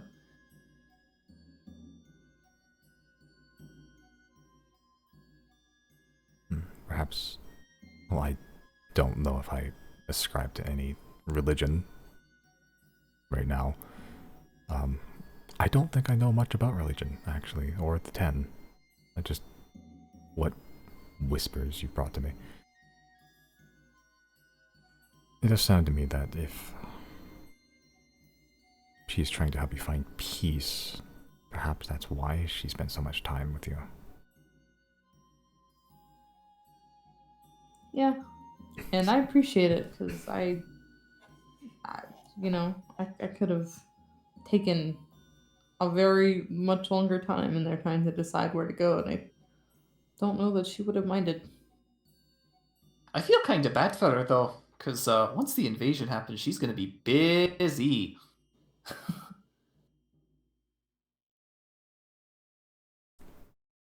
Unless the victims are corrupted, in which case they don't technically die, just kind of subsist poorly forever. Oh yeah, that's really bad, isn't it? I'm sorry, that was really dark. No, we've been dark this whole time. We've got to find the humor in how fucked up everything is, honestly. Do you think we'll meet her someday? If we're technically alive and technically have a soul, but it's fragment, if anything. Well, I think even a fragmented soul would try to find its way to Deorul, or whoever is responsible for Deorul's current job, I suppose. I don't know. I guess unless we find a way to have a receiver die and then bring them back like we did Zero, we won't know.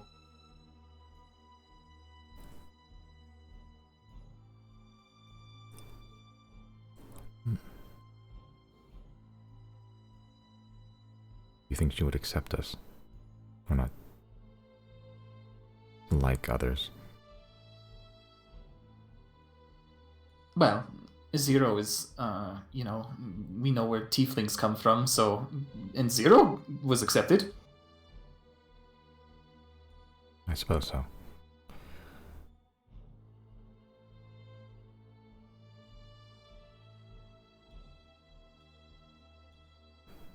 Thank you. It was... This is good information. To have some certainty what happened after death.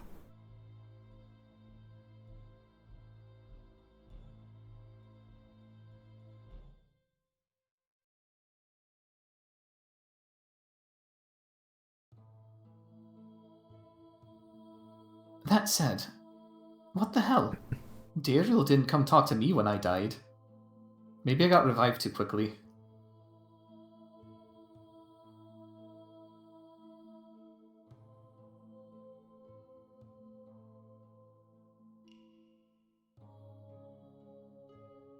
I didn't know you died. Oh yeah, no. Oh, maybe the reason is because we were out of the plane at that time. This was before...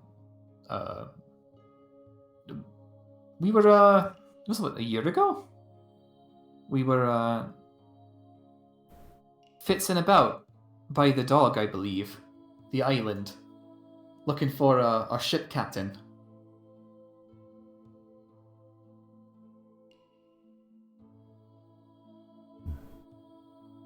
And then we got whisked to another plane, and this game show host was like, here's the contestants, and it was us, and then he killed me. And then I guess he brought me back somehow.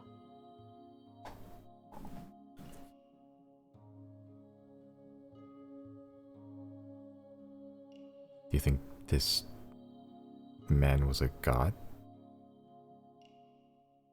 If he wasn't, he certainly rivaled one in terms of power. Oh. The people of that plane don't seem interested in assisting us normally.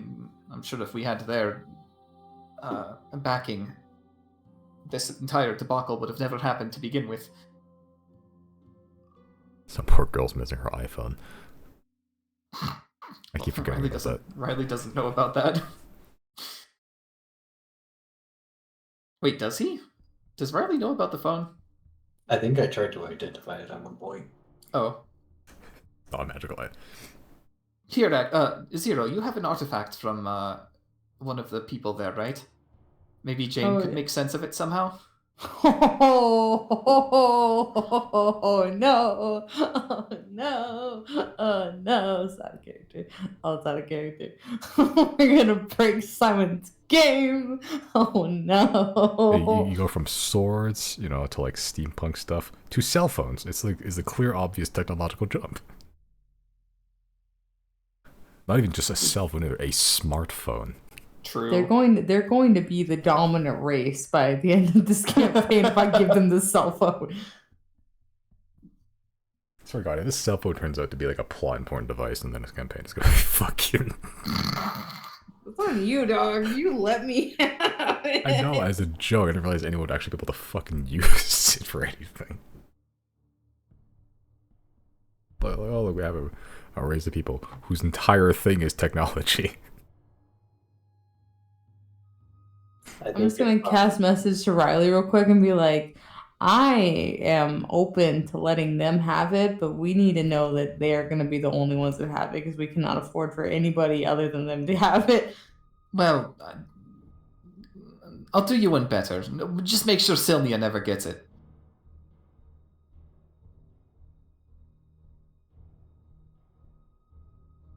I think if no, We don't even know what it does yet. It was what? Like a device with a screen? And it was just like a picture of something.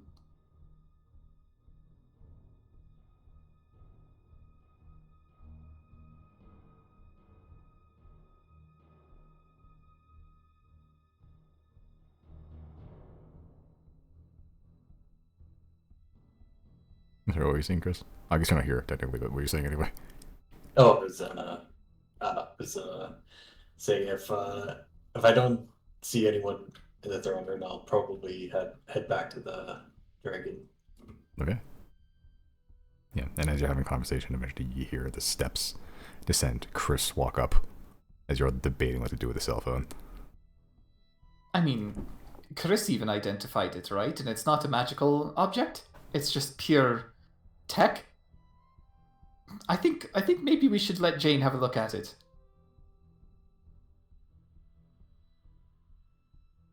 Let Mondo have a look at it. Well, I guess we could do both. Maybe they could find different things.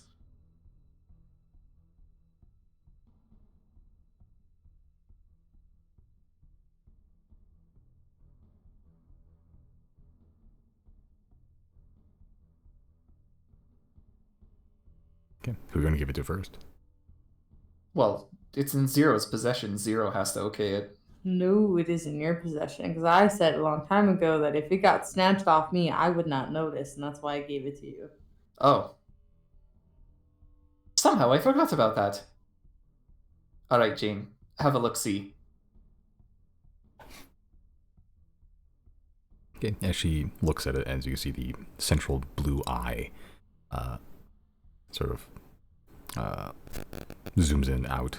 Almost, she's staring this thing all over, gripping it between the little 3 wire tendrils she has on her hand, looking at her from every angle, perfectly rotating it in like the same position. She looks it through. This is... You are aware of how advanced the technology that make up me and my race are, yes? I mean, you're literally speaking to us through, like, some sort of voice synthesizer. And you can calculate the time we've been away, and you can calculate weather to some degree of accuracy. This is all insane to us, yes. This technology is on par or maybe even slightly more advanced. Huh? It's capable of communicating with a vast number of similar devices like this one, capable of processing quite a lot. It's also compact, too.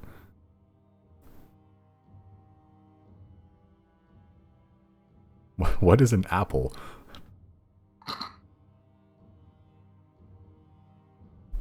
Wait, is she asking that? No. Oh.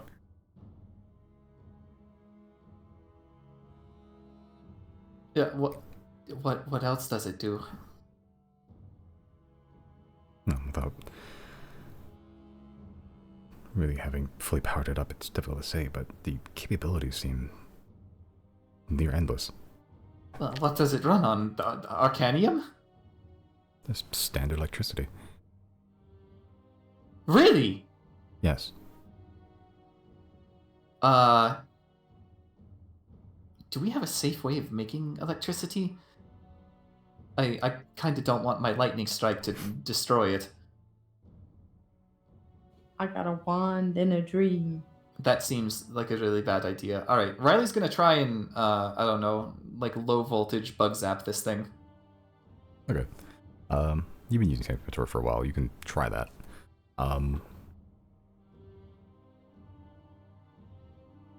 Make a... Let's roll straight d20.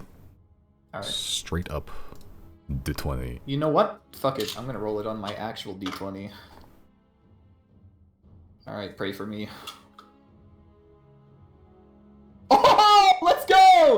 18. Okay. As you low buzz it, you're about to just very slightly shock this thing, like with little micro lightning bolts. And Jane goes, "No, a little more gentle, more broad. Too much electricity in one spot can fry everything inside."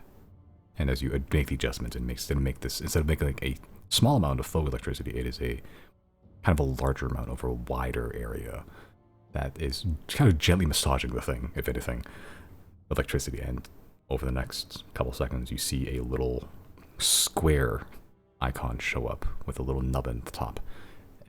It's empty inside, but except with one red bar at the bottom.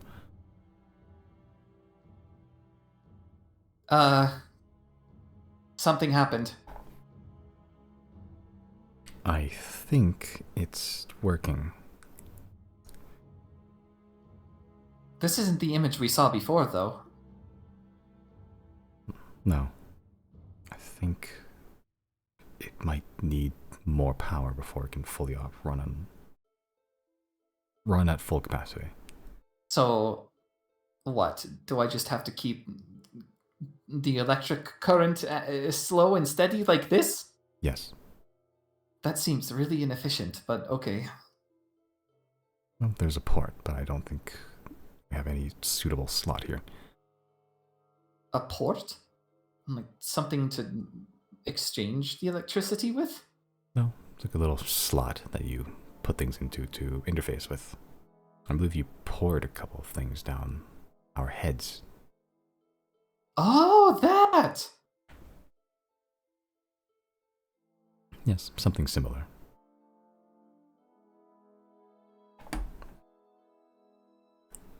Yeah, but as you keep charging for the next 5-10 minutes, eventually the screen just goes black. As Jane kind of just taps a little bit, as that image of the rabbit woman and just a bunch of other various folk, all smiling, happy, drinks in hand, appear on the screen. Yeah, that's the image. Jane sort of looking at it and presses another button as 9 little dots show up. Oh.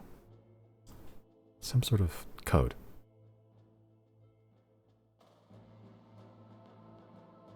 Oh, it's a lock screen. It's a lock screen. It seems the powers within are locked behind a very quite impenetrable gate. Did someone say impenetrable? Chris, this one... Oh, wait. Does knock work on a cell phone? Oh my god. You can try. You want me to knock on this? I don't know if that's... This lock is a different concept, but maybe it would work. We don't know how magic affects this thing yet.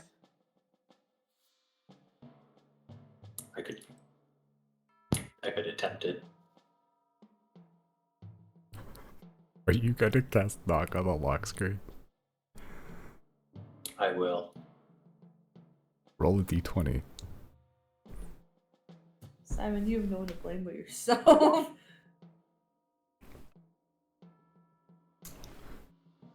I wasn't doing highs or lows for this one. I was doing evens and odds.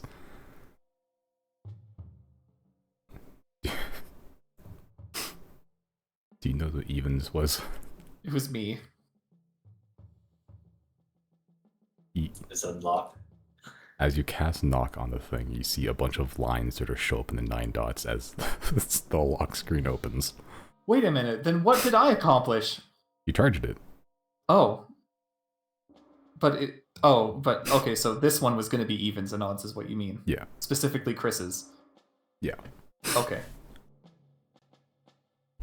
I arbitrarily choose these things sometimes.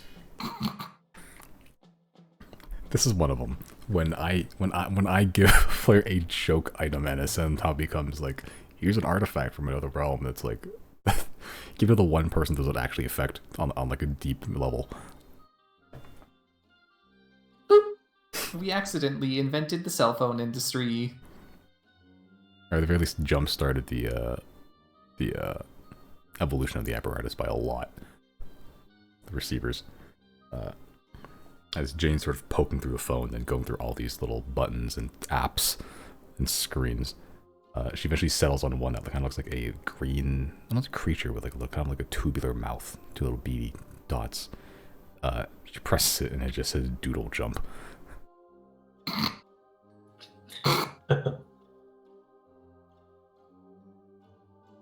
What is this wizardry? Yeah, over the next couple minutes, Jane's gonna be tooling around with this phone for a bit. Riley is going to be watching intently, and he's also going to ask, "Is it safe for me to turn this off now, or should I keep it on?" Or there's a number. It's only at 20%. You can read those Forcing symbols. Riley to charge his phone. To charge her phone. You're the power bank now. I mean, everything seems to be written in common. What? Is that true? There wasn't any words on the lock screen or anything before, but as you got in, things seem written in common. What? But they come from... They didn't even understand us before tongues. What? I'm surprised. Riley's gonna have a look at, like, the app names. Yeah, some of them just say camera, whatever the fuck that is. One says gallery. Gallery. So there's like... That's probably where the images are. Do we know do cameras exist in High Grey? Not yet. What the bloody devil is a camera? I'm not Samara, sure. perhaps? Samara.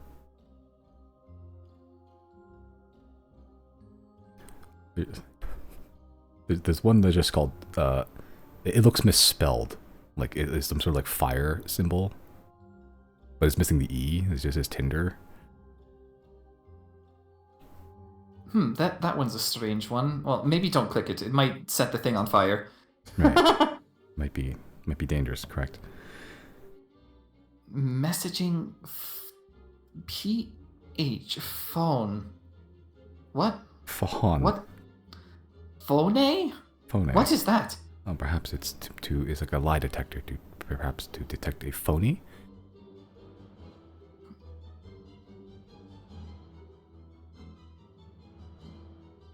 Is that... I wonder if that's a thing that's common over there. Messaging is pretty self-explanatory. That seems like they figured out how to make sending stones through technology. So that's really interesting. Like a mobile message cantrip. I guess all message cantrips are mobile. Contacts. Contacts. Well, that's probably, how many people you can send the message to. She opens up contacts. 357. Wow, popular over here. I don't even know if I've spoken to 357 people in the last year. Seems like many of these contacts are quite old, though. No time frame, it just says. 4 years ago. Last messaged. Oh, well, I mean, it's been 1 year since this person has had their device taken from them, so 3 years? That still seems like a long time. Especially if you have such ready access. Perhaps some of these relationships aren't quite as meaningful to this person. That makes sense. I suppose if it becomes very easy to contact people, then it also becomes very easy to not want to. Or to become complacent. Something of that like. Maybe that's why they have the phony app, to decide who is worth keeping as a contact. Oh, perhaps. She opens up the phony app and a numbers 1 through 9 and 0 show up, along with a star and some sort of like tic-tac-toe symbol. Another password? A code of some kind. And she begins pressing all these buttons and like it just keeps going and she's like, give me some time, I'll crack this. Right. Riley's gonna watch intently. Okay, you have to because you're charging the phone. So- okay, but what, Chris and Zero, what are you doing in the meantime? I'm playing with Umbra. Playing with Umbra. Umbra plays for about 10 minutes and gets tired. But he plays every so often. Like once he takes a break, has a little snack break, or I'm not giving him snacks. He's looking up at you, like expecting you to give him snacks, as if Claudine's already conditioned him to do this. I'm not giving him snacks. Does he know any tricks for a snack? You try to do any tricks, and and Umbra does not seem to know any tricks. You get make an animal handling check.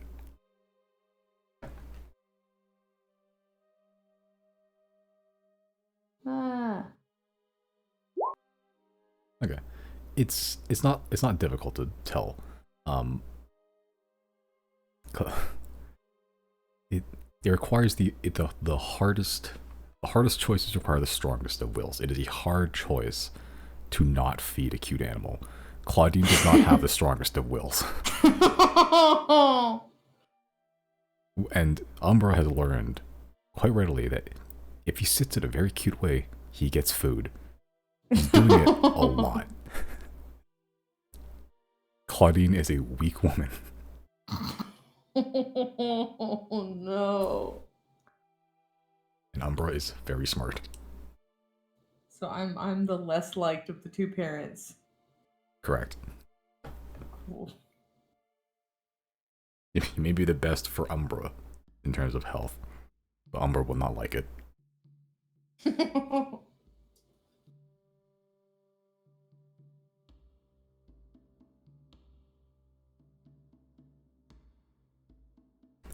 but Chris, what are you doing?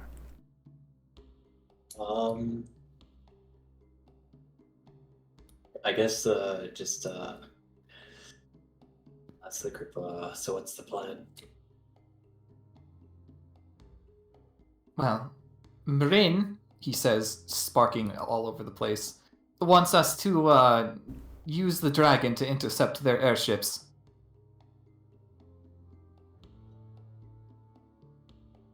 Do we have anyone looking out for airships? No. I know you said something about posting somebody up on Spear Point. That might be the best lookout point. Right, but who would want to do that? It's probably really cold up there. Our boy Gary. When we flew by that place, there was like turrets and that sort of thing out there, right? There's what? Like defenses. Near most near the base of the mountain, but there were a few towers, I believe, up on the tippy top, or not the tippy top, or at least like around it. But it was most of the concentration was set around the base of the mountain.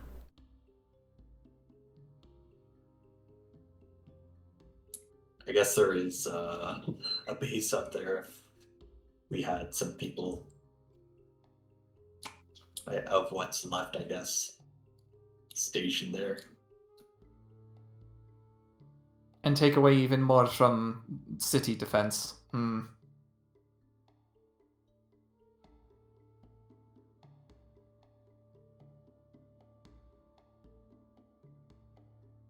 Well, your call. Actually, I will be right back.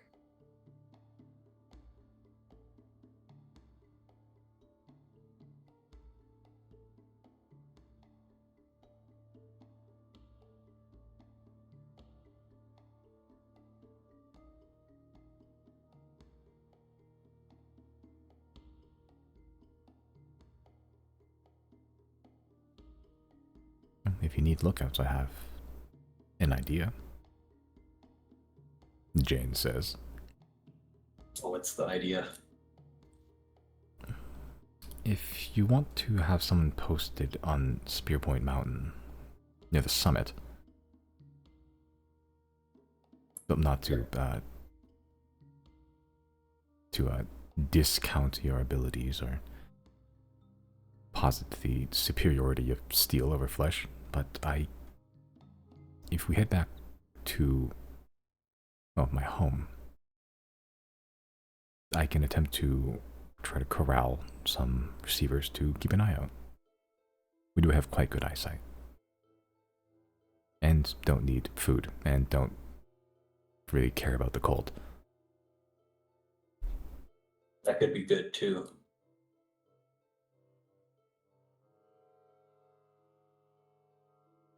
Yeah, we could take a visit back there and see what's going on. I needed to head back anyway, but yes, that could be an option if you wanted to go that route.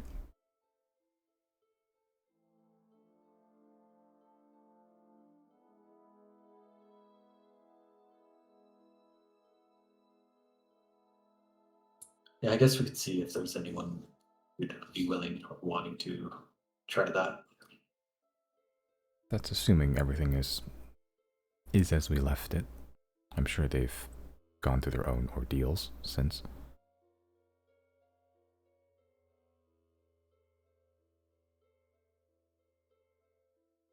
They might even be able to turn that base into a new home. Maybe.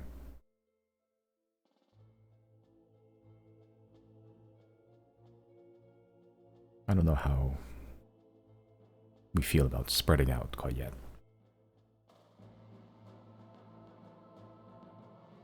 I'm not against it. Maybe. It all depends on how things are back home. ML02, though maybe the name has been changed since. Yes, that's possible.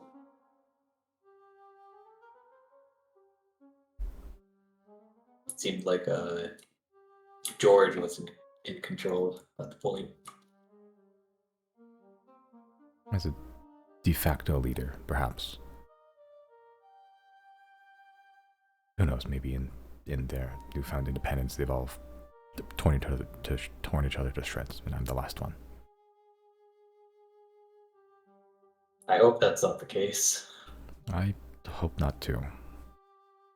Well, what is the adage usually say? Don't jinx it. Yeah, don't want to go back to a broken place. But yeah, that's an idea. If we can help, we'll help.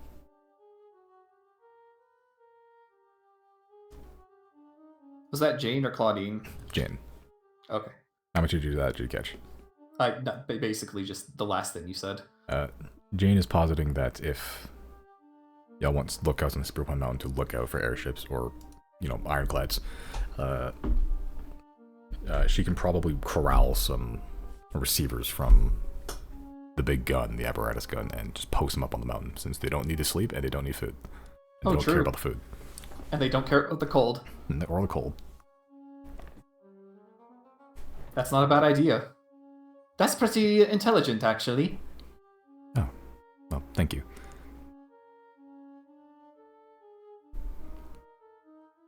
Let's make use of our artificial physiology when we can.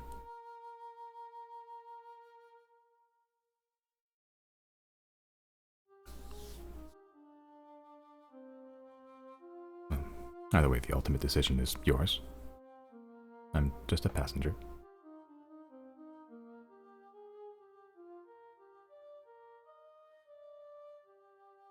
Yes, that's yeah,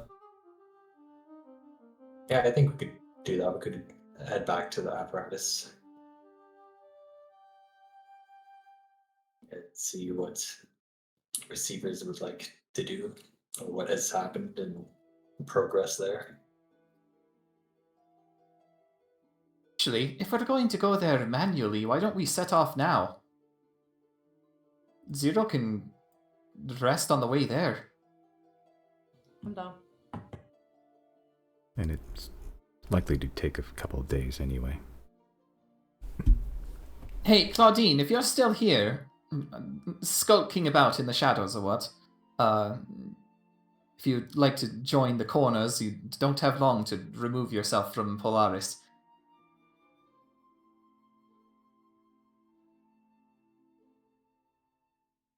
You you're just trusting that Claudine's just somewhere in the house because there's a non-zero chance she is.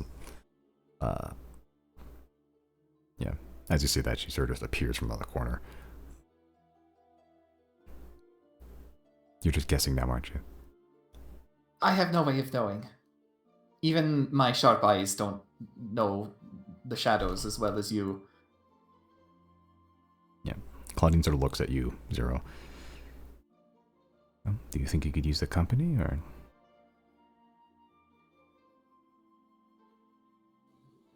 I'm just going to give a polite smile and just a shrug and just say it's up to you.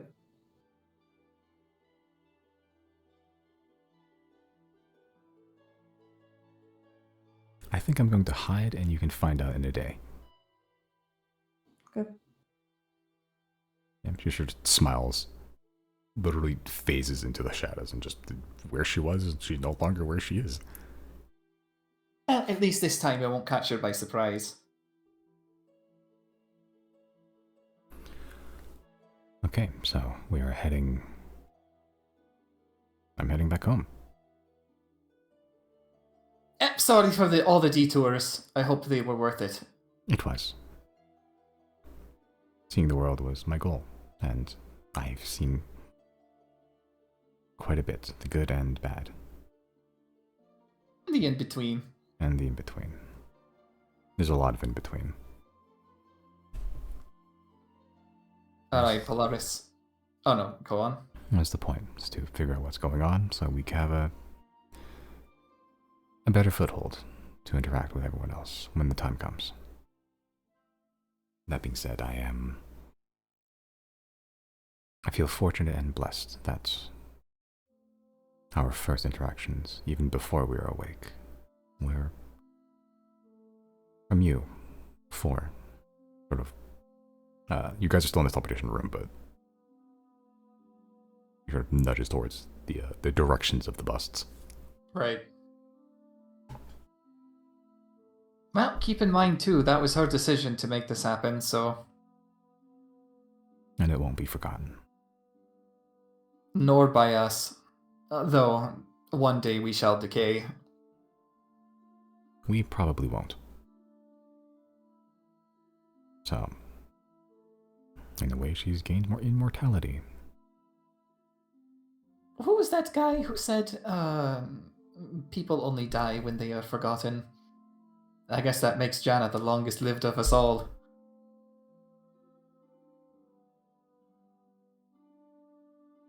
I suppose so. Right, Polaris. Let's get going then. Back to the receiver base. As you wish. Please hold on. As the dragon takes off up into the air. Claudine may or may not still be on board. It is a mystery to everyone, until she decides to reveal herself. I will immediately use scry. Using scry on Claudine. Scrying on Claudine. The moment you take off, you avatar state, third eye opens to look for your girlfriend. Yeah. Okay, she has to make a what saving throw? Wisdom? Yeah. Against your spell save, right? Yeah. Okay. What is your spell save? 18. Okay, she's good at these. 16. She's a shadowy fart under the dining table right now. Under the dining table. It's the darkest place in the house right now. I guess other than the pantry, but you don't want to open that. It's funny. That's fun. Claudine will get to see the receiver base. Yeah. High five all those robots. Pickpocket all those robots. Yuck. Who have no pockets. That's true. Just steal the little tools and little knickknacks on the floor. But heading off to the receiver base for the first time in 2 months or something. It's been a while, yeah. Yeah. The entire time, Jane's been your companion, offering no help in combat, but offering a lot of insight on the inner workings of the enemy you're fighting. And you've given her a good glimpse of the world. A solid, hefty look at the good, the bad, and the ugly. A lot of ugly, but a lot of good. As the hour you set foot, she'll likely disembark, but until then, you got Jane for the next 2 days. A mechanical friend, robotic companion. Last bit of the ranger and bear you know. And she's about to invent capitalism. Yeah. She'll make a new company called Pear. Okay. And from there, we'll pick it up next time. Okie dokie. GG's gamers. Gigas. Happy no longer birthday, Misty. Thank you. Yeah, happy birthday. Happy 1 year closer to our demise. Thank you. That's how I exclusively describe birthdays now, is like, yeah, 1 year closer to death. Solid.